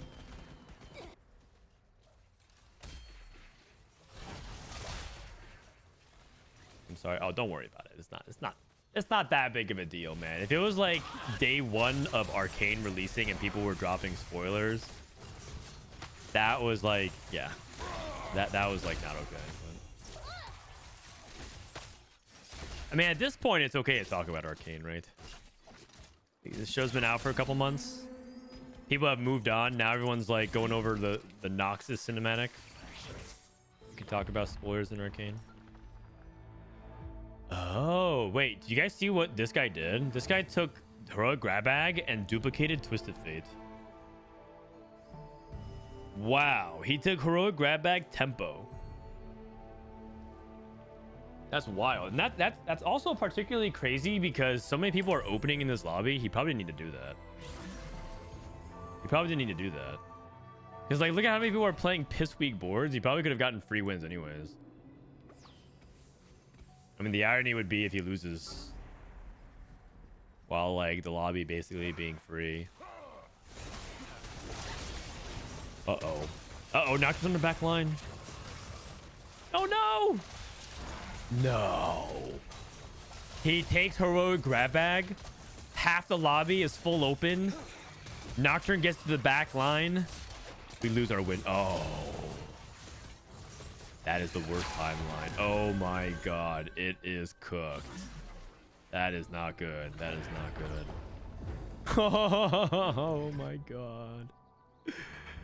Sadly, it's also a positioning diff because he put his step here and not here. So the Nocturne killed this and then walked to the back line. And then the scrap turned into an Edge of Night. Oh my god.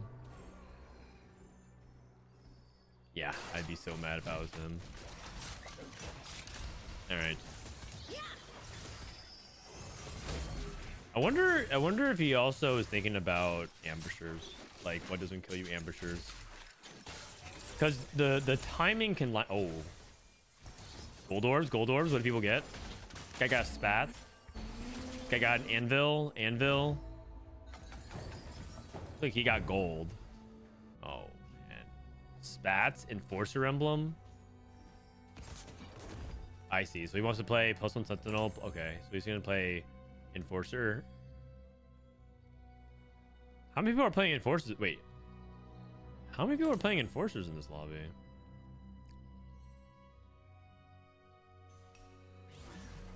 Experiment.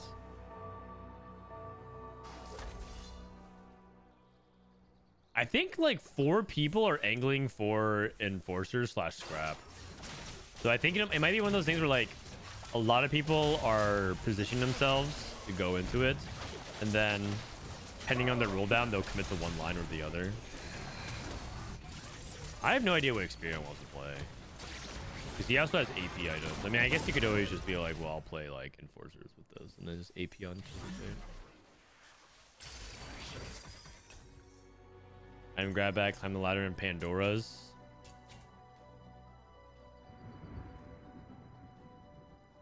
Yikes. Oh, Pandora's on 3-2. That doesn't feel good. Recombobb. Oh, dude, he has 5. He can go for 5 cost. Oh, come on, man. Veg. Find your center. Item grab bag. Misconnections. Confer family reroll. Oh, did he get spat? Gold orb and he missed on the SPAC because he got a completed item. Damn, that would have been crazy. But he also could still play 5 family off the Mel. Off the Mel. Man, family reroll. Is family still vertical pit fighter? If you play into Violet, are you still playing vertical pit fighter? Or has the build changed? Vi is a lot more contested, so it feels hard to hit.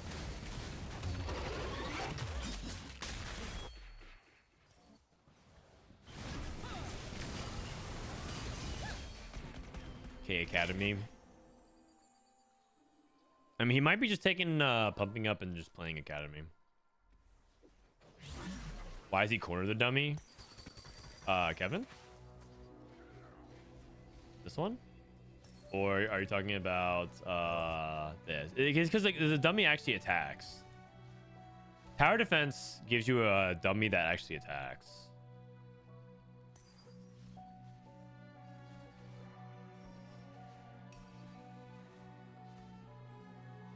Family ambushers. Ooh, you know what? I like that. Family Smeech. Wait a second. Let me think about that real quick.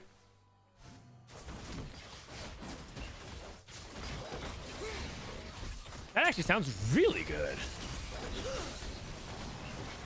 Who holds the family? Is it Echo or Smeech?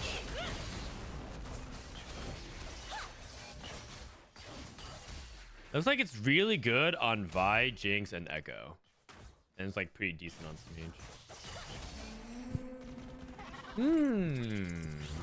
I should think about that a little bit more often. Because then you can go 5 ambusher, powder, I guess powder violet. Let's see, actually. Yeah, powder violet. I guess maybe you play Vanner, just play fire for ambusher as well. Let me investigate this further.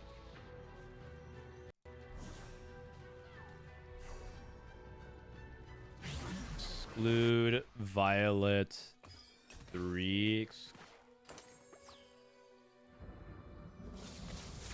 Nah, it looks pretty good, you guys. It looks pretty good. Interesting. And you would put it on Echo. You put the family emblem on Echo. That's really interesting. Okay.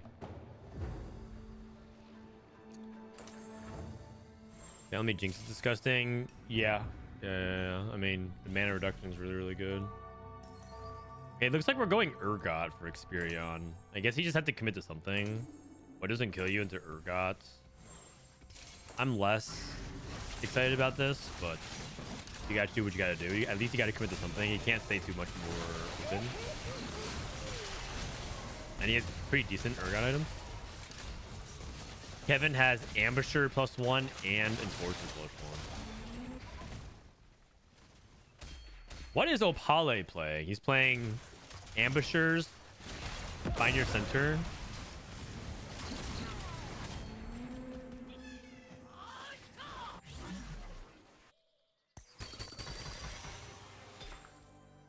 Okay. And the Mel's Blessing is 2 Thieves Gloves. Whoa, he felt Jinx! Now he just Echo. Just needs Echo.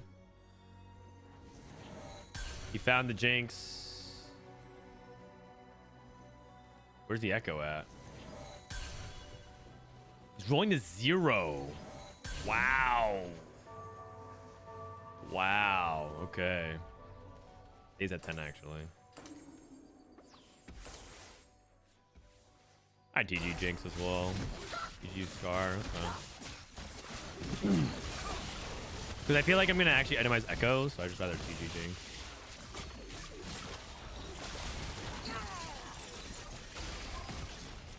It looks like he ends up beating Kevin Parker. I feel like Kevin's losing to all these different loose streak players. So that's pretty disappointing for anyone that wants a spat. No one's gonna get a spat. They're gonna get these gloves instead. Really good for Scrap. I actually think Scrap is really good in Mel's Blessing as well. For the same reason, just get a bunch of items all the time. In fact, I'm pretty sure Mel's Blessing, you're like extremely likely to get items. I actually think there's only like one cash out that doesn't give you items. I feel like I would default scrap in this portal. I took category 5 to play Ezreal. I got 2 bows and no swords or gloves the entire game. And maybe you should play Twisted Fate Loris as well. I heard that's the new hotness. Twisted Fate Loris Ezreal reroll. It averages a straight 5.6. Not bad. Not leveling. Okay, we're rolling. Looking for Violet 3. Okay, one more. Oh, we got misconnections. Okay. Still rolling. Looking for Draven. He skipped Draven. I guess there's no items for Draven. It's all good. It's all good. It's all good. You always hit 5 family on 4-2, right? You always hit 5 family. Tomato, 6 Enforcer. Some Fire Spark, Alawi 2. Play around Twisted Fate. Twisted Fate, Ambessa. Alright. Ooh. Dude, Kevin Parker just losing to everyone slowly. And family +1. That's a roll into. I mean, item collector, something you can think about. Item collector, something you can think about. Does item collector count these gloves separately? No, right? It's like the item is these gloves. I was thinking salvage bin. You can't break apart emblems.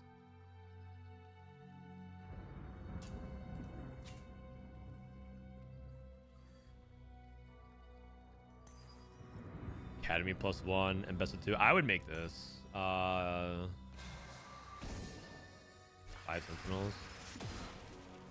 I would make this because a lot of people want Ambessa, and it does improve your board, and you could like ditch Loris here.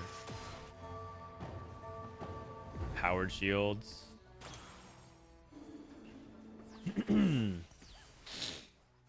And by the way, Yellow Tomato, he almost streaked all of stage 2 and 3, by the way. I actually like the way he played this game, even though it didn't pan out. I think it's good learning. Twisted Fate is very, very good.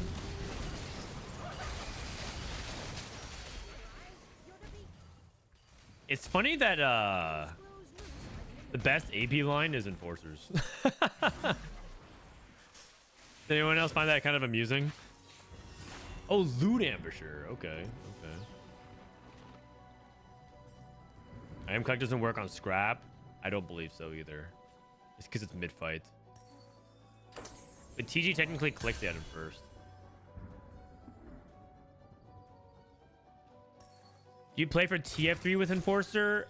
I would say in rare scenarios you can. I would say that's generally not worth because all that gold can go towards going to 9 and playing for 5 and 6 costs. But there's going to be situations where you're stuck on 8. If you're stuck on 8 and you have to roll for it, maybe. But I wouldn't say that you're going into the game looking to play Twisted Fate 3 for a multitude of reasons. One, he's contested a pretty decent amount now.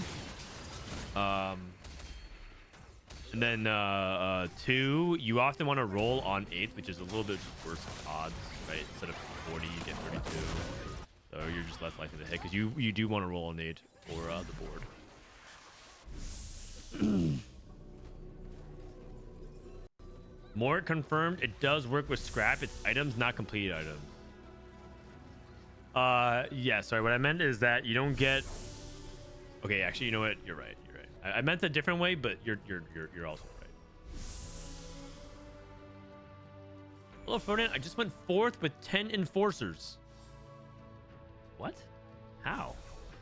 4th with 10 Enforcers? Did you accidentally forfeit? Okay, man. I need you to see something. I need you to see something. Enforcer has a 98% win rate. And if you actually reduce your rank, I'm assuming you're like Emerald. I'm assuming you're like Emerald or something like that. Okay, it doesn't change actually. Okay, never mind. How's that even possible? I don't even know. There was another play with 10 Enforcer. Oh. That's actually crazy. Wow, what a wild game. At least you didn't bot 4. You would have ruined the 100% of top 4 rate.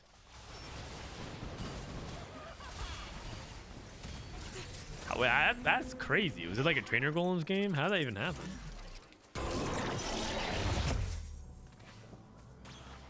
Power absorption. Conquer can beat Enforcer, but they take all your items. They take all your items. Jedusor took mini-me's. Unstoppable forts. Smeech. Yeah, I'm not sure if this is a real thing. What doesn't kill you into Smeech? I'm not sure if this is very real. Urgots into Hunger for Power. Okay. Dramatic entrance on Trundle. Okay. You know what's awkward? Trundle holds the even shroud. Yeah. So I think you have to get the items off of him. Yeah. Oh, you just TG Trundle. Yeah, okay, this makes sense.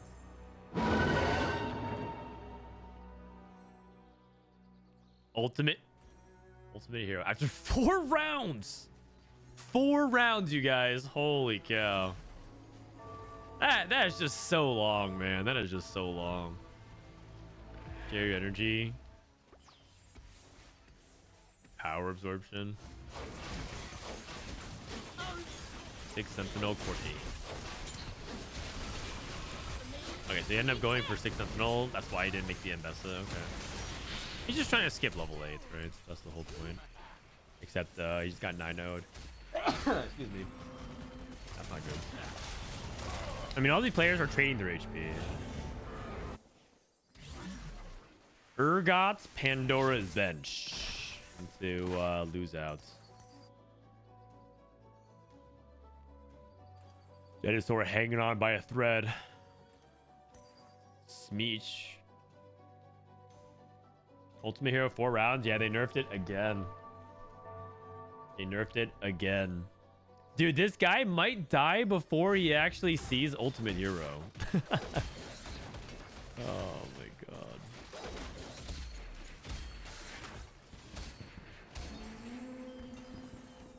Do you think there has to be something? Okay, the thing is, they don't want to nerf 4 stars because then 4 stars are less interesting. So they want the 4-star power to be good, but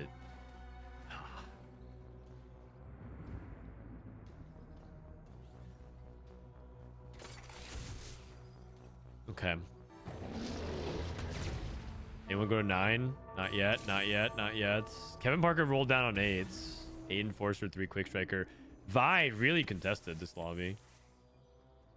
Berserker Rage. They buffed this. This probably feels a lot better now.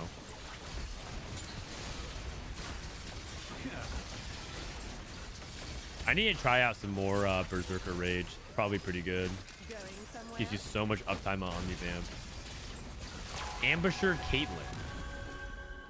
Yowza.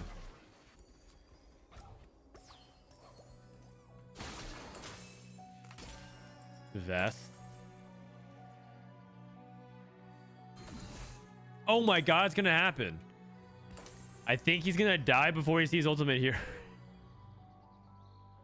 Oh no. Oh no. Oh man, that feels terrible. Okay, this anomaly has to average into straight 5s. Oh, this is so losable. It's a Smeech 3. It is, oh,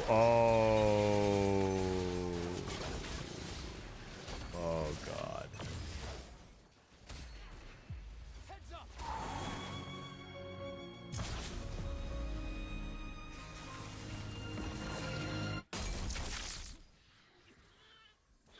Yeah. Okay, I'm not taking Ultimate Hero ever, man. I'm pretty sure this family comp is just unplayable. Unless you have like the absolute turbo nuts. The cutscene with Jinx crying was on point. Yeah, true. True that. That's Vi 2. Share your energy. Share your energy, Vi 2. That just upgrade. You just basically upgrade your anomaly. Full 9-0. Full 9-0. Corky 2. Power absorption.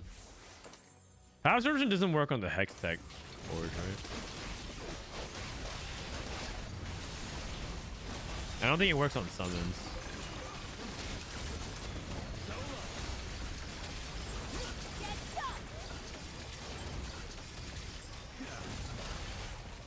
Nope, does not.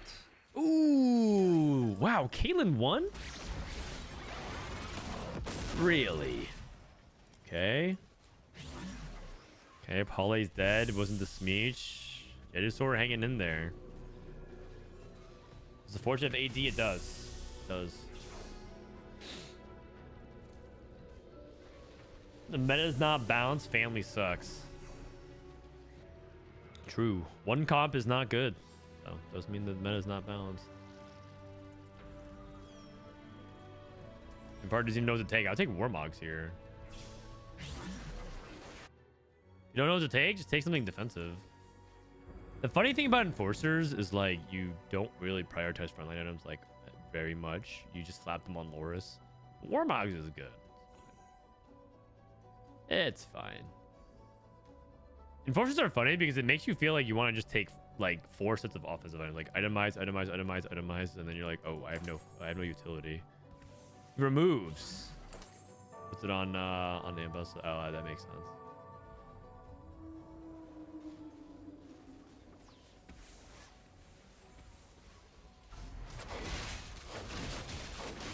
Yeah, I'm trying to go to level 9. He's gonna get there at 6-1. He's gonna sack these 2 rounds. He's very healthy.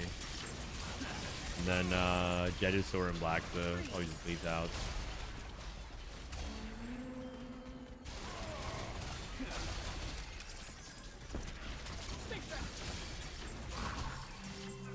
All right. Would you consider Silco and Renata balanced thrashed? A little bit, yeah. Man, I'm getting more dogged again. But like, I feel like, okay.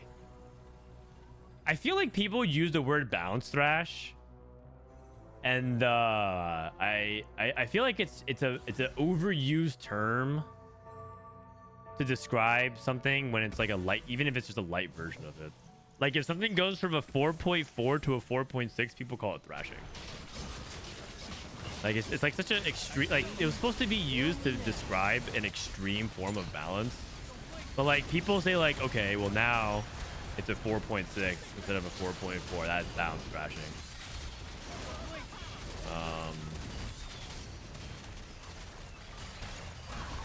But I would say Silco is not a form of balance thrashing, but I would say Renata might be.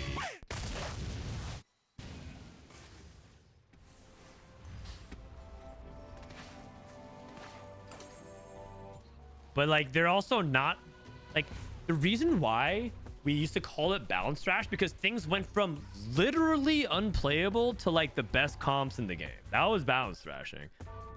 But if it's like it's A tier and now it's B tier, that's not balance thrashing, guys. That's just the meta evolving.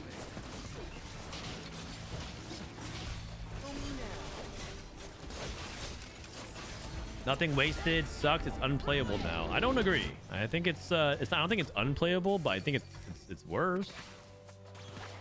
I don't think it's like unplayable.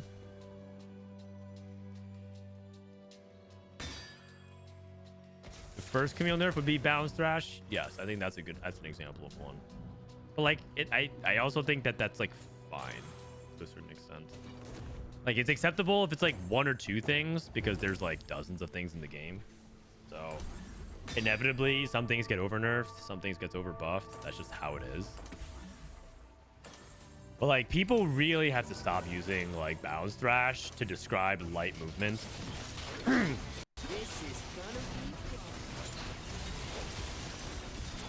You know, like when people, like if someone typed "you trash" in chat, they didn't assault you. You know, like words mean things, guys.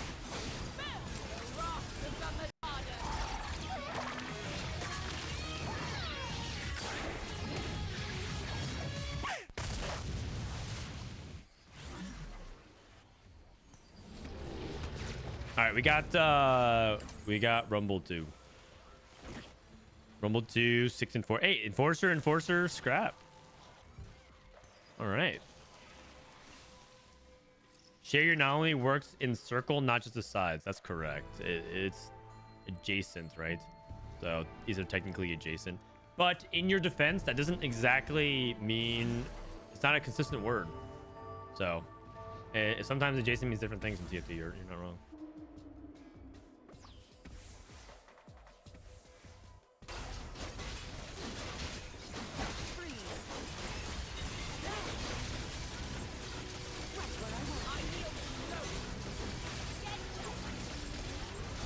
Okay.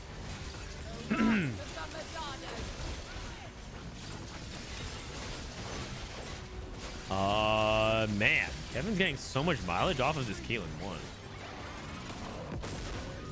Blue buff Caitlyn, huh?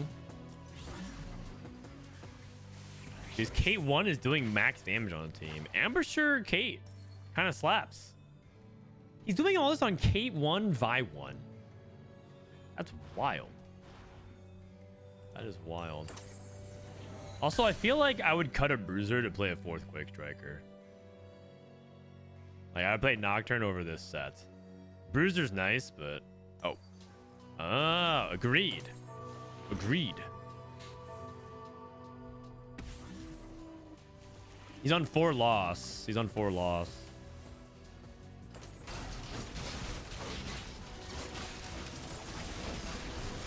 Hey friends, Trifecta worked on 2 of the same champions. Oh, you know what? I never tried. You can just click on it and see if it does. If you just click on, if you right click and look at their attack speed, it should be able to tell you. Damn. Oh, and his ghost wins? Oh, never mind. It's Enforcer 1-2. Enforcer. Say Scrap seems really good. I would put it. I mean, I feel like where we put on the tier list is correct.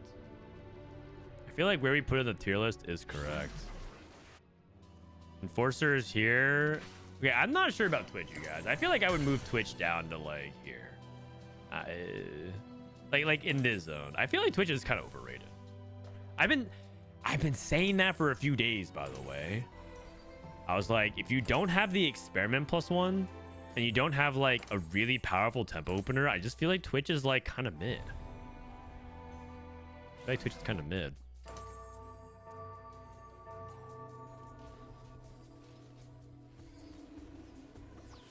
Six Scrap seems really good. It's unplayable about Rumble. I mean, you can say that about a lot of comps.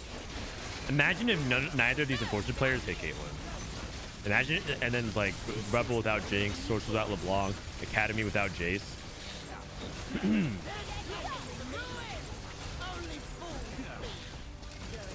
5 costs are really impactful. Oh, the Caitlyn duels. The 5 costs are really, really impactful. And that's just the same of a lot of comps. There's almost like no comps that don't care about the 5 cost. Do we have can I watch, can I spectate? Is spectator still just broken or what? We'll give it a minute or so. I don't know if I'm like the worst, but I cannot win with Twitch for my life.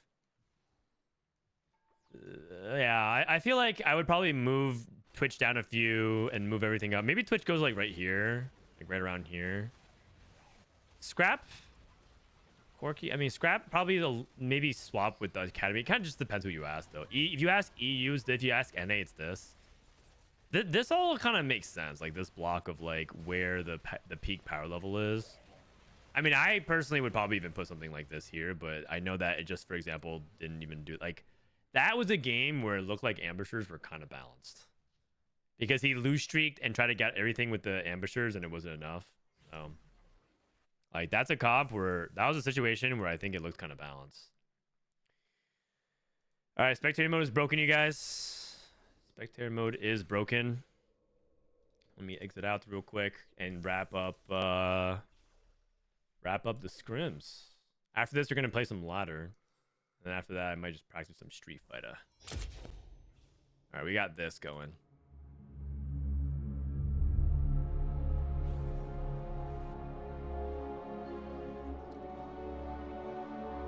All right, the Noxus music.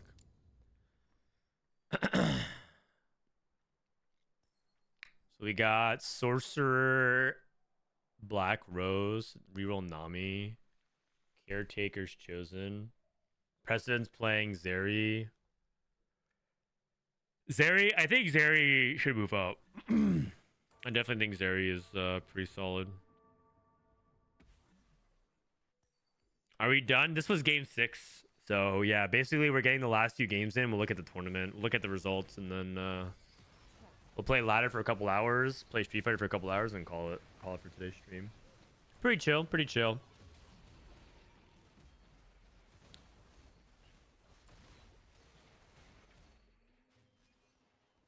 See, can I hear game sounds here? All right.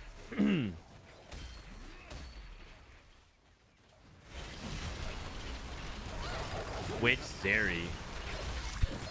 It's funny because neither of them are targeting each other. Did you see Zeri zapped him to death? Like, Zeri was targeting the front line, but Zap pushed to death. Yeah, Zeri has to move up. I'm just going to go ahead and do that right now, actually. I'm just going to go ahead and move Zeri up. I think Zeri is definitely good.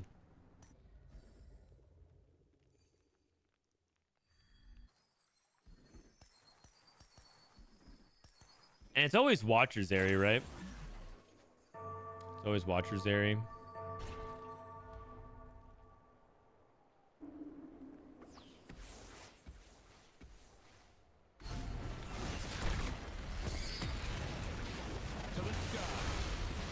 Is 3-star Nami Sorcerer legit? Depends on how you define legit. It looks like he might get a top 4 barely. Actually, Prestivent might lose here. Oh, because the sorcerers can bounce past. Any front to back comp might struggle in this area. Oh man, it's kind of close actually.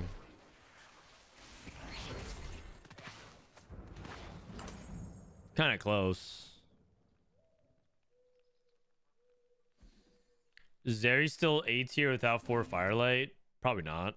But you don't really want to play Zeri unless you have like a really good way to get to 4 Firelight, in my opinion. Kind of like you don't want to play Sorcerer without a way to get to 8 Sorks.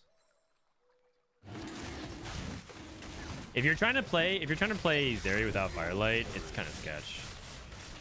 Also, it looks like this guy's playing Experiment Kog'Maw. Whoa. Oh, weird. Oh, this explains why Prestivent's struggling, because Scar 3 is contested. So Prestivent can't hit his front line. That is another drawback of this area comp. Dude, what the heck, man? 7 Experiment Cog. I think you need to drop Gambler's Blade. He couldn't do it fast enough. He just put it on Twitch. That's fine. The Gambler's Blade is not that useful. Oh, it's Prestivent versus Gobosteur.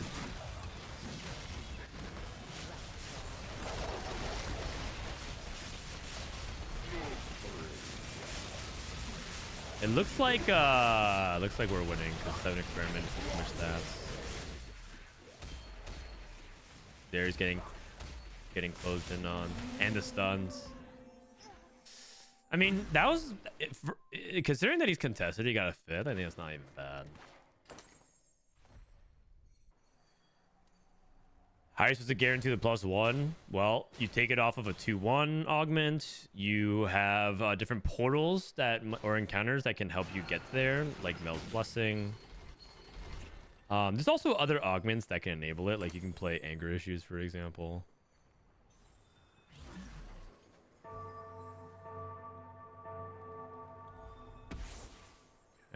Six Sork. Hey, you know what? Six Sork, no emblem, Nami reroll. Look at that. Hey, Six Sork top board. That's pretty good. That is pretty good. Jace 2. Okay, looks like he gets third here. I mean, this is a cook. This is a cool cool cook for Kog'Maw. Third is pretty good. Sorcerer's went fourth. Top 2.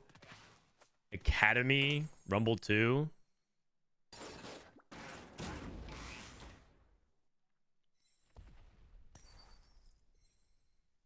And then what's Elia playing? Elia's playing. Oh, 2 Academy players with Jace 2. Oh, jeez.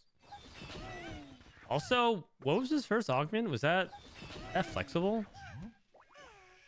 Or is that expected unexpectedness?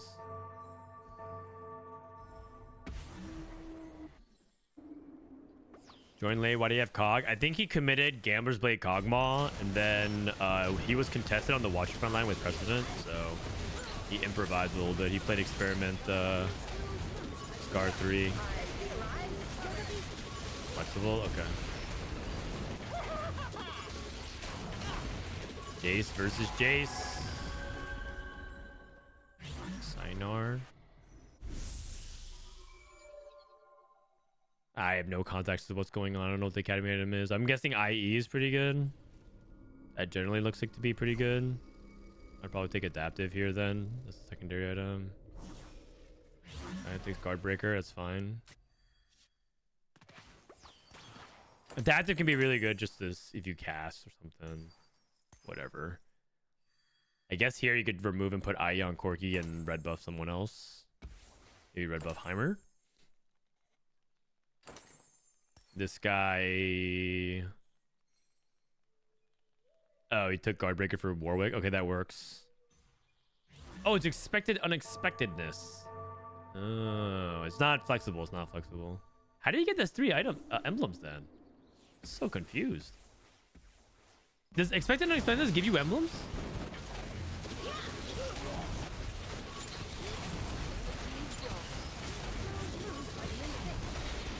Is that a possible cash out? Like, these are all uncraftable emblems too. Is he playing Tomb Raider or something? No.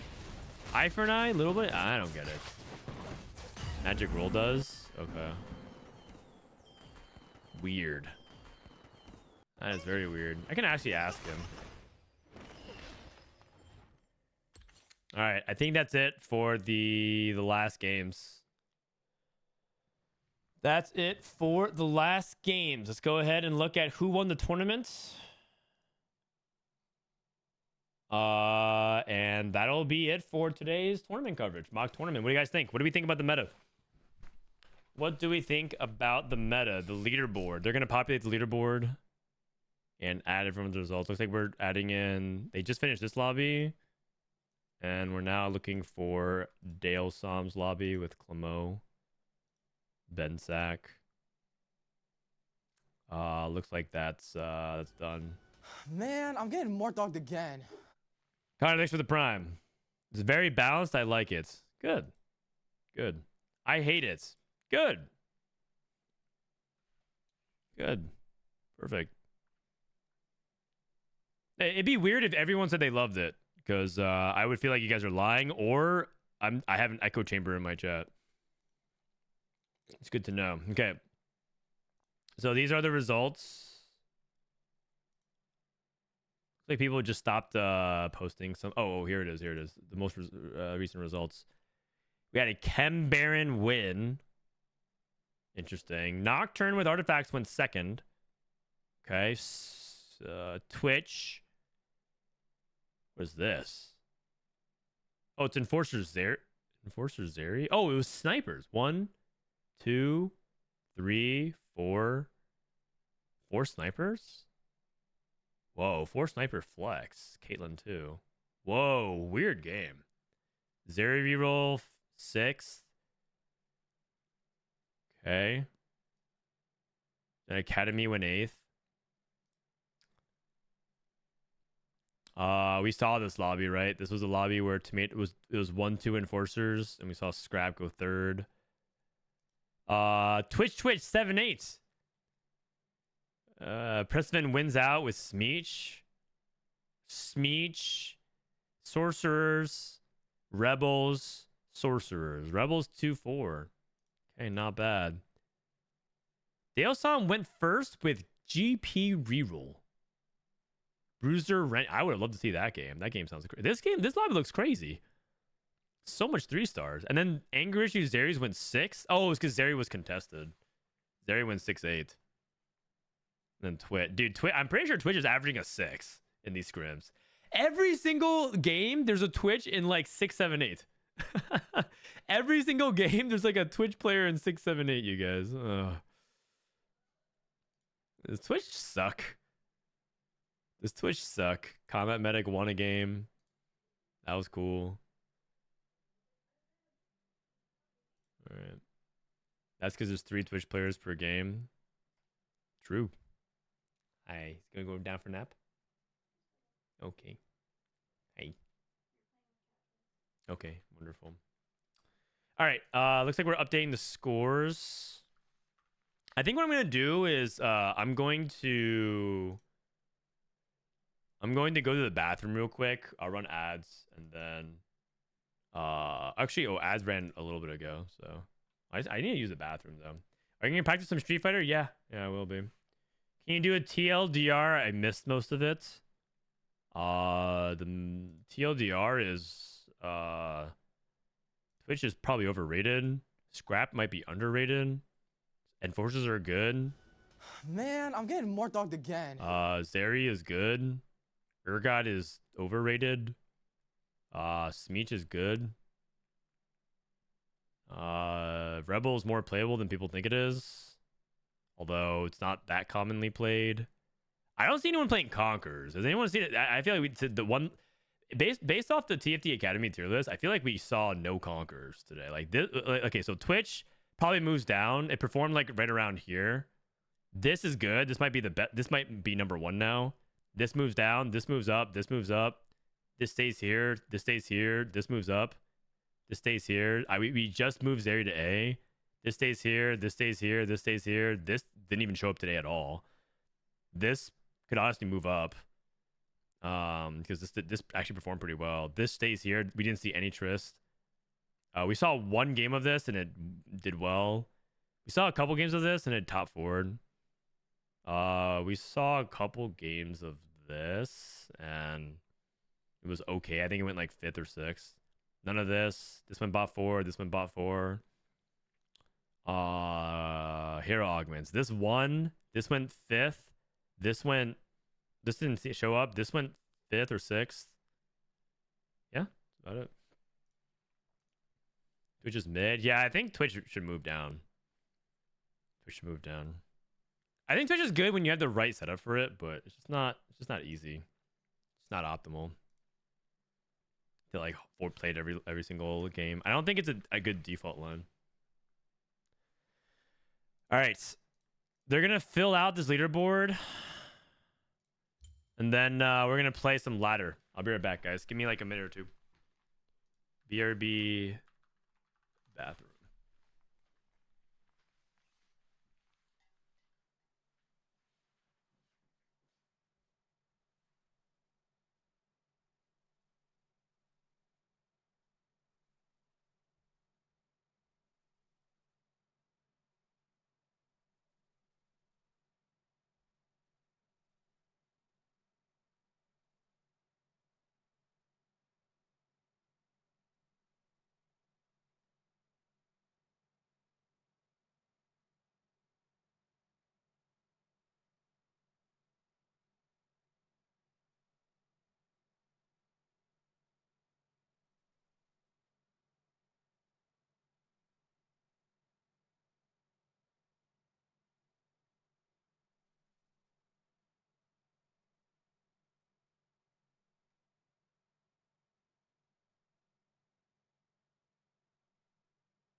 All right. looks like we're done. Looks like we're done here. Who won? Are they not updating it? Okay, maybe they're not updating it. All right, GG's. Gonna go ahead and exit out of that and fire up TFT. It's time to play some games. Okay, are there any math geniuses here? I need help. Are there any math geniuses here? There's a math problem going viral on social media. It goes something like this. I bought a cow for $800. I sold it for $1,000. I bought it again for $1,100 and I sold it again for $1,300. How much did I earn? And I thought I knew the answer, but now everyone's just arguing about what the actual answer is, and I'm now they argue so much that I'm starting to lose confidence that I'm an idiot.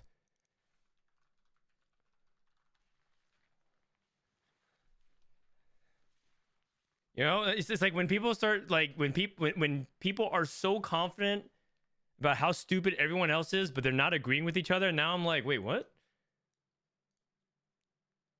$300. Surely it's 200 plus 200. $100. Oh man, we are screwed, guys. Oh no, we somehow got 3 answers. I thought there was only 2.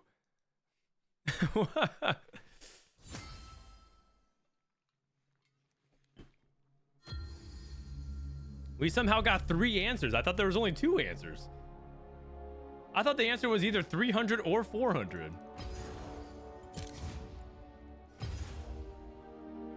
Pull it. All right.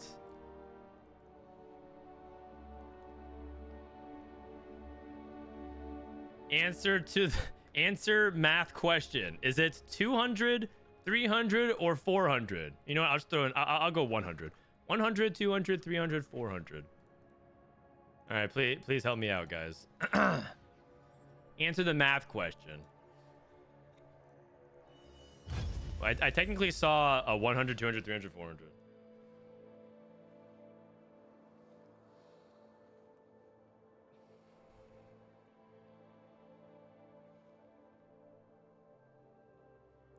Is 400 profit cost? I mean, I thought it was 400, and I just thought I was like, maybe I'm an idiot, man.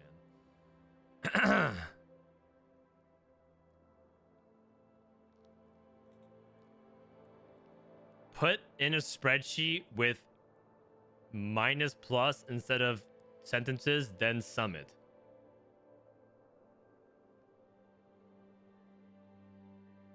Oh, right, because you're pulling an extra $300, or the difference between here, right? The difference between these two values is what people will get tripped up on. People thinking it's 100 or 200 is crazy.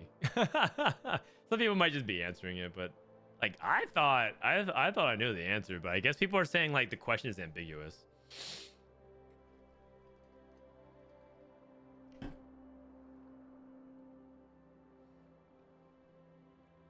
Guys, I think what they're saying is net versus profit, right? Do I have Excel? I don't.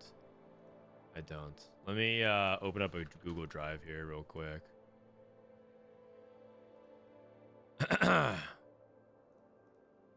Let me open up a Google Drive. So you're saying minus 800, 1,000, minus 1,100, 1,300, sum. Oh wait, I was to A5. The sum is 400. So that's what someone told me to do in the spreadsheet. You lost $300. What? How did I lose $300?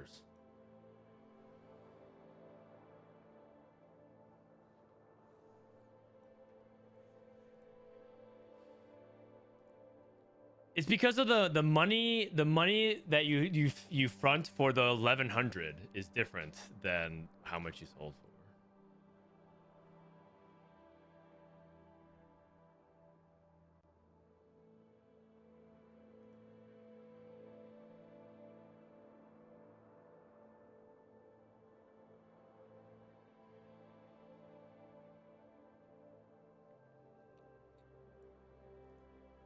It's the first step towards financial literacy. I made the same mistake the first time when a friend explained the stock market to me ages ago. Okay.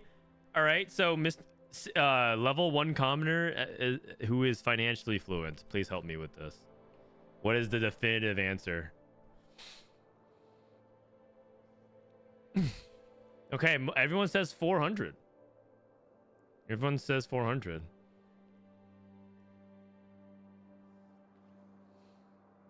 You said 400 previously?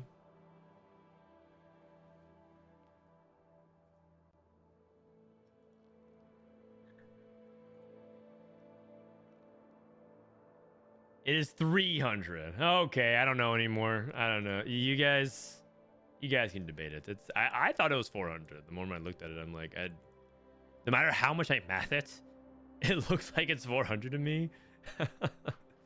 I don't even know how to get to 300. It's probably the better way to describe it. Like when I first looked at it, and when someone said 300, I'm like, how do you even get that number? And then they looked it out. I was like, okay. Ask milk. All right, sure. All right.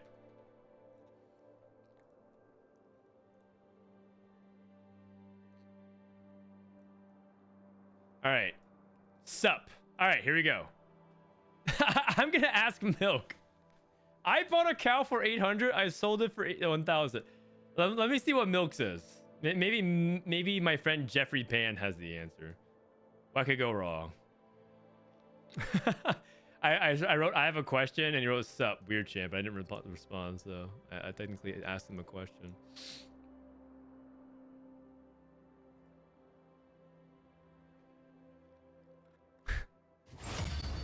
He wrote, is it not 400? Am I stupid? Let me reread it.